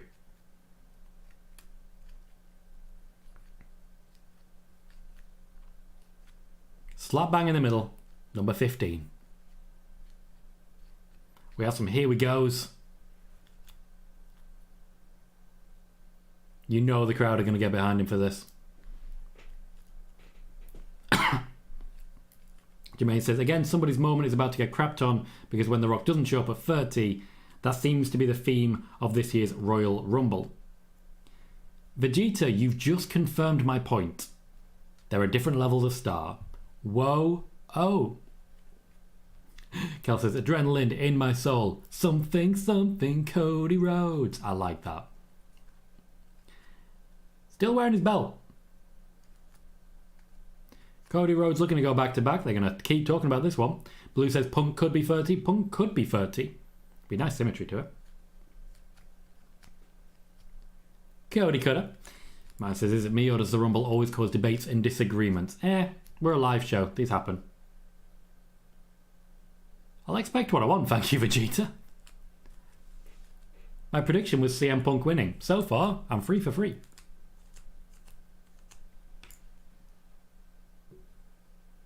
Okay, so it's Judgment Day versus Cody Rhodes, a combination we've seen a lot of recently. Jimmy has been beating on Jay for most of the match at this point, but they're both still in. Same with Nakamura, Andrade, Ludwig Kaiser. I am expecting to get a pretty strong Imperium contingent here. Gotcha, Martin. Bronson Reed is coming in. Triple H is giving a lot of people opportunities here. I did expect more star power. Cal says, I'm glad I didn't do a shot every time now. Him finishing the story has been mentioned 4 times since he came to the ring. And Cal says, I'm sure Jay spent the whole match being beat up. Somebody's got to do it. Somebody's got to do it. Wants to say, Tom, Royal Rumble and WrestleMania are probably WWE's strongest PLEs in terms of excitement. Yes, absolutely. And Bailey says Ludwig Kaiser is such an old school heel. Vegeta thinks the last big Star Rumble was 2019. I disagree, 2020. You had the return of Edge. You had Drew McIntyre winning. You had Brock Lesnar competing from the beginning with the championship. Blue says, can't build a roster if you just give Rumble spots to non-regulars. Very true, very fair. We're seeing a lot of the people in the ring are featuring a lot more. There's a lot going on with Cody right now, but Bronson Reed is just dominating not damage control, Judgment Day. Same thing.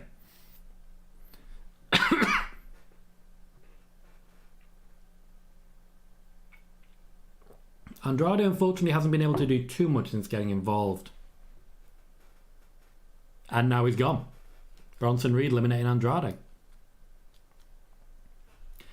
Cal, you definitely didn't follow me back during these days, but I was hosting the Sportskeeda podcast during that time. And 2 weeks before the Royal Rumble, I laid out exactly how it was going to go. Exactly. I think I was one away when it comes to the entrant before Brock's elimination. One away. Booked it all. Really enjoyed it. New Day, Kofi Kingston. Number 17, he'll have his eyes on Ludwig Kaiser.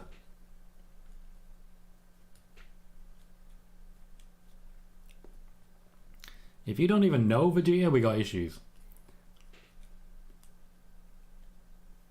I think that was 2018. And to be fair, there was only really the last 5 entrants felt like stars. They'd built around Goldberg, The Undertaker, and Brock Lesnar. Roman wasn't even supposed to be in it. That's Roman's big heel turn that everyone forgets about. True, Martin. Blue says, if we're getting Big E, we're going to get all 3 to build to the 3rd, playing to the theme. Interesting phrase in there, Carl. Can't go that far. Nakamura is out. Cody Rhodes has eliminated him. Of course, they've been having a bit of a feud. There's not really been a focus on that in the Royal Rumble. If we are getting Big E, I agree. In fact, if we are getting Big E, I want all 3 members of Imperium in the ring, and then all 3 members of New Day in the ring, so that Big E can go after Gunter. Doesn't look like that's happening, though. Kaiser surviving. Kofi Kingston eliminates him. I don't think we'll see Vinci. I also don't think we'll see Big E, to be honest, but we'll see how it goes. We are almost 2/3 of the way through. Blue says, speak of the Volta and he shall appear. I mean, he's Gunter now, but I'll take it.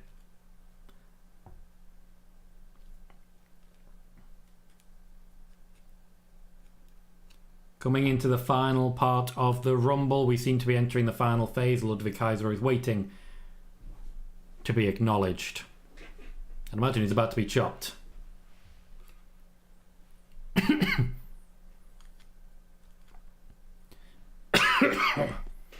Still plenty of people to come. CM Punk, as we know. The Rock, as we don't. Oh. Kofi Kingston just got caved in. Finn Balor. Dominic Mysterio stands up ready for a chop. Oh, he tried it. He actually tried it.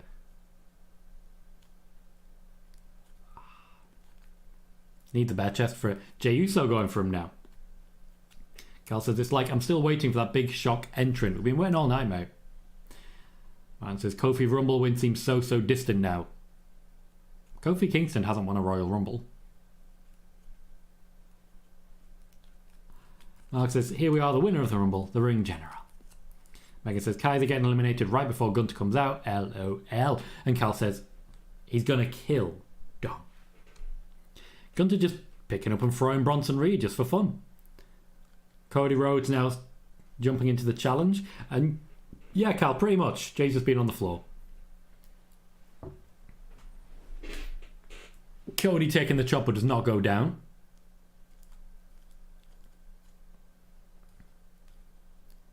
Kofi trying to eliminate Gunter here.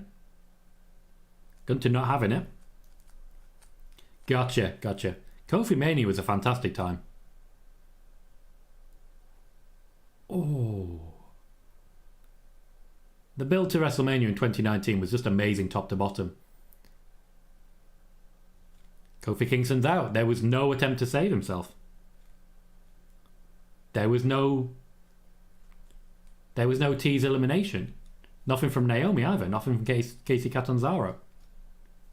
Nothing at all. Huh. The usual escape artist just didn't try it. Ivar now in play. He's been a regular on Raw recently.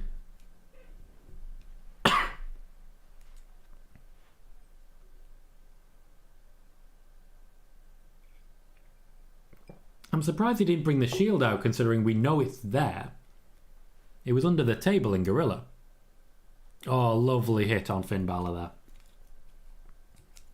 there. Yes, Cal, yes it was. Hector says, Gunter scolding Kaiser for being a disappointment in the Rumble was great. And long may it continue. It just helps to establish the Gunter character. Ivar looks fantastic here. I think he's about to be gunted though. We've definitely moved away from the high tempo stuff. Gunter, Ivar, not high tempo guys. It's a shame once again that Gunter and Brock... No. It's a shame that Gunter and Bobby Lashley have not crossed paths. Jimmy Uso are trying to shake hands again. I like the character work from Jimmy Uso at the minute. I genuinely do. The fact that he's slapping the mat like, I'm just trying to be nice to people. I like that. Vegeta says, seems we're done with escape tricks because Kofi screwed up 2 years in a row. He didn't screw up. Accidents happen. I don't look down on people like Kofi, who accidentally had a mistake. Braun Breaker. Bailey says, has Imperium ever broke kayfabe? Not to my knowledge, no. Megan says, Ivar, Gunter, Bronson, big meaty men slapping meat. Now I want to talk a little bit about Braun Breaker because this is not a small moment. No, Vegeta, not every championship change was Vince's choice. Not everyone. Gunter is making a point of being separated from Braun Breaker. He's gone down to a knee now. Speed of Braun. Mark says the last person to pin Gunter is here. Quite possibly the next person to pin Gunter is here. Jimmy Uso eliminated by Braun Breaker. Spear to Balor. So here's what I want to say about Braun Breaker. Braun Breaker has taken someone's spot. He wasn't planned to be in this Royal Rumble. The moment he's about to have with Gunter was not planned to be Braun Breaker and Gunter. It was planned to be Brock Lesnar and Gunter. Brock Lesnar was number 20. Braun Breaker might be about to benefit massively from Brock Lesnar suddenly being not an option. Braun Breaker, oh, that was a good moment for him. And a spear. Blue says, could it be Gunter's Mania opponent? I suspect he might. He has filled the Brock Lesnar role. And you can tell, just by the way that he's physically dominated Gunter there, what the intention was.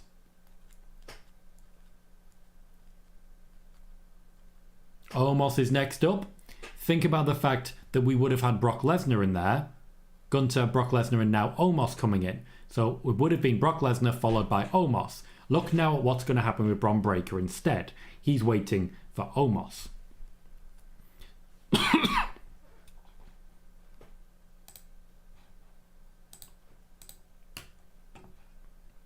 I'm going to do a tweet on that actually. Braun Breaker taking the Brock Lesnar spot, quite possibly all the way to WrestleMania.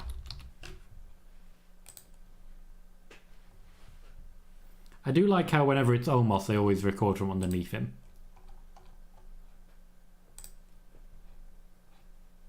They're just really going in depth on his hands. Kind of creepy. Starts by hitting Cody. That's okay, interesting. Very different situation. Jey Uso is clearly the Iron Man. The match is too late in the day for anyone else to be the Iron Man. The closest person to him after that is Cody, and he's nowhere near. We've gone from number 1 to number 15 immediately. Vegeta says, Homo sapiens rise. Juan says, I think it's time for WWE to push Bron Breakker. Reminds me of Batista by his muscular physique. Bronson Reed is just being tossed out like garbage there. The dude says, Bron taking Brock's spot is fine by me. Ivar just been speared by Bron Breakker. Martin says, he's almost genuinely that tall, or does he use lifts? He is actually that tall. So Bron Breakker, again, Brock Lesnar, has just eliminated Ivar, leaving Omos and Breakker in the ring. If this was Brock Lesnar, we could play on the fact that there's history between them. I like this. I like this a lot. I like this a lot. Pat McAfee is in the Royal Rumble. Yeah, I agree, Blue. I love a table entry.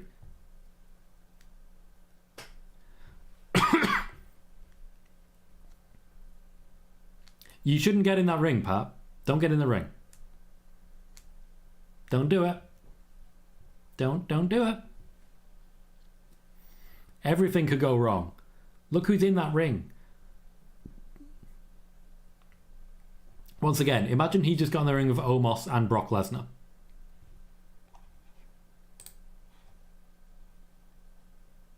Has a very different situation, doesn't it?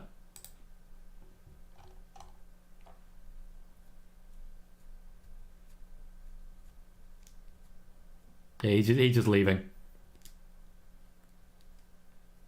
Oh, he's trying to be sneaky. It's not worked. There he goes again.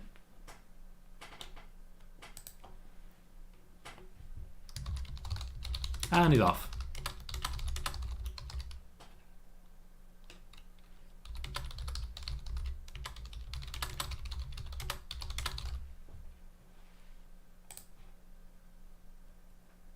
Bron Breakker has started the fight.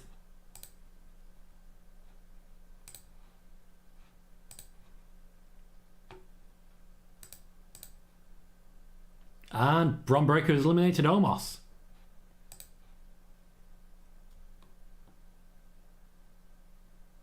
Oh, and Dominic eliminates him.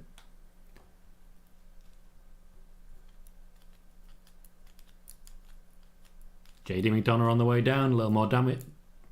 Judgment Day. So Omos and the would-be Brock Lesnar have been eliminated. And he's going after JD.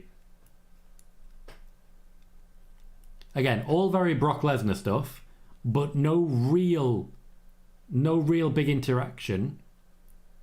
No real interaction there with Gunter. No, Dom was not meant to eliminate Brock. That's a deviation from the plan.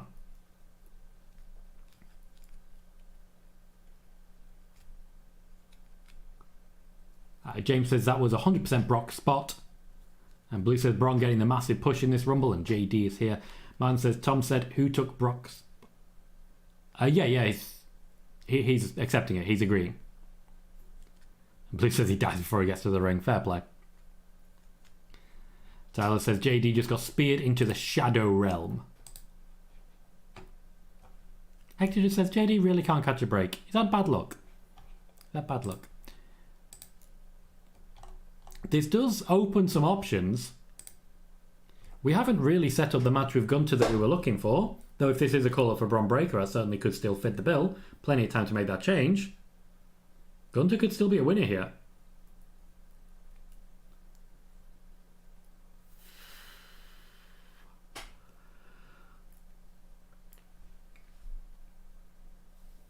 It's another member of Damage Control.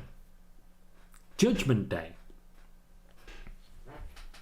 JD McDonough's immediately eliminated after R-Truth rolls him in. JD is furious.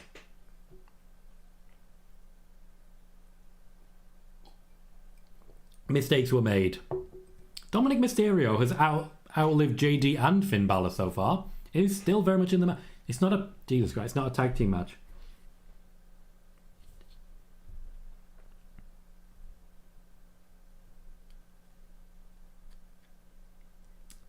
Corey Graves with a Tom and Nick reference. I'm Tom. The reference to Nick and Tom's Intercontinental Adventure on the PW Torch Network, which you might want to check out while you can. R-Truth is hitting the John Cena moves on Gunter. To be clear, this is not something that Gunter's going to be happy about. Like, genuinely, he's furious now. You can actually see him. He's laying on the ring, absolutely furious. He's got his legs ready. He's getting up. Oh, lovely. Blue says his hero's moveset. Megan says, I love Truth with this story. Cal saying Truth is brilliant. Man, Blue also says the crowd loves our Truth so much. There are not many people in the ring now. There's a Dominic Mysterio, there's a Cody Rhodes, there's an R-Truth, a Jey Uso, and a Gunter. Just the 5 people. Yes, James, I believe it was because of how quickly he got in. The Miz is in play. We're into the 20s. We're heavily into the 20s. There's only 5 more entrants, one of which will be CM Punk. One of which will be Drew McIntyre as well. I expected Drew McIntyre a lot earlier. No sign of Solo Sikoa either. James says, imagine Truth in the final 4. Stranger things haven't happened. Why are you even thinking about that?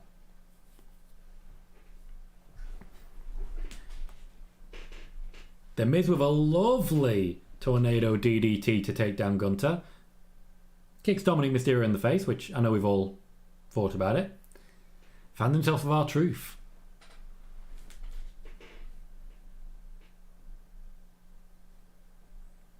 It's tag teams again.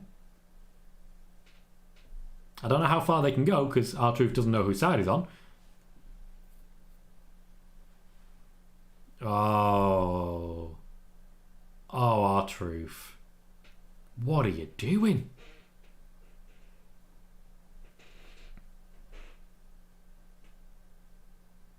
Gunter back in play. Opportunity for Dominic still. We haven't seen Rey Mysterio either. Another one with the potential to appear. He is recovered from injury. So 26, 27, 28, 29, 30. I forgot about Damian Priest. So of the 5 left, Damian Priest being one of them. There's now 4 remaining. 1 is Punk, 1 is Drew McIntyre. Is there anyone I'm missing? Also, again, Dominic survived. He just keeps surviving. Okay, Damian Priest just literally levels R-Truth, punches him right in the face, throws him straight out. That's a great spot for Damian Priest. We've had Andrade. What other surprises have we had? Like all night. Jordan Grace, definitely. I'd imagine Naomi was going to be a huge surprise. Naomi would genuinely have been massive. There'd have been a huge reaction for that. But it was leaked ages ago.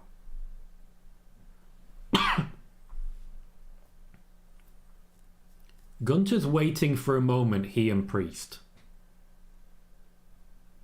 He's waiting for it. He thinks it's now. It is now.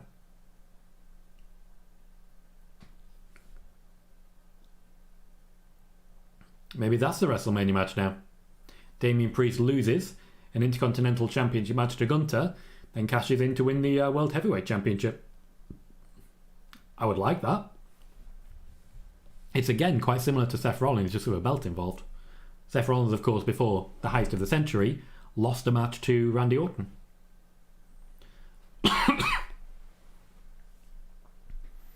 It's still Judgment Day and Cody going on here. Dominic's waiting for his moment. He seems unsure of whether to act or not. He probably should. Item 27. What's going on with your head at the moment, Michael Cole? CM Punk, 27. The infamous number. A very good number for him. Almost guarantees him Final Four at the very least. It does mean we get the possibility of some CM Punk Gunter crossover, which I'm very happy about. Cody Rhodes is still in play.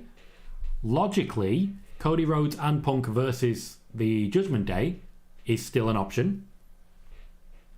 Punk starts against Dominic, who's continuing to show for it.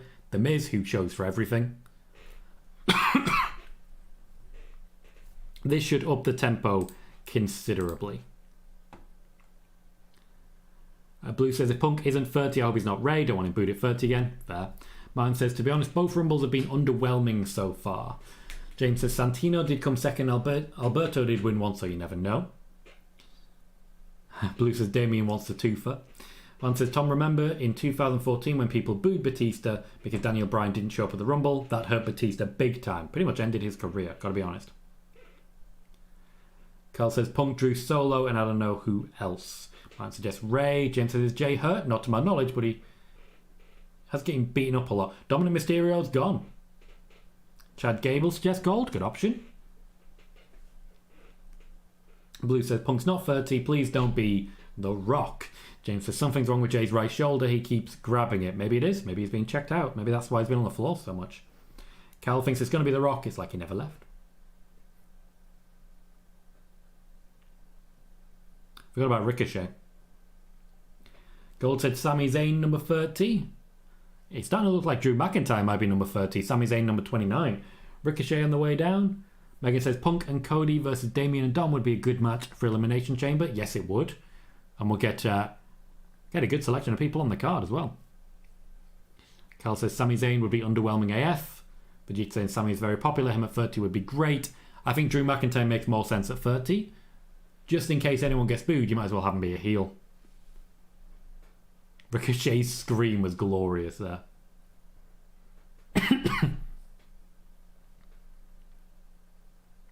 There's a Jay and CM Punk moment coming up. Ricochet against Gunter. Ricochet, of course, is actually the previous Intercontinental Champion. That's often forgotten now because it was so long ago.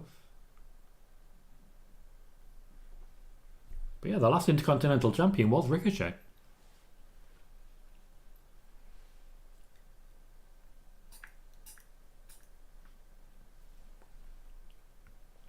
Maybe The Miz is going to win it. He won't. Maybe he will.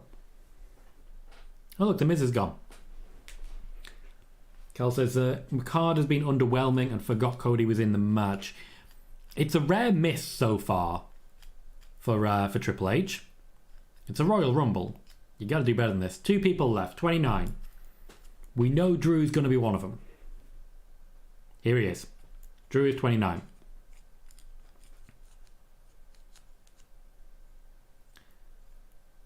Vegeta, we just had a whole conversation based on your opinion. Don't now be trying to stop people from sharing theirs. Like, think about what you're doing and then stop. Hector says, Okada at 30? Now there's no way unless everything is still on the table. Everything is always on the table, apart from that.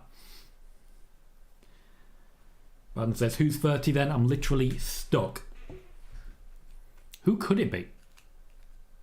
Megan says Sheamus. Jamie is saying Sammy, Rock or Solo. Maybe it will be Roman. But at least 3 of the people in this ring will be in the final 4. Honestly, I'm looking at McIntyre, Gunter, Cody and Punk.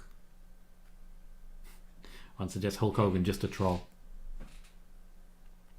In my fantasy booking, I did have Roman Reigns as number 30. I think it's telling that we saw Solo earlier, but we didn't see Jimmy. Jay's still in there. I don't think that's a bad option.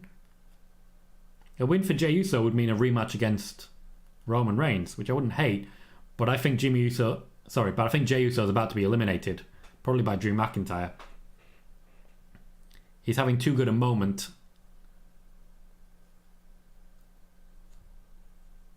As he tries to eliminate Gunter. Oh, Gunter's got him. Gunter's got him. Jay's gone. A great overall showing for Jay. No records broken, but still a fantastic showing. Punk has found himself some Drew McIntyre. Drew McIntyre's absolutely shrugged him off. 6 men in. 1, 2. It is Sami Zayn at number 30.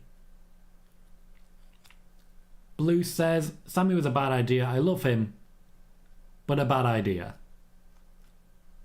It's a fairly good reception. I'd say it's a pretty good reception overall. He ignores Gunter and goes straight for Drew McIntyre.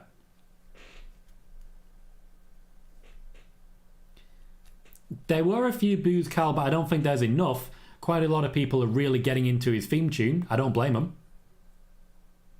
Overall, this has been pretty well received, I'd say. So yeah, no Rock. No Rey Mysterio. No Big E. I'm pretty sure only, Carmelo Hayes and Bron Breakker from NXT. We'll have to wait till the end of the show because you can never rule out a surprise, can you? Cal says, I'm glad it's not The Rock. Sami Zayn. Oh, he nearly eliminated Drew McIntyre. I suspect these two are going to be the WrestleMania match. Oh, but you can't rule out Gunter. Martin says, a Rumble with no surprise in both men and women's. I wouldn't say no surprises. Andrade, Jordan Grace. There were a couple. But much like last year, there weren't a lot. Like, how many rumours were there of X-Pac? No sign of him.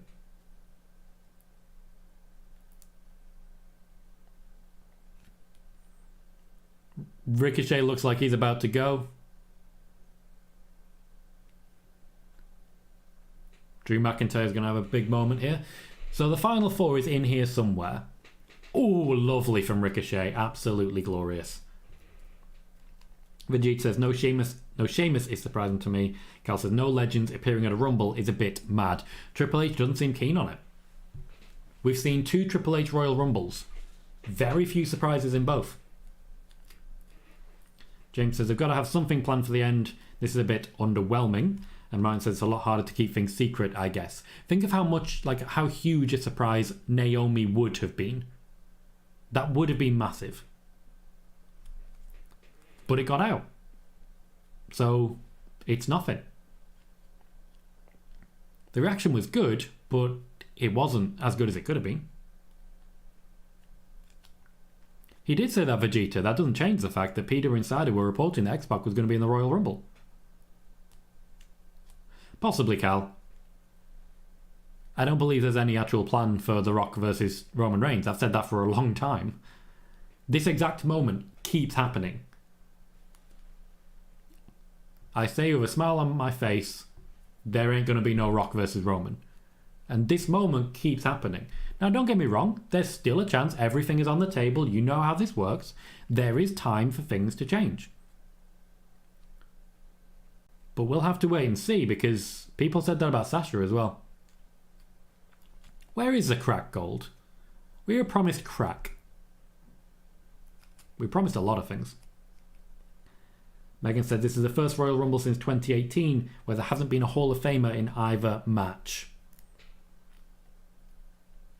We have our final four and it's exactly who I mentioned earlier. CM Punk, Cody Rhodes, Drew McIntyre and Gunter, all of whom CM Punk's been checked on. All of whom logically have a good chance of actually winning this thing. We're getting a shot of Roman and a shot of Seth in the boxes. We're not getting a shot of Seth and Roman's boxes. Different thing. We seem to be getting a Drew and Gunter team up here. As I mentioned, Cody and CM Punk as well. Ryan says, I'd say Andrade as well, as once announced he left AEW, we all expected him at the Rumble. I believe Fightful outright said he was going to be in this match. James says, I think The Rock came back for the TKO Board of Directors stuff to get that big buzz. Yeah, that's exactly what happened. Kevin says, 4 matches in this pay-per-view long. We are approaching 4 hours now. Vegeta says, how does Punk look? Tired. He hasn't been in the ring long. He looks tired. Cody Cutter on Gunter. This could be all she wrote. It's very much not. Cody just got destroyed. Carl says Roman looks like he hasn't wrestled. The man can shower pretty quick. Blue says, Cody, the only one wearing pants looks funny for some reason. Martin says, all Raw as well. Yep, it's a Raw one. Joey says, yikes, this men's match has been disappointing. The women's was way better. I think they're relying heavily on the wins here. This has suddenly gone real slow motion. It's starting to remind me of that Royal Rumble that was won by Roman, where they had the Big Show and Kane at the end just leveling everyone. Right, you are Vegeta says, I think one of the first things said about Triple H is that he doesn't want so many legends around. Very true. This is his Royal Rumble template. Cal says, I thought we'd see Roman appear in this match at some point. I didn't. I fantasy booked it, as you know, but I do think the fantasy booked Rumbles that I laid out were a bit better than these. But I would say that, wouldn't I? Especially with all the surprises I could have thrown in. It is still Punk and Cody versus Drew and Gunter. They haven't rotated at any point, but it was a very awkward neck breaker. Why is he sitting up? When he lays down like that for the kip up. Oh, he's going for a Claymore. Thank you, Joey. Appreciate that.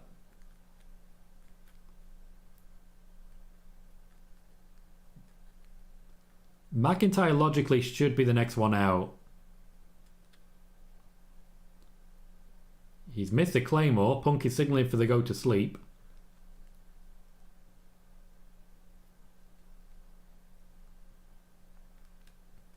This is going to last a while.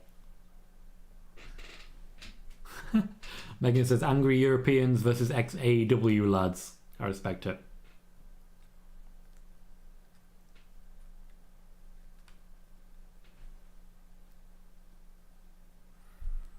Oh, missed the Claymore on Cody. Gunter's down. Opportunity against McIntyre, but I think he's going to land this one on Cody. Yep. Everyone down but Drew. James says Cody's tooth got kicked out. He might have made it look like that. Some people are very good spitters. That's all I'll say. I've met quite a few of them. He's going for Punk again. This one lands. Cody started fighting Gunter.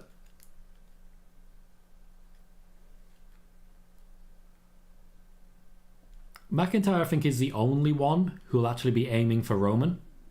Everyone else would be going for Seth. We are 3 minutes away from the point at which the press conference is supposed to begin.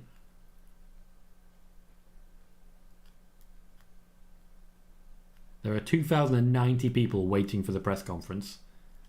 And it's in subscribers only mode, so you have to pay money to actually chat there. McIntyre's gone. Not a surprise. Vegeta, if someone is treated as a jobber in a Royal Rumble, then in that match they are a jobber. You know this stuff. You know this. What is happening to you right now? You've just become extremely sensitive, and I don't understand why. Powerbomb on Punk. I think Gunter goes next. It wasn't, Joey. The Brock spot went to Braun Breaker.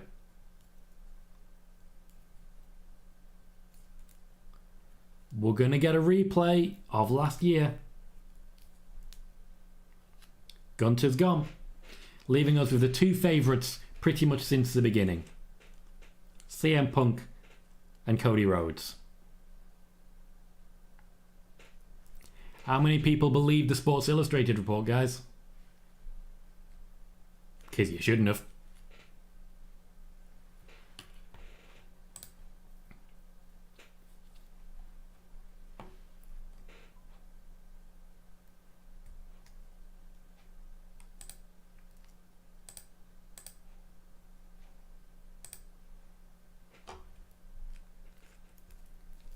Blue says Punk and Cody last. Oh, crap.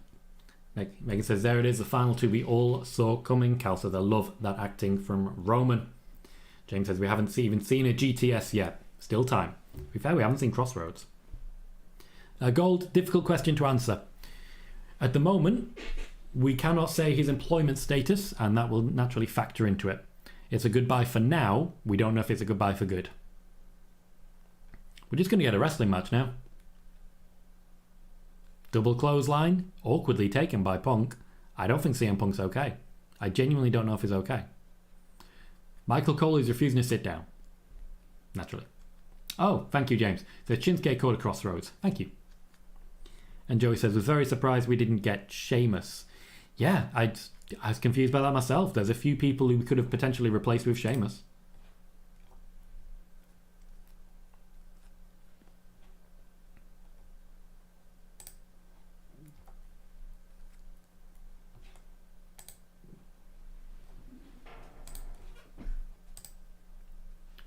I do like that Pat McAfee went in, came out, and just went back to his job. I respect it. Man's got game. Crowd seemed to be into it.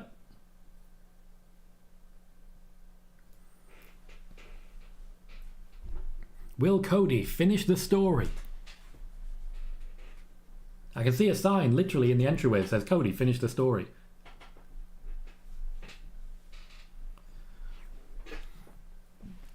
The final two of the Royal Rumble is the two AEW guys. Jade Cargill was in the final four of the Women's Rumble.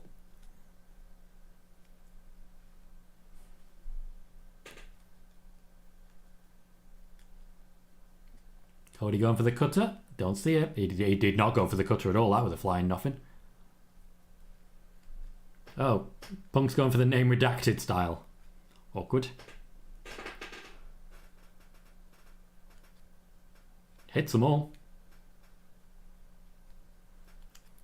We have just got ourselves a wrestling match, which is usually an exciting finish. It was always going to be one of them. What is CM Punk's hair? Fair, Martin. Fair play. The two men who left and then came back. One of whom said he'd start a revolution, the other one who actually did.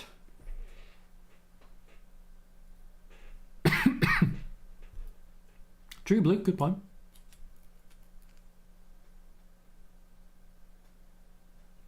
There's a Cody chant happening. There are disagreements amongst the fans here. To remind everyone, I have Punk. True, Megan. Not a surprise, really. It'll take time for everyone to get set in place. Punk just looks exhausted. He's making some very interesting noises. Cody going for the double. Brian says, may have some stars, just not viewers. I mean, this is apparently going to be the WrestleMania match according to Sports Illustrated. Punk survives the crossroads, hits the kick. Going to go for the GTS? No, he's going to try and eliminate him. That's not going to work out. Michael Cole will not sit down.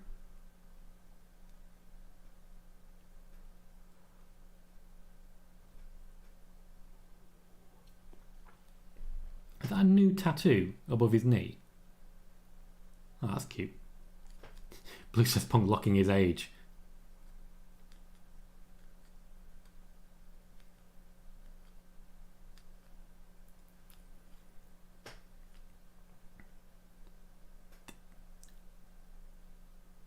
That is not a warm reception for CM Punk. The fans want Cody. The fans do want Cody. I think this is the first crowd that's actually treated CM Punk like he was treated in AEW.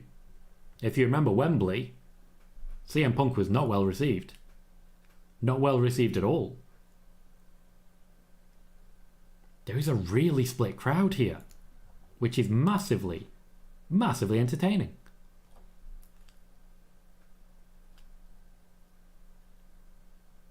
I need to know what's on Cody's back, because it's very distracting.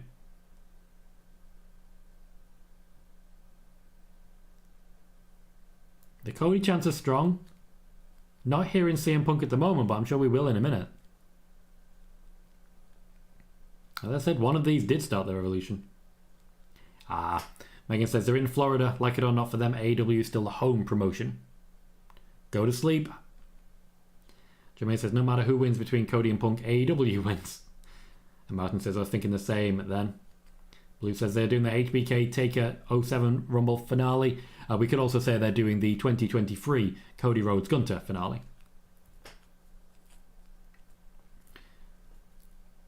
James says, I feel like Punk has hit me with a GTS with this match. Yeah, the tempo's just abandoned itself. This feels like a Roman Reigns match now.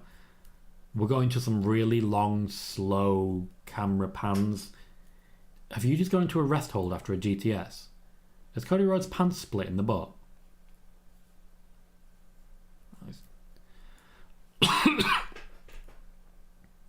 Oh, good move from Cody.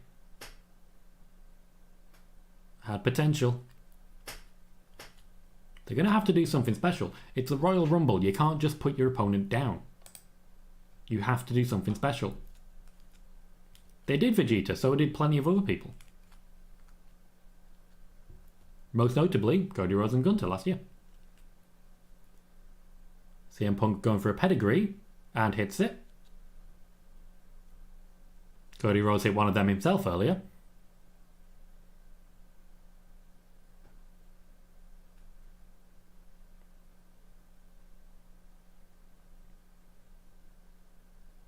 Punk is a very smart man. I think you're absolutely right, Blue. Punk is definitely healing it. He's read the room.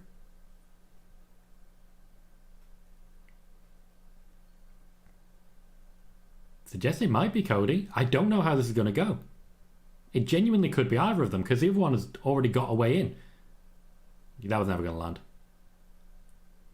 Even then, there's not a huge moat. Punk's gone. Cody's got it.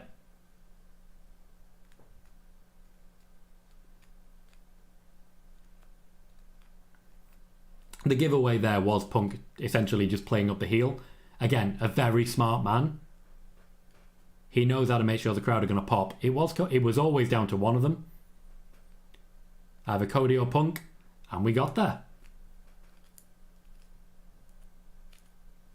Blue says, told you Cody, Tom.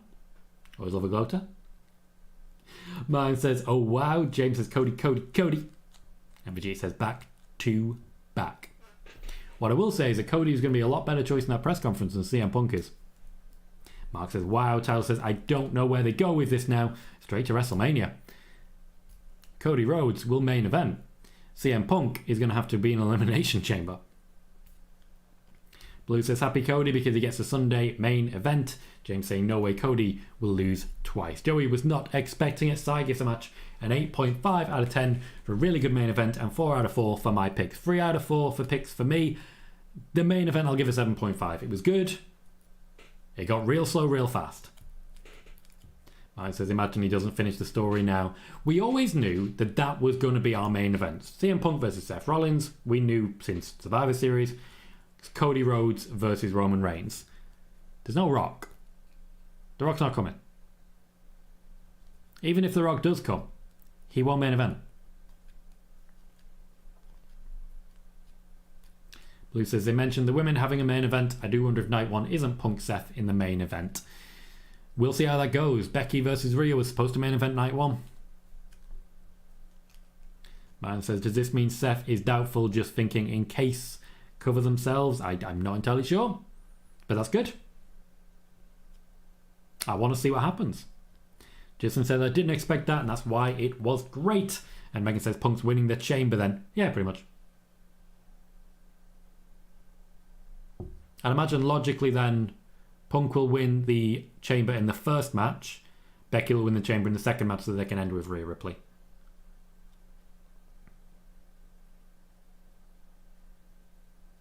Good show by both men. Awkward finish, slow finish, but we got there. Patrick says, 2 years in a row, congrats to Cody. It was a long time since. And Vegeta says, Rock stops and convinces Solo to not help Roman. Cody wins. Again, I've laid out what I expect. Jey Uso beats Jimmy Uso. Randy Orton beats Solo Sikoa, leaving just Cody Rhodes one-on-one with Roman Reigns. Cody is pointing directly at Roman. There is no attempt at playing anything different. He wants Roman. Blue says, if Cody doesn't win the title now, Joey says, let's see if Punk chokes out someone backstage now. He won't. Why would he? This is kayfabe. Blue says, a simple way to get to a title on a different brand, which is very true. He'll finish the story all over again. Have a shot.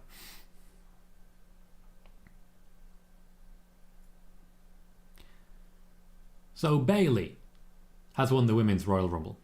Roman Reigns has retained the WWE Championship.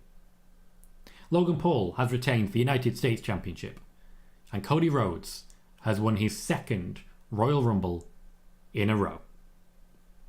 Jermaine says, line of the night by CM Punk. I didn't wait 10 years to lose to Dusty's kid, and then he did.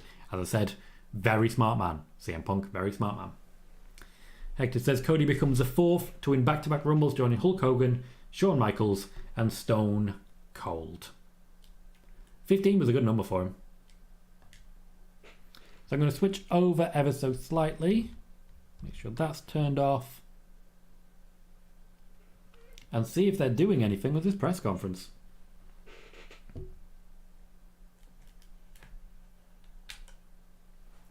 Blue says, also happy that Cody will win the one belt because he's specifically looking for the WWE Championship. And Carl says, I'm so glad Cody has done it. Let's get this over there. The show has ended. Let's get to this press conference and work out what's going on here. Because, well, let's face it, there's definitely something. I just want to know. I probably won't stay with the press conference for too long. We're waiting for them to go live, and they will go live shortly. I just want to know who's going to ask the questions. Who's going to be brave enough, you know? Who's actually going to dive in there? What I am going to do, though, is take a quick break until this goes live. Just a couple of minutes to get myself a drink and maybe pop to the bathroom. So stick around. The screen will go dark for a moment. We will be back in time for this press conference whenever it does go live. So stick around and I'll see you in just one moment.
Hey guys, so I'm back in time for the live stream, which is just going live now. First thing I want to say is, wow, this is one of the most toxic groups of people I've ever seen in my life. It's subscribers only mode. These people choose to subscribe to the WWE YouTube channel and they hate everything. They hate everything. Wow. Anyway, I'm once again grateful for a wonderful community that I have. There are 13,000 plus people watching this press conference and they have less than 3,000 likes. What is going on there? We just picked the wrong time or something? It's bad. So what do people think then of the Royal Rumble? I didn't love it. I liked it. I think there was some good action. I think there was some good moments. There was no moment in which I marked out. No moment in which I was overtaken by the passion of it. And I think a large part of that, unfortunately, does come down to the fan base. People were too intense about Sasha Banks. I didn't see it happening. But they were just determined. People were too determined about MJF. Wasn't happening. The Rock wasn't happening. Okada wasn't happening. The fan base does get in their own heads, and I think that's why we've got this massive wall of just hatred right now. So I says, thanks Tom and thanks all. I'm out for tonight. Have a good one. Thank you very kindly, Si, for checking in, helping out and supporting. We'll see you soon. Martin said one of the most underwhelming ones in a while. I agree with that. Cal thinks the right person won the men's Royal Rumble. I think ultimately it was a toss-up. It was always going to be one of them. So I'll happily take it. The press conference is now starting. Logically, this is going to be a lot of Triple H.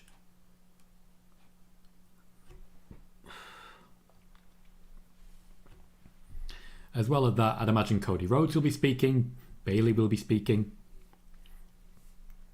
and a whole lot of wrestling journalists. Now, I'm not going to lie, guys. There's every possibility that during this here live stream, I will get very annoyed and rapidly lose interest. I can already see Nick Hausman.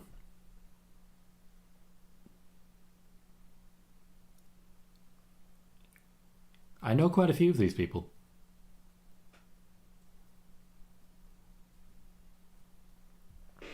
I genuinely know quite a few of these.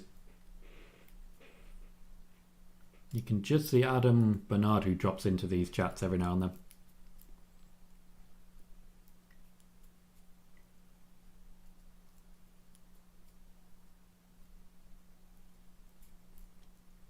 Martin says, Rock's promo didn't help, to be honest. I get it, but bad booking choice as it causes hype. Cal says, makes you think, what was the point of The Rock's return? Fair. Oh, I see what they're doing here. Martin, I'm on YouTube. They are... Oh, that... They've sent Bayley out first. That's dodgy. Triple H isn't there. What are you going to do? Are you going to ask Bayley about Vince McMahon? A lot of people's entire plans just went south. She's nervous as hell. She's so nervous. Q43, the Brock replacement was Bron Breakker. Ricky Chino, good show.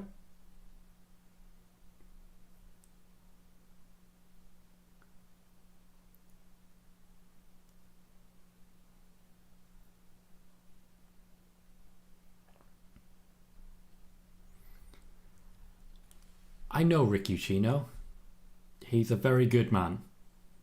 He will ask the question of Triple H.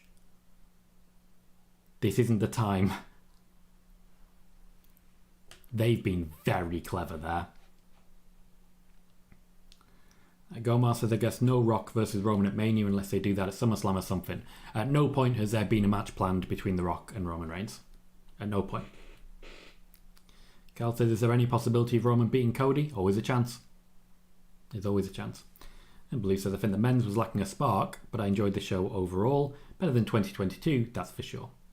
Jack says Triple H usually comes out last. I think we're probably going to be here for a while. Gray Matthews, okay. Carl says it's more of a safe decision to put Bayley instead of Triple H. It is. Nobody's going to ask Bayley about Vince McMahon. That's not going to happen.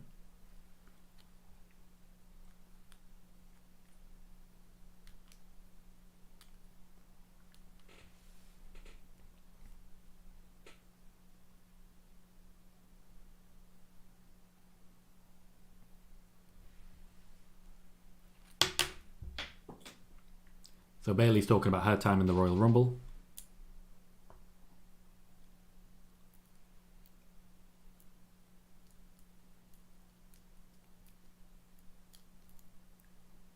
Yeah, she should. She should be in celebratory mode right now, but she's nervous. If the WWE are clever, they'll ask the troublemakers for their questions now. Now, Ricky Chino's not one of those. I don't think Graham Matthews is either. They'll ask the troublemakers while it's Bayley. They'll ask Nick Hausman, who's already asked questions about it. For example.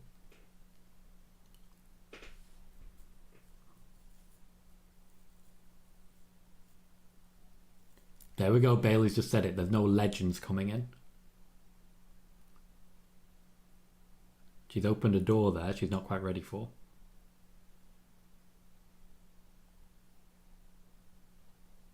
Inside the Ropes magazine.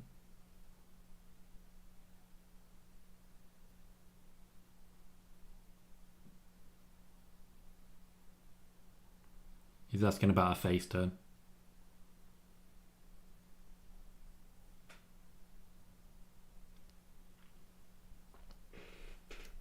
She's starting to feel a lot more comfortable.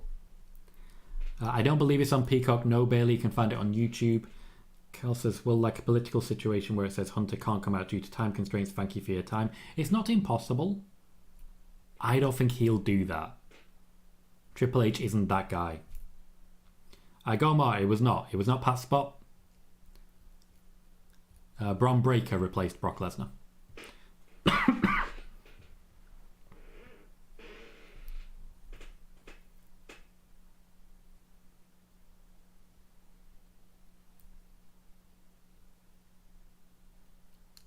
A couple of people just tried to applaud her. That's awkward.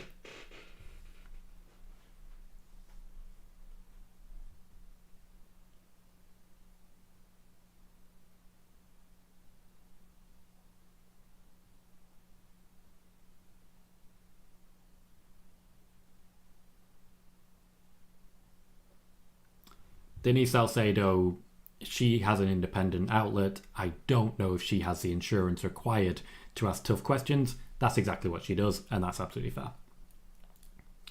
Joey says, I'm a little surprised we didn't see Trish. Figured they would have brought her back for Mania season. Yeah, I'm surprised by that, to be honest. Like, they've got people, they just don't use them. Martin says, just checked, 20-second delay on network. Smart. There's probably a delay on the YouTube version as well. They prefer to have that control.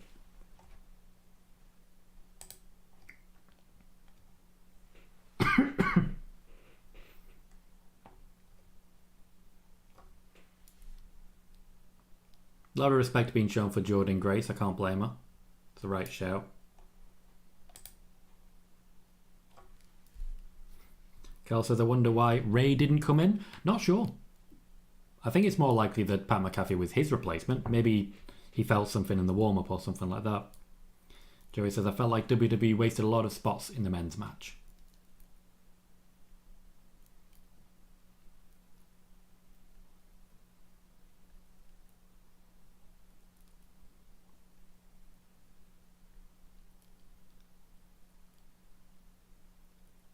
Awkward. Bayley knows she's not going to main event WrestleMania.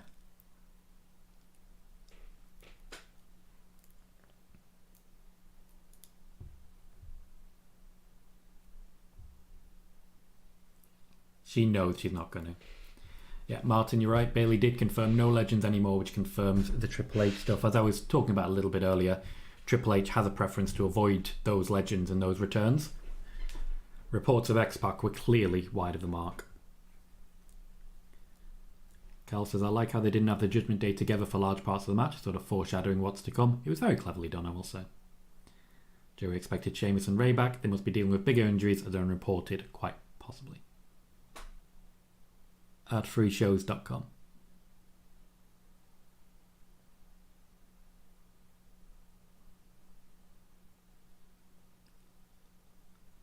Jesus Christ, you've made it all about Cody. That was just awkward. Jermaine says, are we really getting Bayley versus Rhea? No. We're getting Bayley versus Io. We're getting Becky versus Rhea.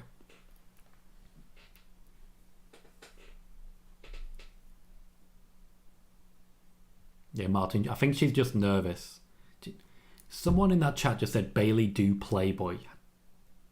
Jesus Christ.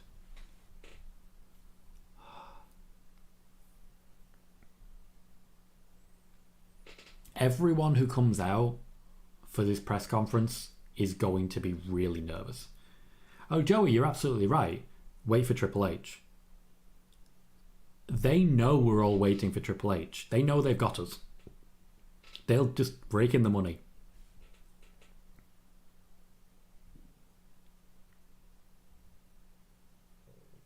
No one else put their hand up for Bayley. What, 4 or 5 people put their hand up to ask Bayley a question? Jesus Christ.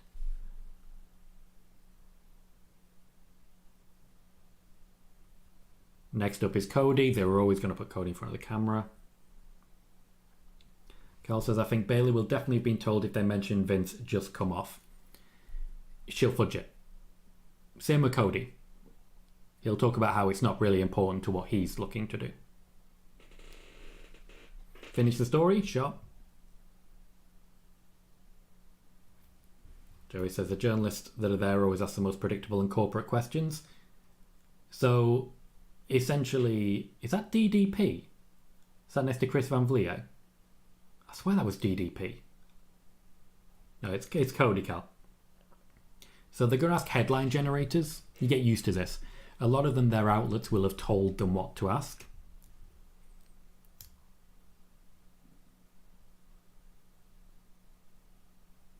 Cody loves the media.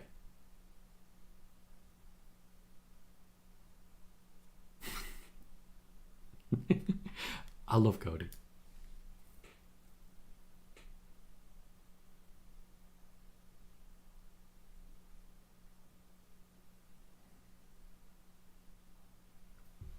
I want to remind someone of something that happened to me.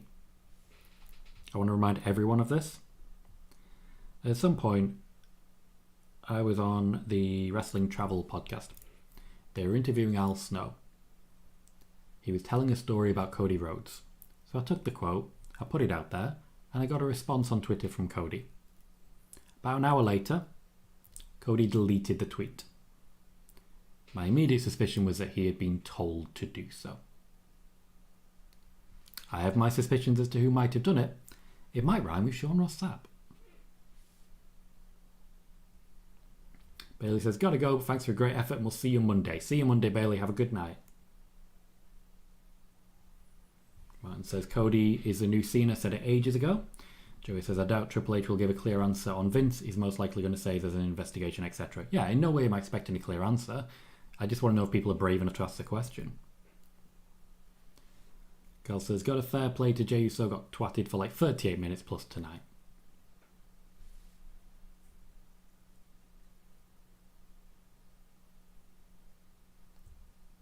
Okay, he's monologuing.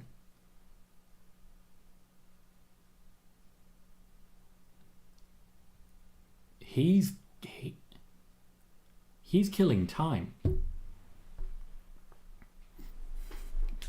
He's filibustering.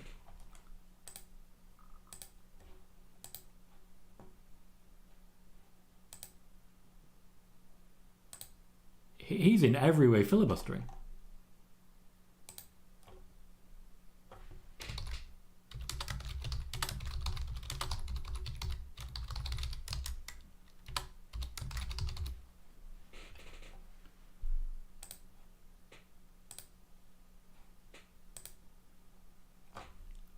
Cal says, you can tell Nia Jax has had extra. She wrestles so much safer now.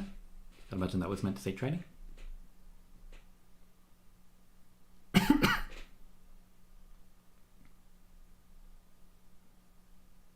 don't know if he was ever actually called up Coot for free. It's worth mentioning.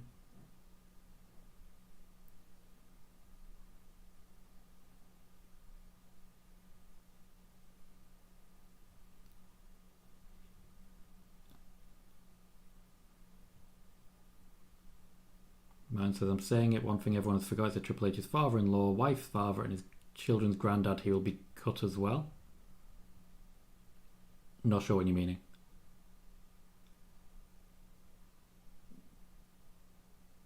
The first question is from Diamond Dallas Page. It was indeed him.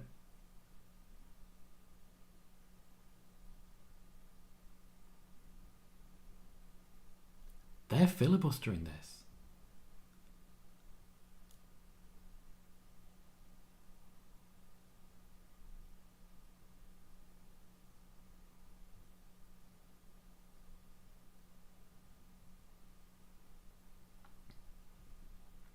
Mine says mean Triple H will be broken as well.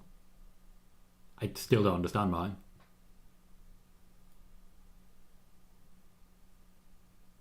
Broken in what way?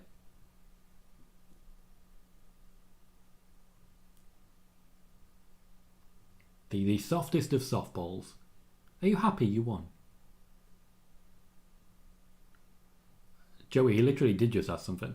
DDP asked the question. They're filibustering. They are killing time.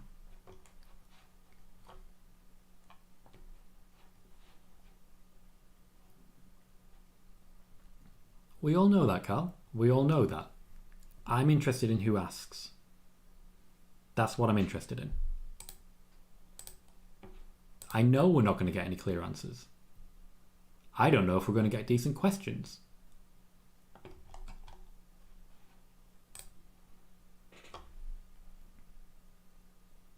Okay. Jermaine says, I get it, the media has a job to do, but tonight should be about the wrestlers, not about Vince. Disagree. Disagree. This is the first opportunity for the media to ask questions.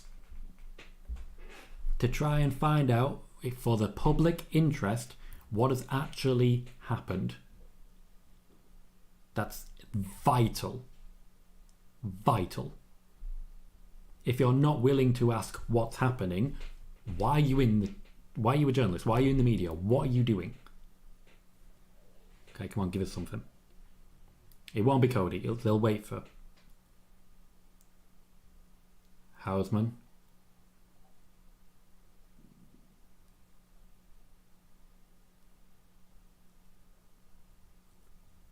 House of Punk. He's doing it.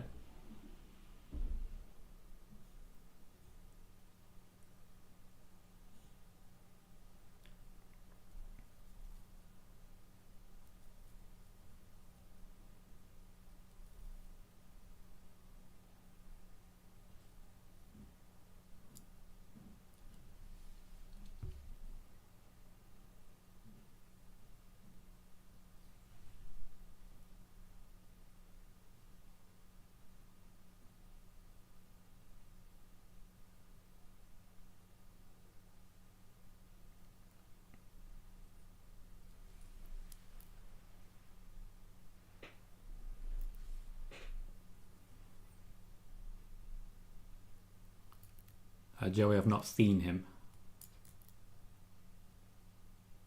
Cal says, this is the possible biggest scoop, so journalists are going to want to get some. Please says, I love the wrestlers. Hiding behind this being their night would be cowardice.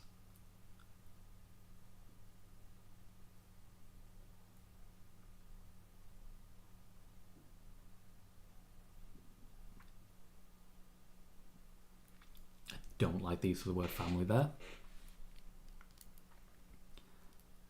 Carl says, I think there seems to be a culture of 80s to early 90s wrestlers where boundaries of women didn't exist. They were very, very inappropriate.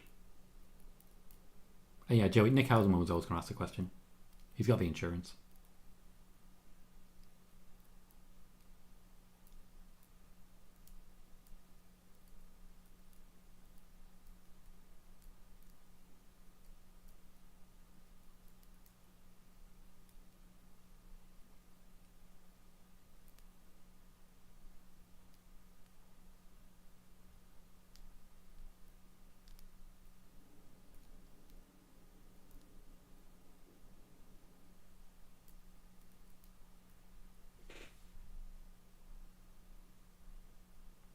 Did you say a nicer question? Oh, Mr. Fall. Yes, Blue, I mean literal insurance. The WWE can come after you. That does happen. If you're not insured, they win.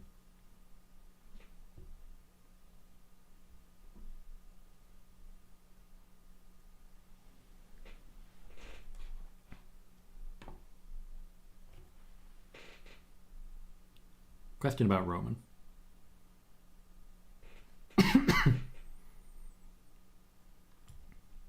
Carl says, after tonight, I'd like to see Cody versus CM Punk. That one-on-one was very fluid and smooth. Disagree. For me, it was disjointed and slow. Justin says, not gonna lie, that was a great answer. It was an okay answer. It wasn't really an answer, but to be fair, he's not the person who would be able to answer it. That's Triple H.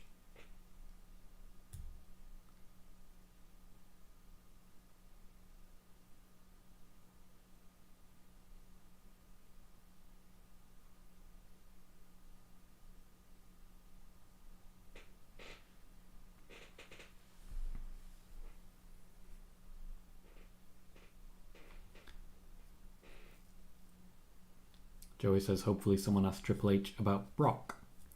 And Blue says, Punk looked terrible. I was not expecting that. Maybe he's hurt. There's a number of possible reasons. They wouldn't change the finish immediately. He did, Joey. Cody likes a lot of questions. He likes the media.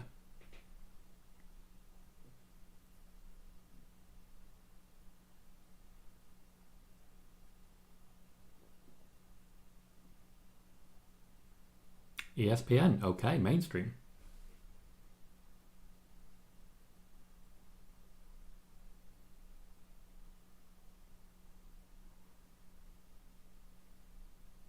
Oh no, softball.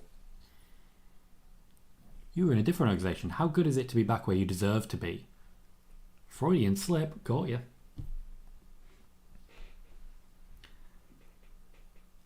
Gal says, I liked the spot where all three guys lined a finish other than Roman. That was nice. And he kicked out of all three. Joey says, hopefully Punk will work good at Mania so Seth won't have to carry the match while being injured. Seth should be fine by Mania.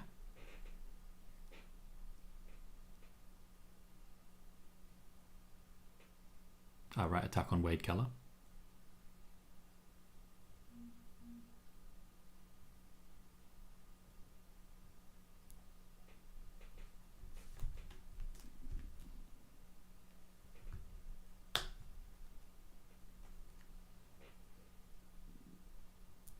A lot of people in that chat getting very excited by an AEW mention. Seems unnecessary.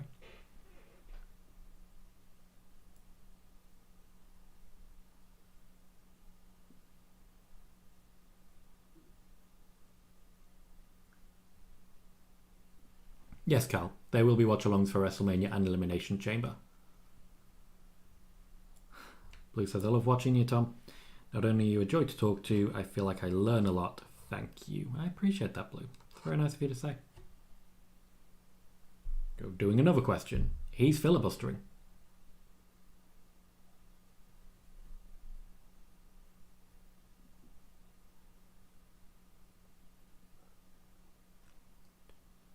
Who the hell is BPC Plus?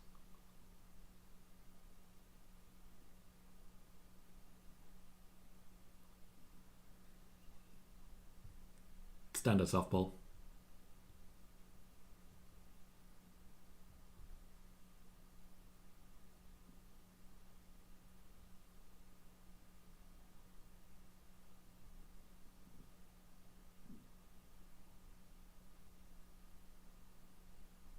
Cal says, is there a time limit for press conferences? Yes, there is. Ultimately, you've got to remember that it's like past midnight there now. Everyone needs to get back to their hotels, including the wrestlers.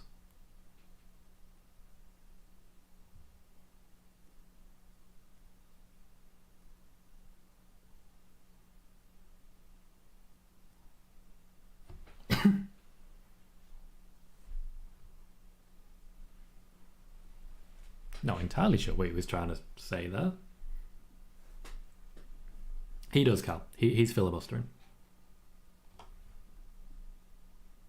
he's being the guy, you know.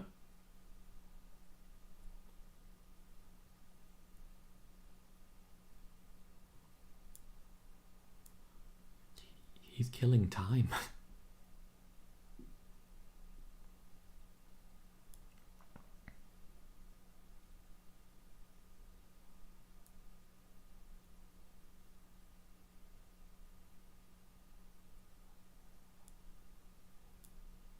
Okay. Who's next? Will it be Roman? Will it be Logan Paul? Or are we getting to Triple H now?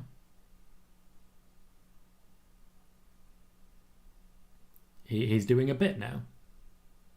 What is he doing? Oh, he's waving now. I have no idea what just happened. It is Triple H. That's what we're waiting for.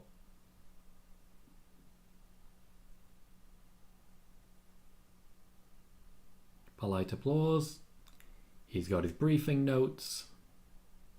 He's got his glasses because he wears glasses now.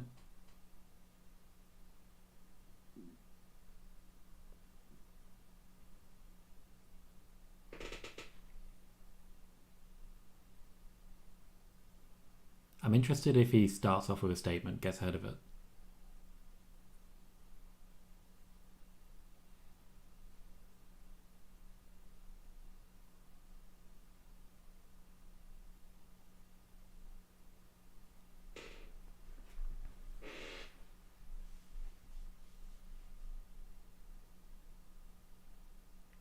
The glasses are a look, aren't they?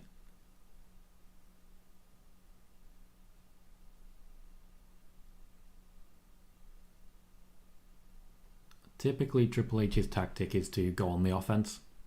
If he's asked a question he doesn't want to answer, he will go after the person asking it.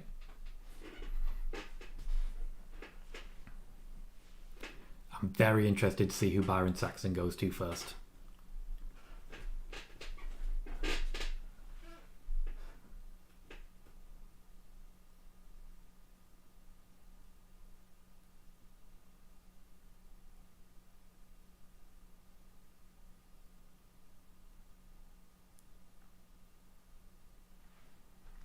We all know the first question is going to have to be about Vince.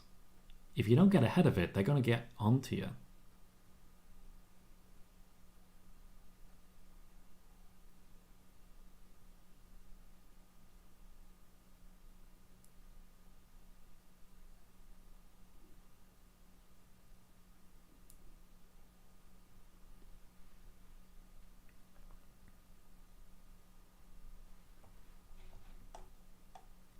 There are 62,000 people watching him say how happy he was to be there. That's more than the amount of people who were in the arena.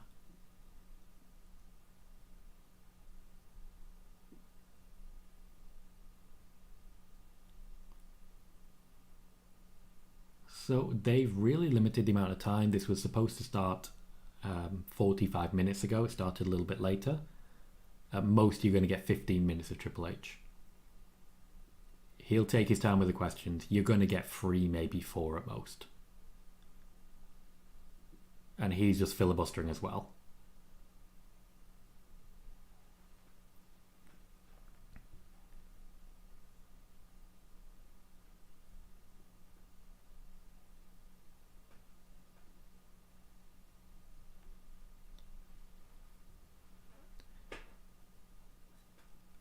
Okay. It felt like the start of a new beginning, did it?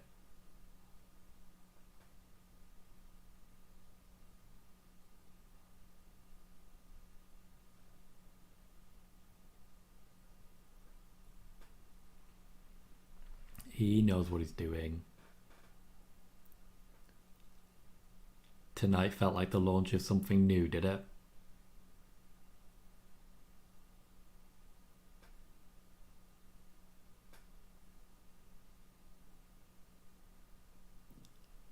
Read your notes quickly.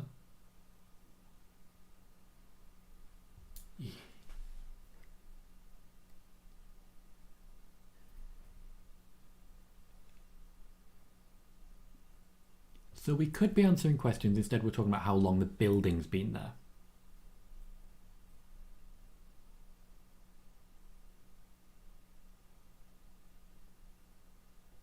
He just told them to clap him and they did.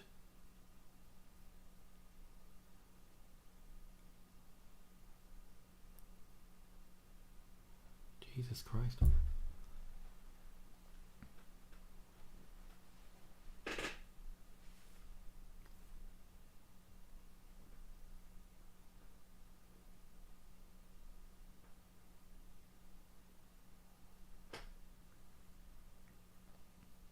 I tried to be as educational as possible in these watch-alongs. I wanted to watch this for once because I thought this would be interesting. Instead, they are just killing time. That's all it is. We're not going to be doing the next one. How are you still talking?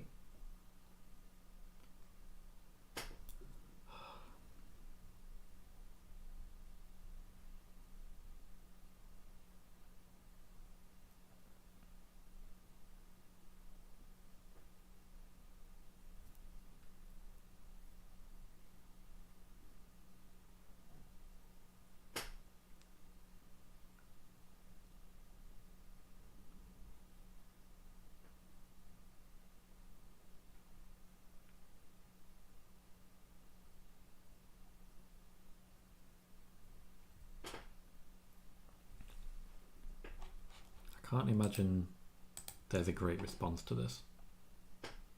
But I think most people will have gone to bed. It's boring. It's dull.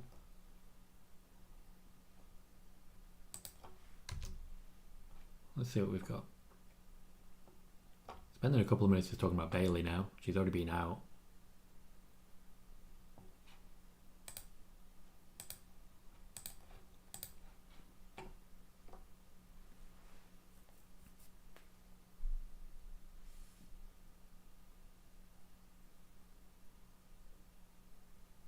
Confirms the return of Naomi.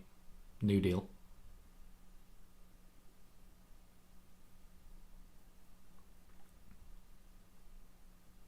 Carl says, I really thought we were going to see Jake tonight. KJ says, Tommy, see they had our final four? They did. They did. Blue says the glasses are gentle and disarming. Carl says Triple H is wasting time, which he is. Blue says Triple H talking the way he wrestled after the quad test, slow as possible. He's going through the entire Women's Royal Rumble right now. You got him to clap. Smart, yeah. Carl says, I just want Triple H to read me a bedtime story. The glasses make him look wholesome. Jack says he does the same thing in every press conference. A lot of usually talking.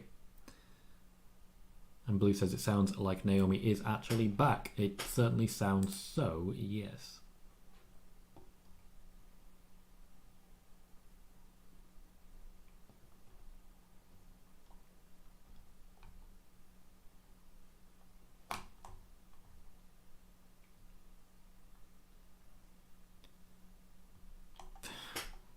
There are people in the press conference posting about how glad they are to be in the press conference. Talking about Jade Cargill now.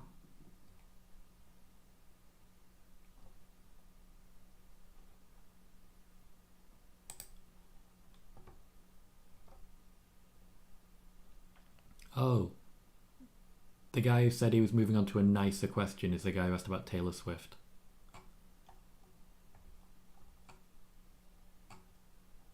Ooh.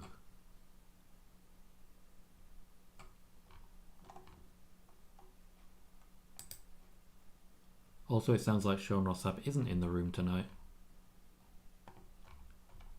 Which is interesting. He was there for press. Now he's going on to the men's rumble. Talking about Punk and Cody. Jesus. Carl says they've had extra media training for tonight. Yep. My spots a dig at AEW. Blue says wrestling media has a bad rep for a reason. They've not had a chance to ask a question here. He's been talking for like 10 minutes. There's only about 10 minutes left. At most you're going to get 2 questions now. Jason says if Forbidden Door is stupid and silly, it's branding. It's good marketing. Carl says, for the journalists there, surely they're worried about the damage asking that question could do to their reputation. I think they should be worried about the damage not asking the question could do to their reputation.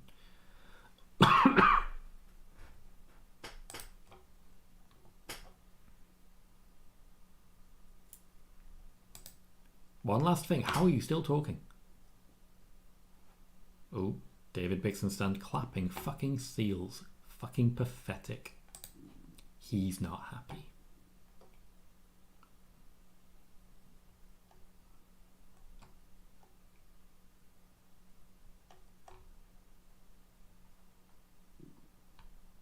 Ooh, a suggestion of a will you resign question.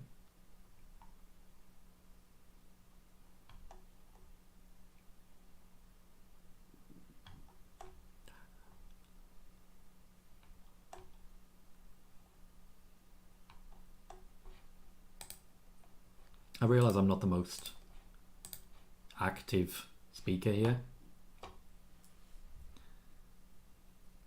Cal says this is impressive how Triple H has spoke this long. His promos weren't this long. This press conference is not going to last much longer. I think there's every possibility he says thank you and then just goes.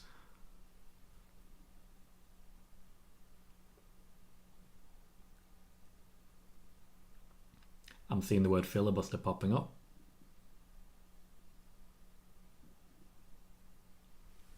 That's all they do. They're filibustering. Blue says, not a problem, Tom. I'm interested in your reaction in general. Well, you'll certainly get it. Oh, here we go. Finally. Here we go.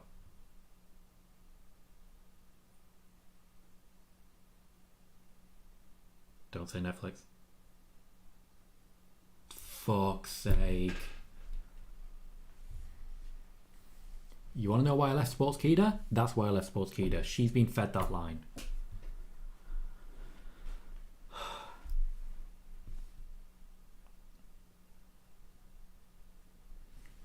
Don't laugh at that. Blue says, Netflix, the pressing question. He can talk about this for the next 10 minutes. Blue says, I heard the question right before you said don't play Netflix. Don't say Netflix, I adore you now. I used to be one of these. She's been fed the line. No, Martin, I believe she's been fed the line by Sportskeeda. Sportskeeda did this with me as well. I was interviewing Cesaro and they told me I had to ask about Tyson Fury. The guy who asked the Taylor Swift question, he will have been fed that line to try and get a retweet. This happens. This genuinely happens. I don't think the journalists in question have been told what questions to ask by WWE. I don't say that at all. And Emily's a good journalist. I just think, unfortunately, Sportskeeda have told her what they want from her. Carl says, you can't be the most active speaker. Triple H has spoke about 500,000 words already. I haven't listened to a word that he's saying now. We all know exactly what he was going to say about this.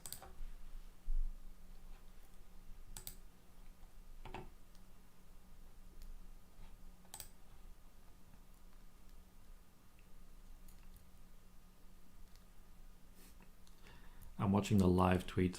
Paul's utter shock that the first question wasn't about Vince to the point it was thrown off was wild to watch.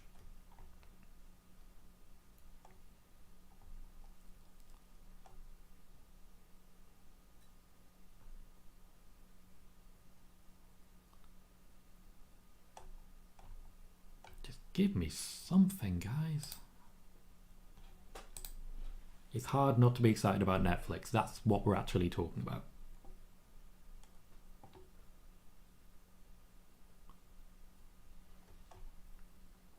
You've got to give me something here.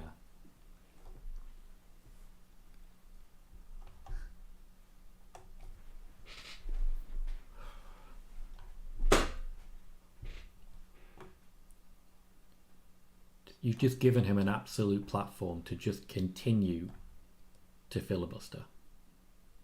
To just 100% continue to filibuster.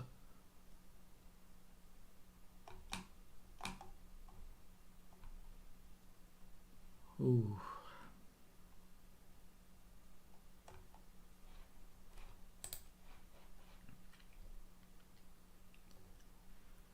Mine says, I get why they are filling. I get both sides. I've explained. Wait. Well, once again, I'm not going to be able to read DMs right now. I'll have a look at that certainly, but I'm approaching this as a journalist. And he's filibustering. John Albert just stole the question. Yep. Representing Fightful, Fightful were always going to ask the question.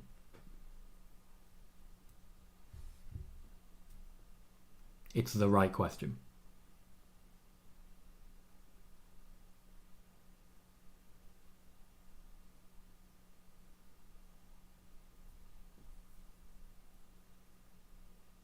Yeah.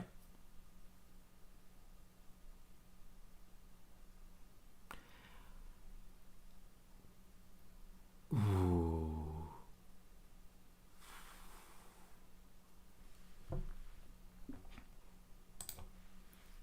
Respect for asking the question. We knew what was going to happen. He's right.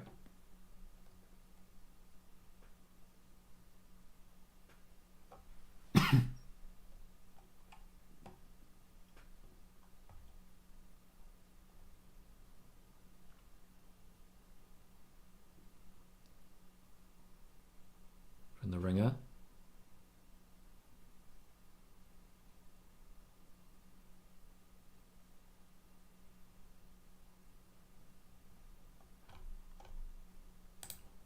Okay, now we're on to it.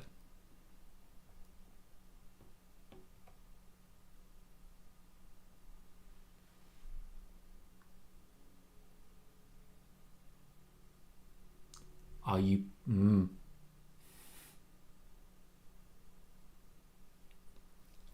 That is not an answer.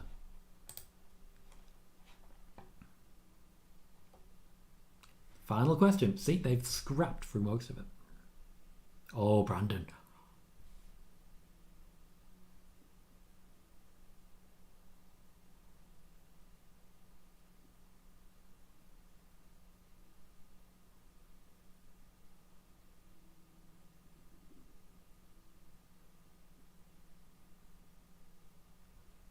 Brandon Thurston is the best. By far the best one there.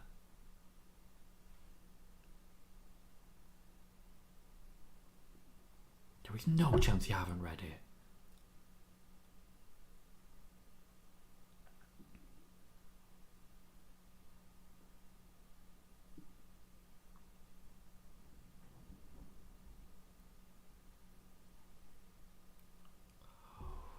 I'm going to go to bed mad.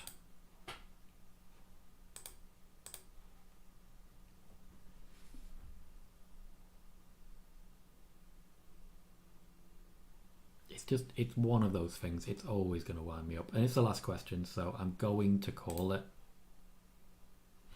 I'm going to call it because it's going to be the last question, so we might as well wrap it up there because that has taught us absolutely nothing, but I do give credit to the media who asked the right questions. Shame that we started with Netflix, but hey, we got there. And I don't think it's her fault, to be clear. It's not a great day for wrestling journalism, but they did what they could in the circumstances. We don't know what's going on with the whole Vince McMahon situation, and Triple H seems unwilling and unhappy to tell us so. That's not a surprise. He will maintain the corporate coverage. I'm not surprised that Cody did much the same, but the amount of filibustering there is ridiculous. They killed time, and they made sure that we weren't able, I say we, I wasn't there, they made sure that journalists were not able to actually inquire and ask questions. It's clever, but I also have serious questions about the ethical and moral situation. In the meantime, though, let's not let that bog us down. Let's move on to a nicer topic. We will wrap up there. We'll be live again with spoiler warning on Monday, so please check that out. WTF Wrestling will come out tomorrow. In the meantime, as usual, I've been Tom Colohue. You've been fantastic, and I'll see you all very soon.